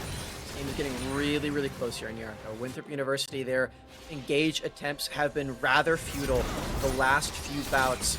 Lit Esports done a great job defending the marksman, keeping their front line alive, and just proving to be so unbreakable, especially Dragoon on this Alawi. This pick got solo killed early on, but still has so much confidence to play in these exchanges.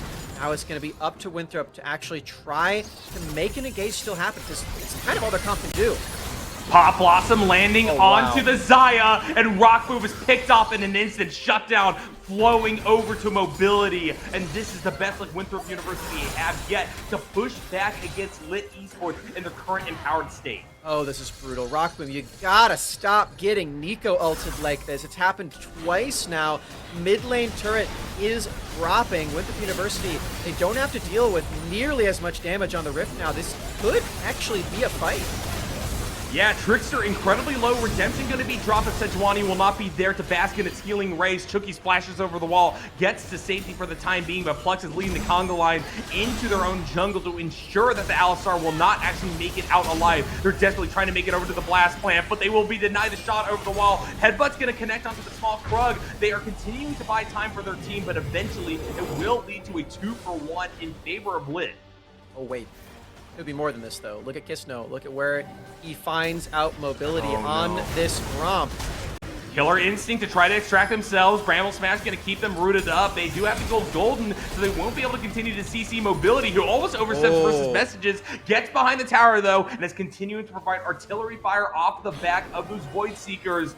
Dragoon also wrapping around, eventually deciding to just try to lead these minions into the tower mid. The Baron buff still alive. The Turo Baron power play still very much alive for Lit Esports to control the pace of this play. There was no almost about that, Nyarko. Mobility did overstep. He no longer has Flash on his team's huge damage dealer.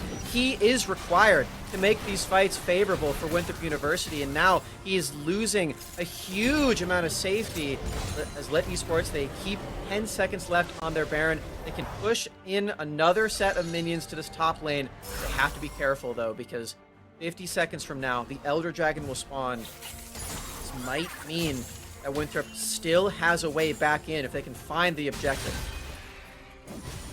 All eyes on Trickster and Mobility. One for the smite, one for the smack. Mobility needs to pop off in this team fight. If Winthrop can find another pick onto the likes of a Rock Boom, Lit may not have the presence in River, even with the Infernal Drake, to actually be able to step to the 5-man squad that Winthrop University is dedicated to this play. The fact that that last Baron didn't lead to any inhibitors going down means that Winthrop University has space to play with. Test of Spirit, though, landing onto Trickster to start things off. Bad opening for Winthrop. They lose 1,000 health on their jungler. And a couple of these tentacles are making it even worse. Half HP now on the Sejuani. The Jace poke is landing too.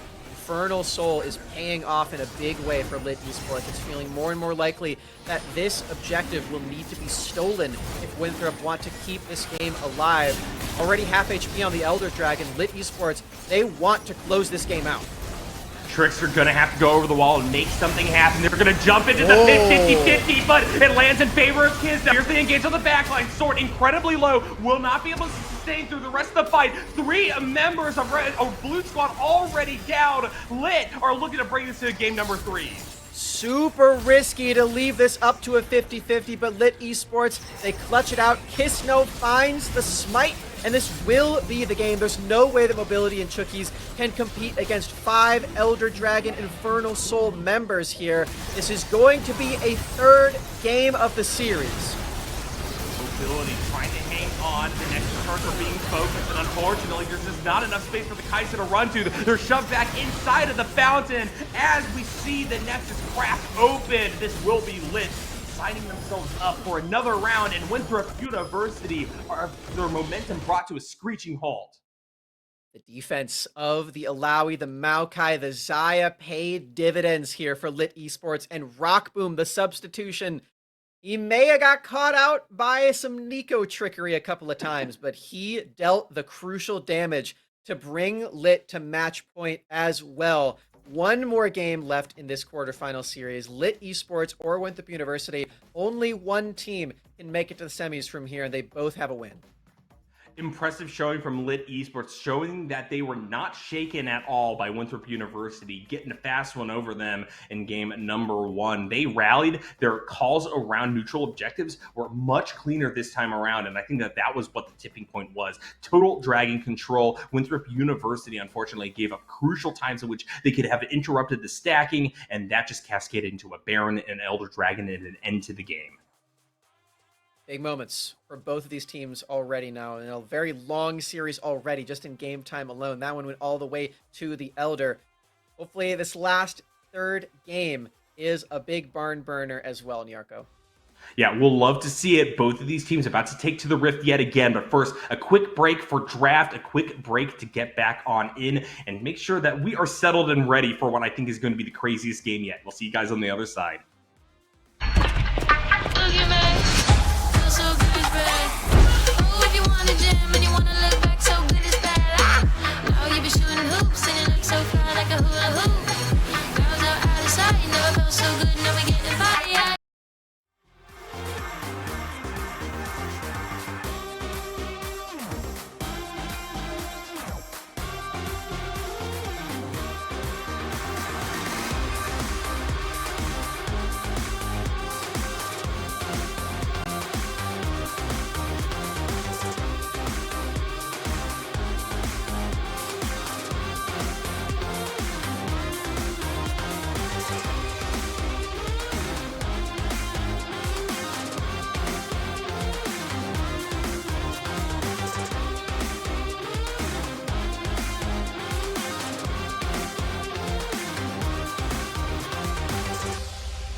The LCS Challengers League is brought to you by Turo, the world's largest car sharing marketplace. Find your drive. Hello, friends, and welcome back to the NACL Summer Qualifiers as we're diving deep into the quarterfinals. About to round things out with a third game here between Winthrop University and Lit Esports. Things have been brought back from the brink by Lit, who in an incredibly long game managed to stabilize, get themselves a soul, get themselves an Elder Dragon, and push back against Winthrop University, who cleaned up game number one, and now they're looking to try to bring back that magic here as both teams have their backs against the wall. Yeah, the rematch of destiny is what we all were hoping it would be. Lit versus Winthrop all the way to game 3, and we've had some really fun picks all throughout too. I mean, Lit Esports, they've pulled out Alawi, they've pulled out Vex. We're getting the Alistar matchup in the bottom lane into the Rel. We're getting Mobility having huge pop-off performances on both Ezreal and Kaisa. And, I mean, it's just been a really, really fun series to watch so far. So I'm really looking forward to this last game. I'm betting that we're going to still see everyone on the same sides, though, because both of these teams have already picked to be on blue and on red, respectively, already. So that'd be my guess as we're getting into the draft here, hopefully very, very soon.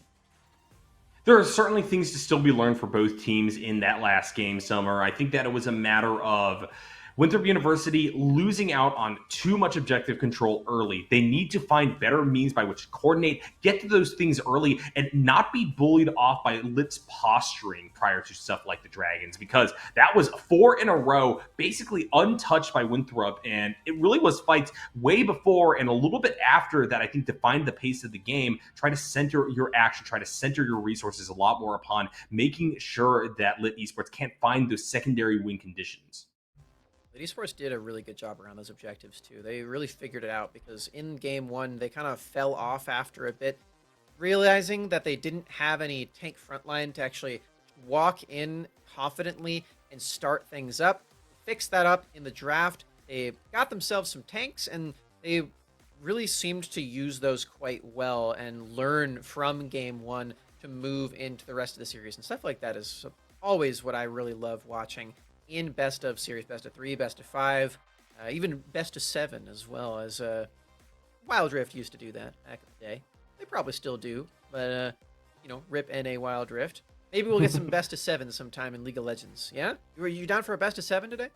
Well, I had the philosophy for times in which you have a loser's bracket that you should at least go for a bracket reset, or if that's not possible, Shauna Tonin actually from Supernova gave the recommendation of do a best of 7, but like give extra wins over to the team that came through on winner's side. That might be a smart way to do it. So best of 7s maybe in the future. That's what I'd argue for. That'd be interesting. I feel like that's a bit unsatisfying, the giving a win to a team for free in a best of 7. I don't know.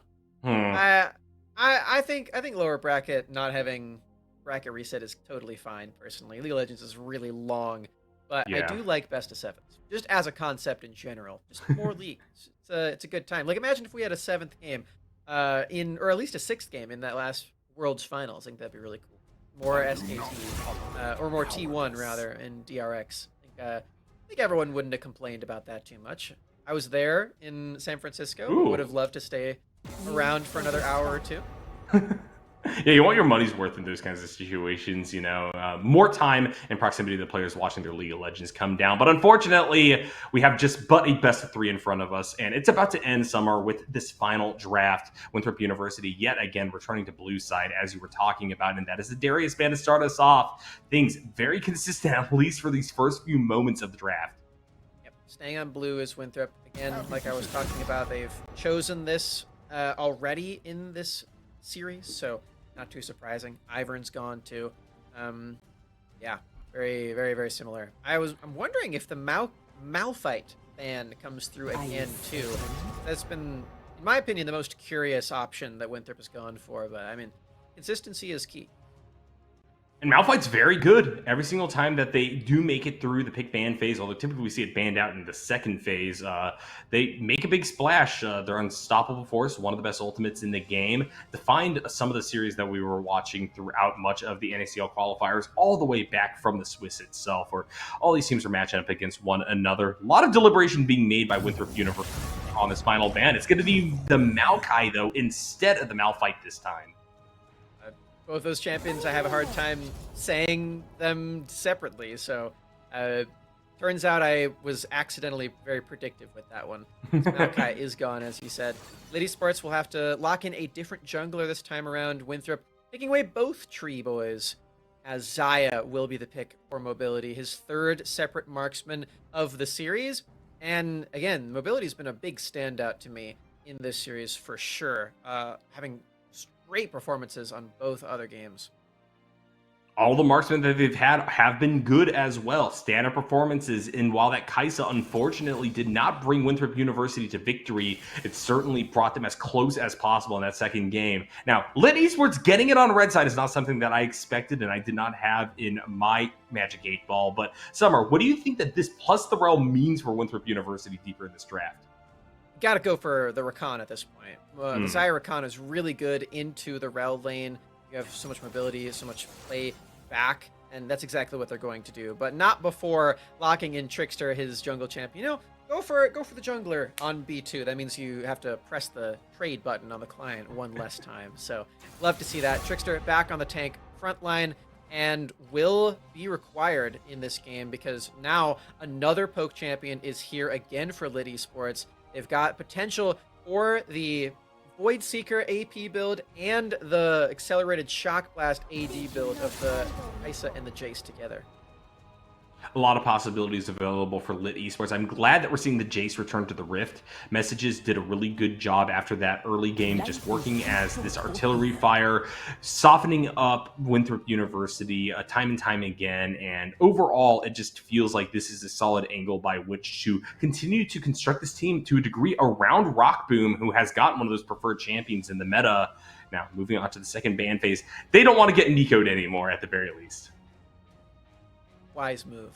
Especially considering Messages got killed very early in that last lane, playing Jace into the Nico. Not only do they not want to get Nico'd anymore, they also don't want to get Renektoned. Solo kills across the board for Denethor and Sword. Not possible on the same champions anyway, because, I mean, that happened on different options too last game. We'll see. Maybe Denethor goes for the 3-peat. That'd be really something today, as Winthrop University are really looking for another strong performance out of Denethor to make this series end in a 2-1, just like the last one did in the semifinals of Qualifier 1. All right, things to still be picked. On Lit Esports side, they can rungle if they so desire and get something else in the support role for what is most likely going to be the Kaisa in the hands of Rockboom, but who knows? Could also be Kaisa mid, Jace top. A lot of flexibility, actually, to look at it from Lit Esports' side. Winthrop University need to consolidate a mid and top for themselves.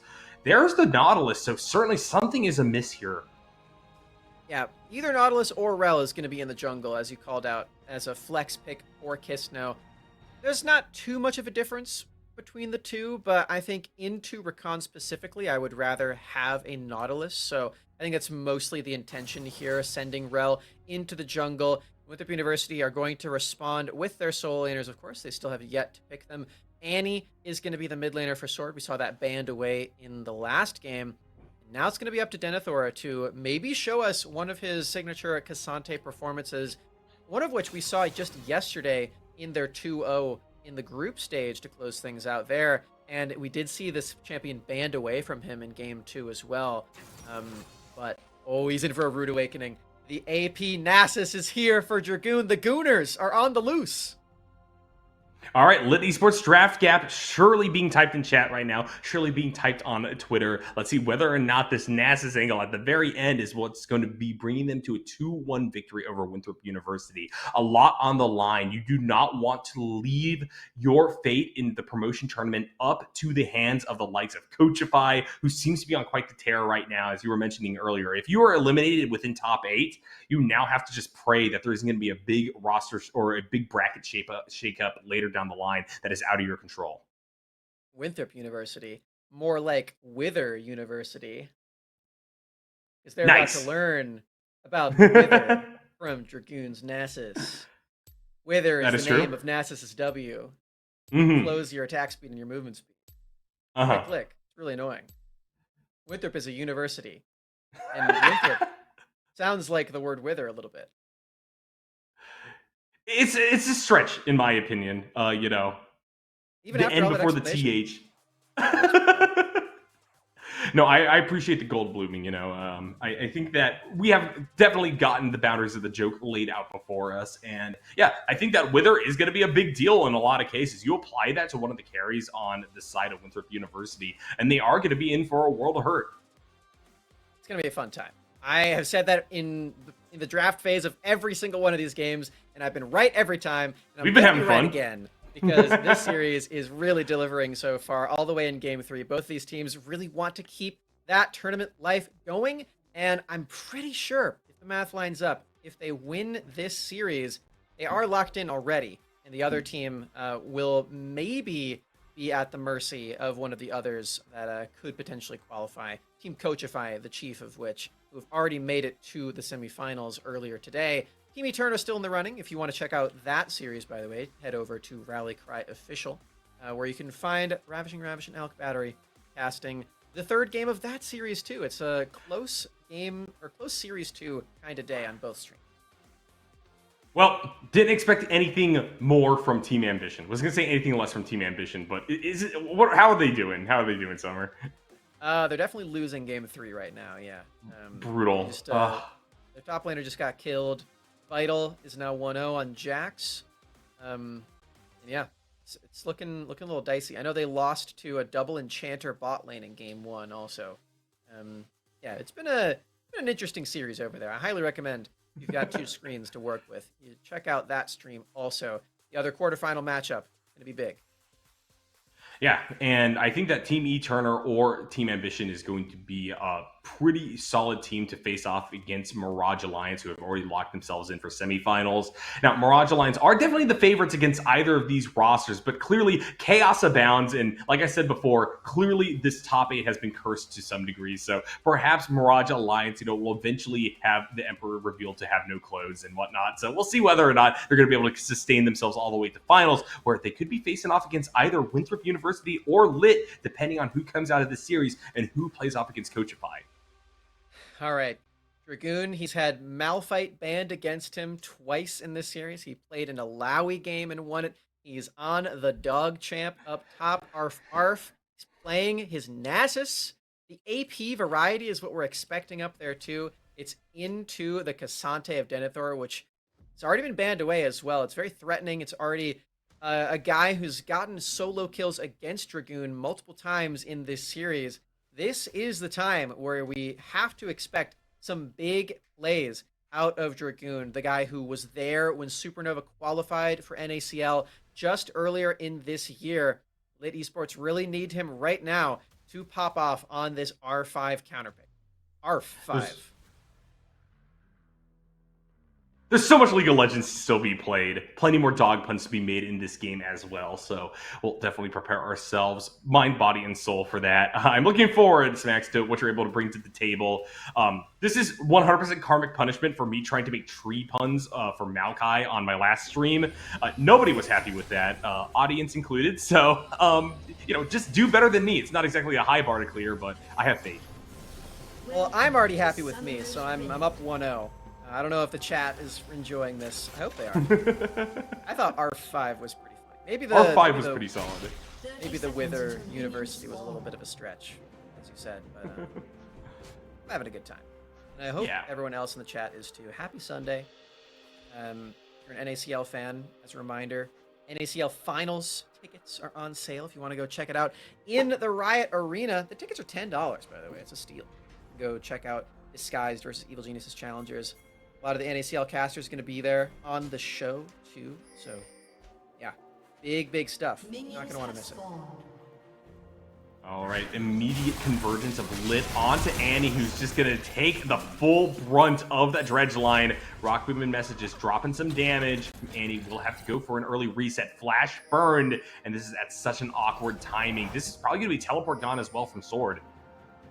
It very well could be. Yeah, it is. Both summoner spells are down as the flash is used. In those instances, you can see who has the ego and who doesn't. Sword clearly has the ego, because you don't, you just flash it. And you get to stay in the lane, you get to keep your teleport. But he trusted his movement. And fortunately for him, Edgeline is a little good. And Flux is a little too good at throwing it. Pretty well bought, though.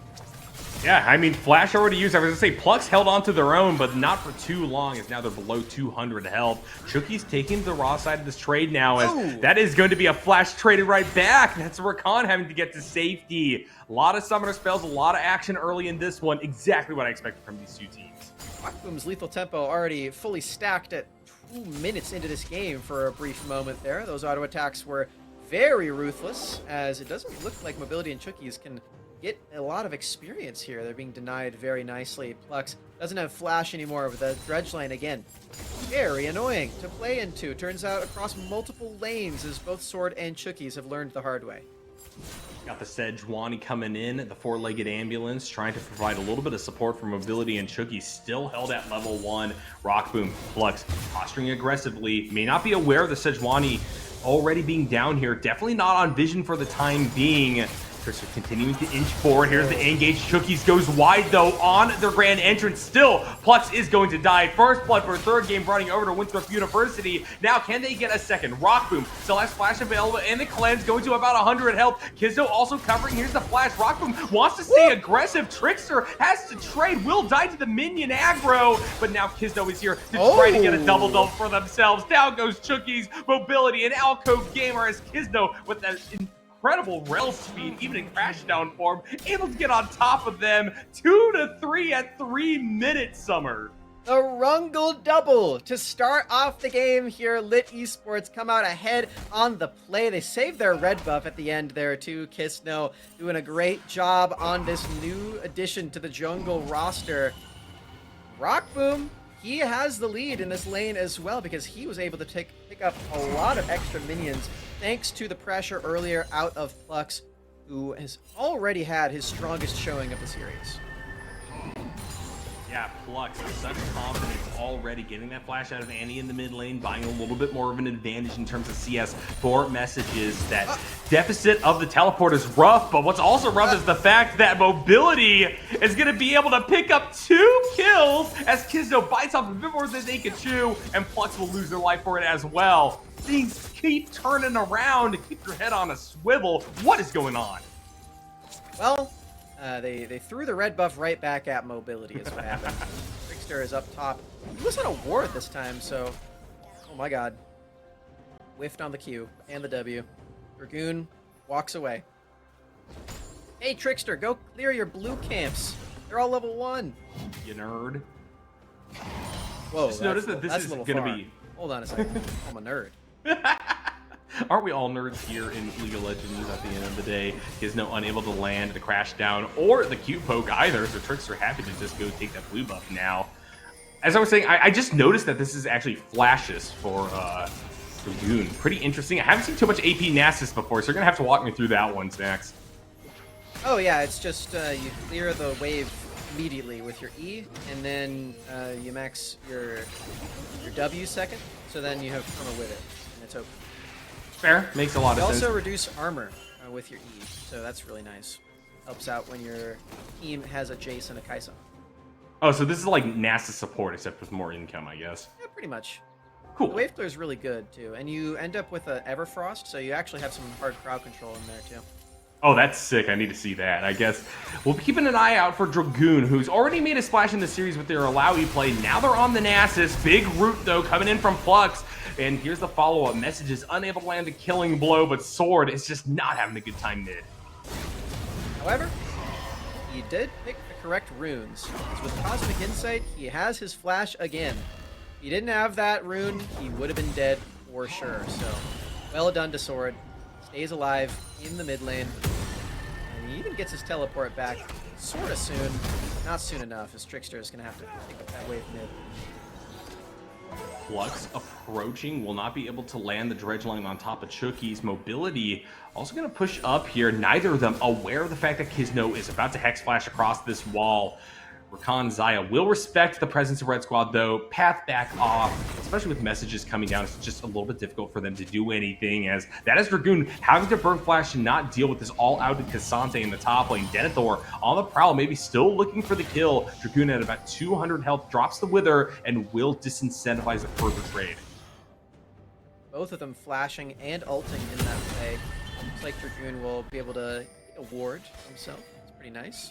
Meanwhile, the rest of Lit Esports were looking at the Drake, but they can only look from afar because Winthrop does have quite a lot of pressure in this river at the moment, especially with Trickster as the only member actually standing there right now.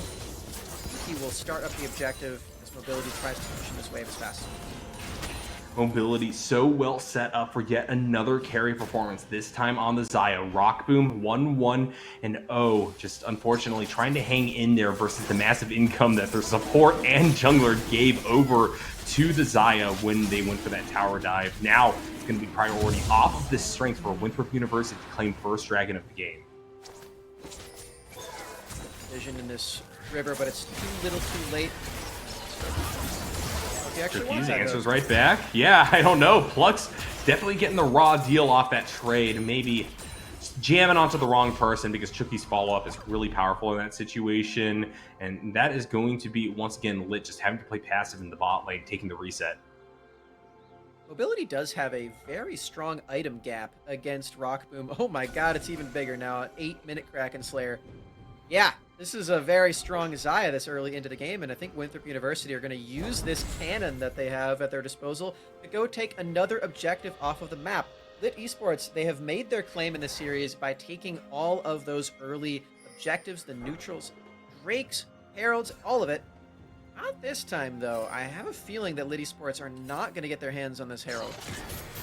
No level 6 crested for the bot lane just yet, so Mobility isn't fully capable of taking big fights. Plux continuing to Lakad Matatog, trying to find a hook, knowing that right now Zaya can be brought into a vulnerable position, especially with the burst of messages there in that lane. It's actually first mover advantage into the topside river for Lit Esports, but teleport being dedicated here by Naani. It looks like Winthrop want to contest this. The question is, how are they going to move on in Cassante? Trying to flank for the time being. Here comes Grand Entrance. Messages already flashed away, zoned out by Tibbers. But the main front of Winthrop University is being forced back through this choke point, and the shock flash being charged up by the acceleration gate is doing so much. Denethor, though, finding a crucial pick onto Kizno, and that is going to repel the further advance of Lit. That is once again Winthrop University coming out with the advantage.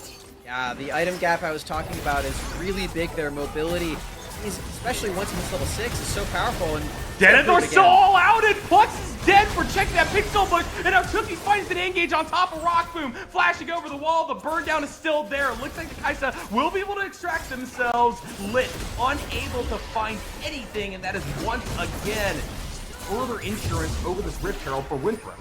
I think the first play makes sense for Lit to try to go for it, but the second one, no. That was a big fumble. You do not want to engage into all of those members. Still so much crowd control available from Rakan and from Annie and Sejuani's super tricky to actually come by. Lit Esports get punished yet again. That's the Rift Herald taken by Trickster, and again, this trend of Lit Esports being very strong on these neutral objectives is kind of getting stopped here by Winthrop.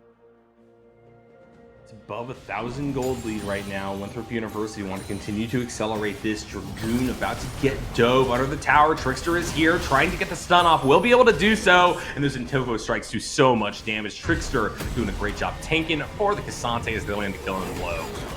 Well positioned there by Denethor to bring the W around the turret, drag Dragoon through. No Rift Herald actually popped there, even though Denethor is super strong up in this top lane. They don't want to give that gold over to him immediately. And Dragoon can walk back to that lane, still having a turret intact, it turns out.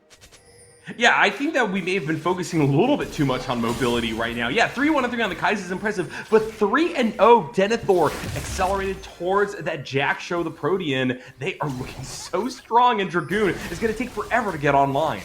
Yeah. I mean, getting online as the AP Nasus is also just not really something that happens as opposed to the regular Nasus build.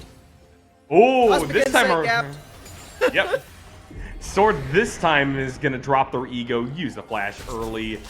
Good on Lit for continuing to put pressure on that lane, although they are sacrificing a lot of priority in the bot side of the map. Teleport not yet available for Denethor, about to tick over, so if the fight happens, there is a little bit of time for Red Squad to strike. I think that bot lane turret... No, it doesn't. Okay, I saw the visual. They did take all those plates. Speaking of plates, Denethor walks around Dragoon and finds himself a second one. This guy is so far ahead. I mean, it's both look at that gold. Dragoon and Mobility are just doing a great job in this early game. Winthrop very thankful for these two members on their roster right now. Absurd utilization of gold onto the right members. Winthrop University's lead is a lot more impactful than it first appears because all of it is concentrated upon an incredibly fed top laner and Mobility, who time and time again have proven themselves to be crucial members of Winthrop. This could be another solo kill out of Denethor. We've seen it every single game so far. Yep, traded for the ultimate. Yeah, Dragoon having to back off, sacrificing the Fury of the Sands to get safety. Winthrop University, this time around, they're the ones that's striking hard on these neutral objectives. Incredible priority and no contestation from Lit to get us to see what soul they're going to roll. I'm not going to lie, Nyarko, this is looking like the least close game before the turrets have fallen. So when the turret plates have fallen, Winthrop have a really strong lead.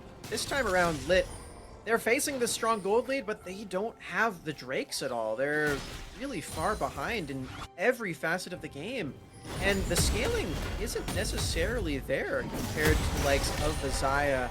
So I'm really worried about Lit Esports at a time like this, especially in this top lane. As we keep mentioning, Denethor is doing just so much work up here just by himself at this point.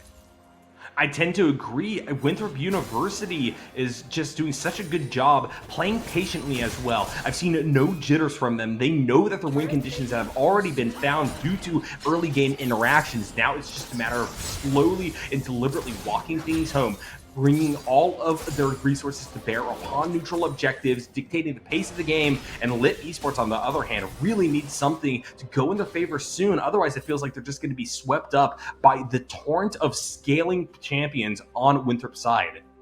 Rel, Ult, and Flash are available. There are still tools at their disposal. They can find solid flanks. I mean, we've seen some incredible Rel ults so far throughout the day.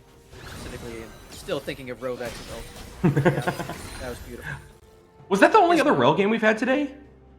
I don't think so. We've had more Rel. I think we've had another one, yeah.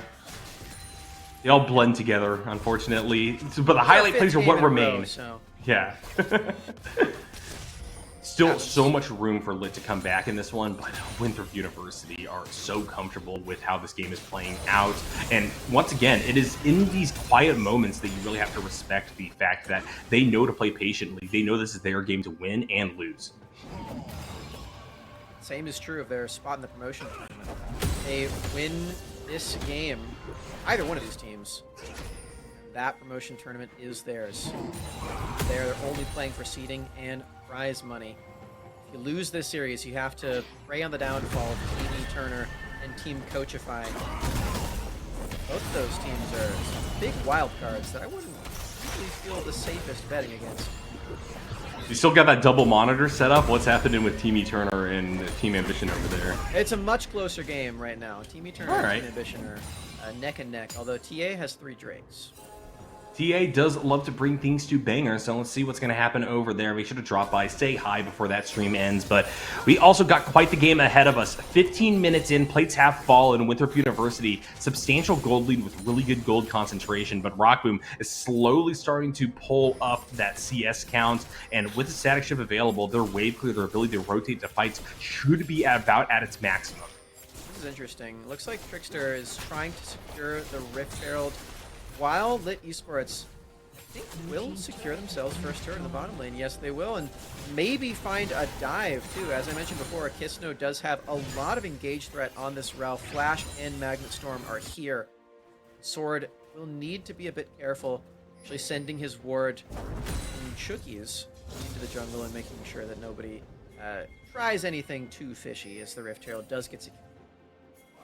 Question is, where is Winthrop University going to drop it, and how much value can they extract from this? Trickster hiding on bush, going to be able to drop their ultimate onto messages. Immediate flash, but look at Chookie's follow-up, using the quickness, using the grand entrance, and the ignite on top of it all. Sword gets the kill onto the Jace, and I think this is the chance for them to go for a big push. I will, in fact, be cracked. Kisno is here to try to cover this approach from Winthrop University, but this will be the tower going down, if I'm not mistaken. Mobility able to get a few shots in as well, and now look at the engage, a double knockup. Plus pulls himself to safety. Kisno in trouble. Rockboom is able to kill Sword, and they're actually looking for more. The killer instinct doing so much. Chookie center running. What a disaster for Winthrop University, as we're about to see another quadra. Chookie barely gets out.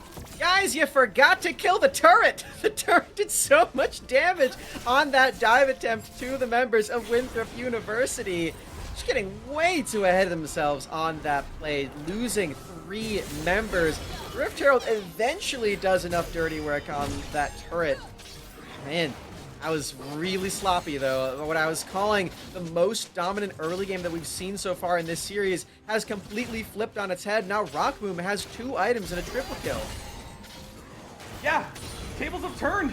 Lit with incredible gold concentration in their own right, evening up the deficit. 4-1-1. Gnasher's Tooth completed. Rockboom sitting pretty, and now Winthrop University have got to fear the name of Lit.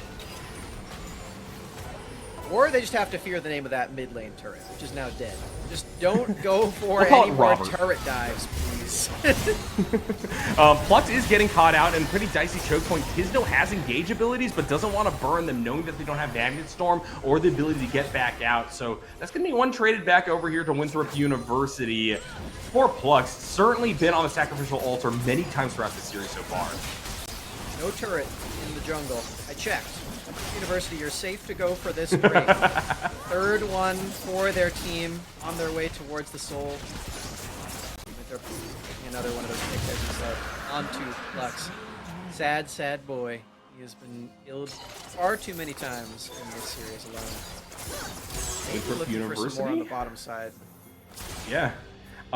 They have to be a little bit wary about the fact that Lit is currently deep inside of their jungle. Denethor are going to walk right by the Gromp camp and look to repel Dragoon from this tower. There's that Everfrost you were talking about. Denethor able to get out from under the Spirit Fire to clear out that wave, though. Unbuilt. Hex Flash. I'm going to try it, yeah. All right, well. Join the Gooners. The Gooners. Oh my god. What? What? Well, Messages has got a double kill. Gold's back to even yet again. Chookie's gonna do the walk of shame all the way back down the lane. Well, that's not good. Not for Winthrop, that's for sure. Messages. What was that? Oh man, I wish we saw that. That's a crazy result to happen underneath it. You know what I said? Don't go underneath these turrets, Another Winthrop. turret. The turrets are your nemesis. I'm gonna name that one Timothy. Good old Robert and Timothy just bringing the game back for Lit Esports. That's terrifying because honestly, out of all the champions in the game, with me not really knowing the impact of a fed AP Nasus, I would expect that you don't want kills to go over to Messages and Rockboom specifically, and that has now happened. This Jace gonna be a real terror with that man immune completed. Got really close all of a sudden. Denethor, 1 versus 2 is dead, and that's a shutdown to Messages. What were you saying? Well, about not wanting to give kills over to the Jason the Kaisa? And I mean, Baron is up. I don't know if they're immediately going to commit for it. Rockboom at least is clearing out vision, and Lit are going to establish quite a bit of first mover priority over this top side river. Winthrop University, guys, keep it together. You got another 20 minutes of League of Legends to play, probably. You at least need to try to jam for Soul here in a few minutes, but stopping this Baron take also be very valuable to keep you competitive in this game. super early teleport used out of Sword, and Lit are completely okay with that one. It is a 20-minute Baron, quite difficult to take, and their real prize all along was the top lane turret. Again, a walk of shame is issued by Winthrop, as now Sword will go right back down to that bottom lane that he was pushing so diligently before, take the turret, and push again. However, he's spotted down there, and now he doesn't have teleport. So Lit are just going to start Baron again. And this is going to be a dicey fight. Winthrop University trying to find an angle in, but already the choke points are forcing Chookies to use the grand entrance the opposite direction. Depth charge burned by Flux, but they've done a good job zoning Baron de-aggroed. It looks like that's going to be the end of this first Baron dance. Actually, the second. Here's the third. First one was a jig. We're going to a full ballroom now at this point. That is Dredgeline going wide. Double and Topo strikes knockback. Rockboom, though, sitting on the periphery of this fight, using the killer instinct to get down with the squishy member sword. Already lighting up Pluck. Down goes the Kaisa as well. Winthrop University trying to bring things back, splitting things even further. Dragoon with a triple Everfrost will be able to kill Chookies, but Denethor with the all-out is still unleashed upon the enemy team. Gizno hiding in enemy territory as Winthrop will be one to strike with the first Baron. Okay, we see Sword on the flank this time around with the Tibbers, saving the fight for Lit Esports, who have a pretty low set of champions, but they will still walk away with the Turo Baron buff, only losing their support as Kisno gallops into the Raptor camp to maybe try to get something off of this map. I don't even know if he can secure that, though, because Lit Esports have completely fallen on the Rift. I don't know how Lit fell apart that hard during that team fight, but great positioning there from Winthrop University pays dividends, and this is a massive swing back in their favor. Things were closing for such a long time. I thought that Lit was actually flying ahead there, but Winthrop University will snap right back. It's a matter of Lit now desperately trying to stop the take of this soul and the acceleration of the game state even further in favor of blue team. Okay, this could be the Drake Soul. Denethor has been X-flashed on by a Nautilus. I think he's okay with that. If Shirelia's pop, it looks like Chookies might be going for the engage, gets the knockup on top of Flux, immediately zooms back to safety with the battle dance. That will not be the engage to end this game. It's going to take a little bit more from Winthrop University to pull the trigger. Kisno waiting in the wings, looking for a place to crash down and use that Magnet Storm, but here's the first strike brought in from Trickster, and that is Flux blown up yet again. Mobility using their feathers to try to get to safety. Kisno with the crash down, going to be able to get a few knockouts, but it's not enough to deal with this Xayah, who just unleashed their feathers for a double kill as Denethor takes care of their laning partner. Oh, Rockboom is still finding some hope, though. That is an upgraded Void Seeker. Can he come back around and enter this fight to deny the soul? Rockboom, he's going for it.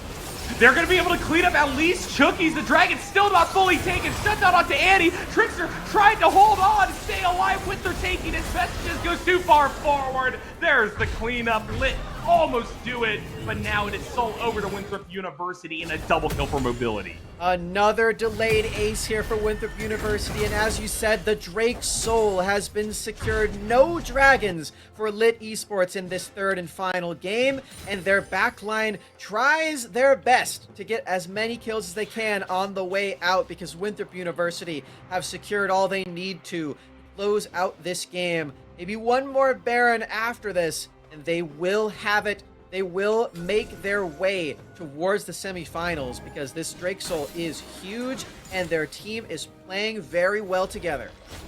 This is such solid coordination out of Winthrop University, and while Lit were empowered in game number 2 by a soul of their own, this time they are denied but a single buff.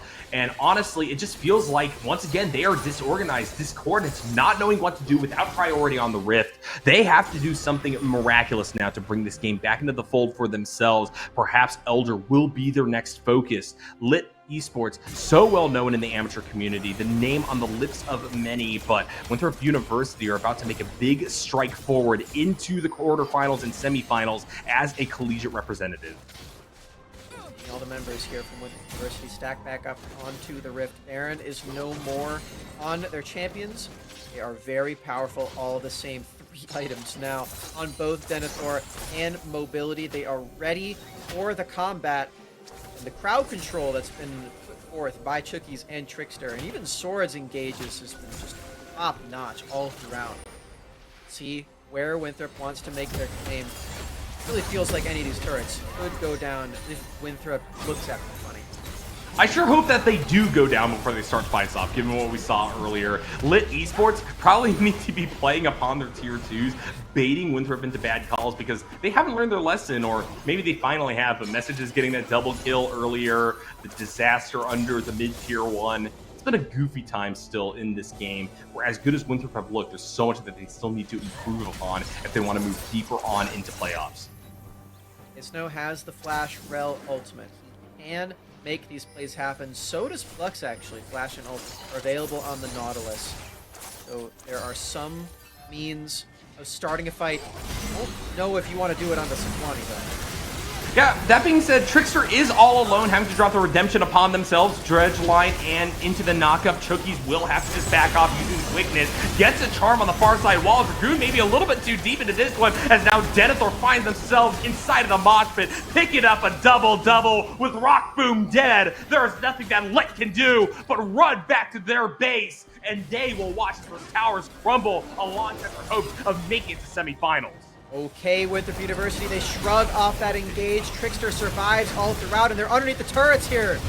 Oh gosh, this may be a little bit too deep. The damage is there though. Messages goes down. Trickster not going to tank any more tower shots. Will be safe.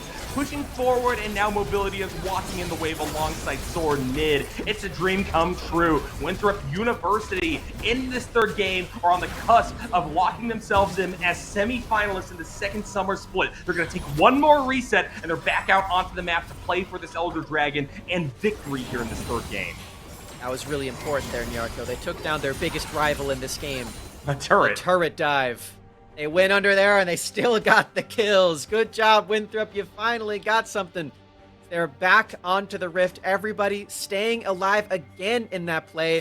How about a fourth item on Mobility, in case he needed to be any stronger here? Baron coming up. Lit Esports, they have to rely on a steal. No more Flash available for Kisno, though. This is looking really dicey. Winthrop University clustering around the Baron Nashor first, looking for more priority off of the big purple one to then go for the Elder Dragon. Lit pretty spread out. I don't think they're actually going to be going for this. Knowing that Death's here also is going to translate into a very tough time approaching that bot side river. So they will duel a little bit, but that is a quick and easy Baron. No kill so far. Now, the question is, can Lit actually extract themselves from their own jungle? Things are looking dicey there for a second. Winthrop University won't be able to find a kill, though. The Turo Baron buff here for Winthrop University. Elder Dragon is in a minute's time. You have to imagine that Winthrop wants this game to end before that's even a consideration. As Lit Esports could steal that away and make things a little more interesting in this third and final game, and I don't think Winthrop is looking for interesting. I think they're looking for consistency and victory. They make their way into the semifinals. Another inner turret is about to fall thanks to the Baron buff. Winthrop are the ones to take it. See what else they can do here. They still have some engaged threat again. Rakan ultimate. The Sejuani ultimate here. Tibbers can be dropped onto the members, and Lit Esports have not managed that well. A lot is riding on this play. The siege will lead to a second tower falling in the top side very easily with Winthrop University now with a lot of space to play with as they continue to push up onto this next inhibitor. Super minions are to create a nice distraction for them. Lit is going to struggle to really find anything around this Elder Dragon if they can't find kills here, but Dragoon already so low so early has to pop that Fury of the Sands, move back to just play wave clear in the mid lane. Things not looking good right now. Lit has one more fight left in them. Okay. The Elder Dragon does spawn. Winthrop can't end the game in time for it. See if Lit can actually get into the spit. They're all still alive, actually. Rather healthy all the same, and Mobility doesn't have Featherstorm. Oh, the all-out. Yep, there's the all-out. Annie on the flank angle right now. Deep fight inside of this choke point, and unfortunately, Mobility is just too damn powerful. This Saya crests 11 kills. Make that even more as they break apart the enemy team. As Sword opens up on Dragoon in the mid lane. There's the near ace. Messages hiding in their own jungle. This will be the end of the game and series. Lit eliminated in top 8. Out of Lit's hands now on whether or not they make it to promotion tournament, and Winthrop lock their ticket to it. Congratulations to the university team that we have here in the qualifiers. You made top 4 again, and you made it fun here in the quarters. A 2-1 finish. What a great showing there. I think that last game was the apotheosis of what Winthrop University wanted their identity to be, that refocus, the renegotiation of those neutral objectives to bring them to victory shows their adaptability in these series. And as time goes on, I imagine that they are going to be a threat to anyone that they come across. So congratulations to them for making it onto semifinals. Well, they will be facing off against Team Coachify next weekend on the far side of the bracket. Team Ambition came out ahead in that last game. Another banger for sure. They survived to meet up against Mirage Alliance on that side. It's been a really fun day here in the qualifiers today, Nyarko, and I'm looking forward to hearing from one of the victorious members of Winthrop University who deny the reverse sweep, unlike Team Turner, who unfortunately does fall as Team Ambition make that one happen over there. As you said, we have our top 4 locked. It's going to be a great weekend in about 6 days, and yeah, I hope we get to hear from someone on Winthrop. All right. Well, I think it's probably best that we throw it over to a quick break. One more for the day as we get set up for our interview. We will be back shortly with a representative from the collegiate team that brought themselves all the way to semifinals.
The LCS Challengers League is brought to you by Turo, the world's largest car sharing marketplace.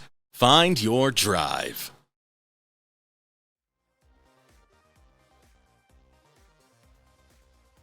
Yarko? Yeah, what's up? We're here. Oh, hi. Oh, I did not know. I have muted the VMix call, and therefore I did not know we were transitioning to being on. Unfortunately, at the very end, it got me. For those of you who don't know, I cast without audio, so I mute the VMix call. Forgot to unmute this time. It's okay. A disaster on all fronts, as we are here with an interview with Sword. Thank you so much for being here. I guess I'm now here as well. Hey, Sword. Hello.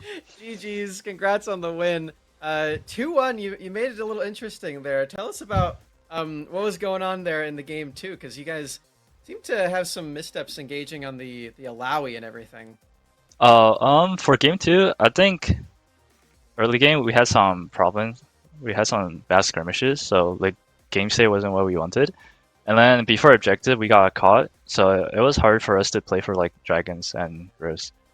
But we did find some good engages in the mid lane, but it wasn't enough. Their team count was kind of too tanky. So good thing we bounced back game 3 though. Yeah, tell me about game 3, because you guys had a much stronger early game. It seemed like you guys really adapted to the way that Lit kept going for the dragons really early on, and you guys actually got all 4 of them in a row, and even had control of the Elder Dragon at the end too. Tell me about that adaptation you guys had in the series.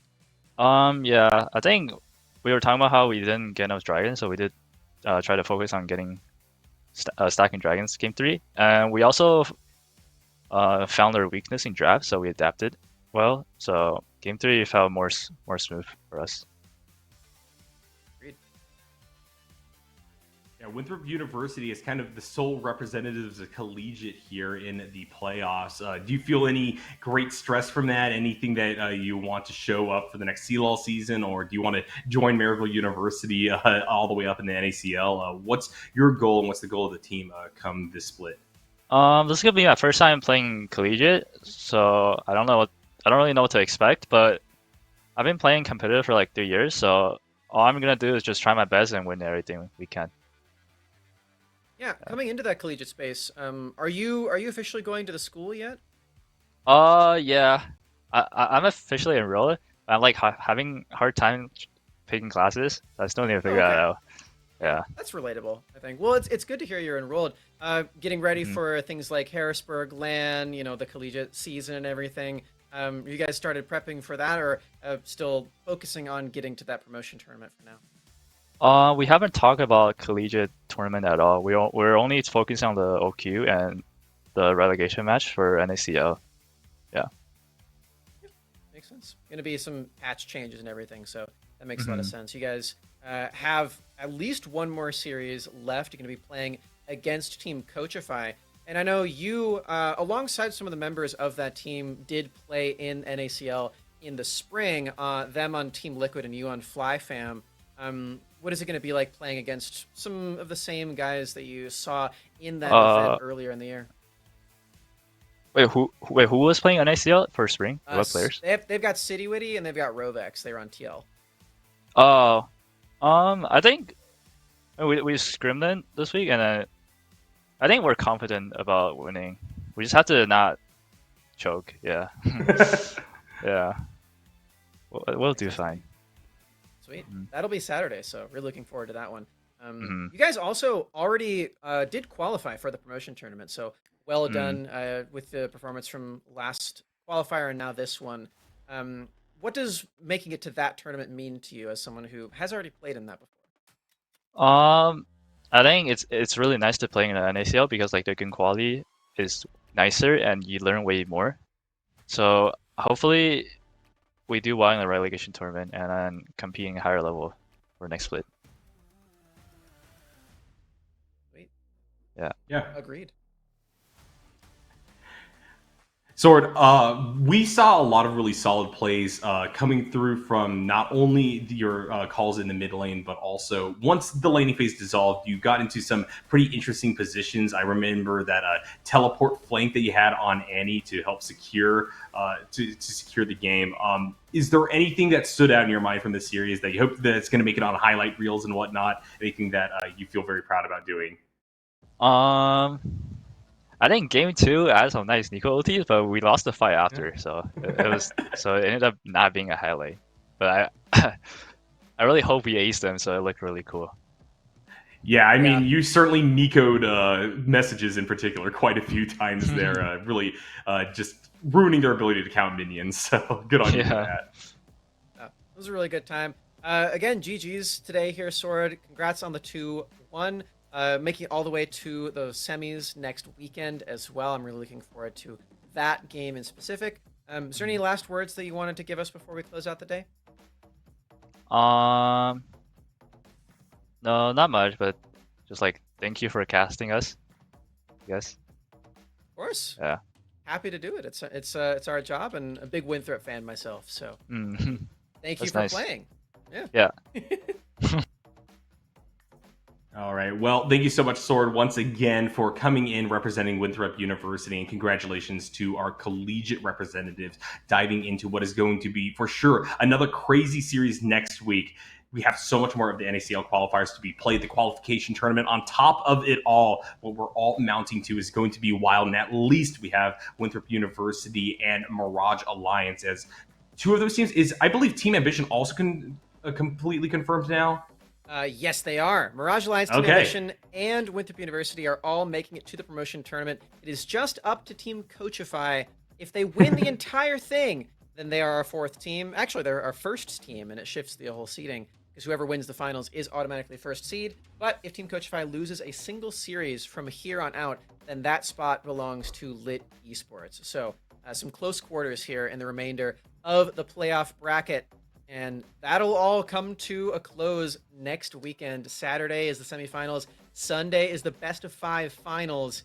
And it's going to be a really, really fun time. I can't wait for next week. Yeah, so much going on in this next week for NA League of Legends. LCS heating up, or already heating up. It's at a boiling point right now. Make sure that you guys go check that out. NACL, make sure that you guys go buy your tickets, go in person. So cheap, $10 as Summer highlighted earlier, and it's going to be a wild time there at the Riot Games Arena. You don't want to miss that. Shout out to our sponsors once again, Churro and Subway, for bringing you this production and the many more broadcasts to come. This is actually it for me on NACL qualifiers for this split. It's been an honor to be here with you, Summer. Alk Battery, shout outs to you as well, who helped carry me on the mainstream yesterday. Overall, though, it's been such a privilege to be here. Shout out to production as well. Apologies for bungling it right at the very end in regards to, not realizing we were live. It's totally fine. It was a fun time. Thanks for being here, Nyarko. And yeah, thanks for being here, everybody. In the chat, I think we're going to be sending you over to the playoff series for LCS. Golden Guardians taking on NRG in the upper bracket. Winner goes to Worlds. So stay tuned for that. We're going to be rating over there. And I'm sure to see you in the chat for that. Yeah. Have a good night, everybody. We'll see you back on Saturday.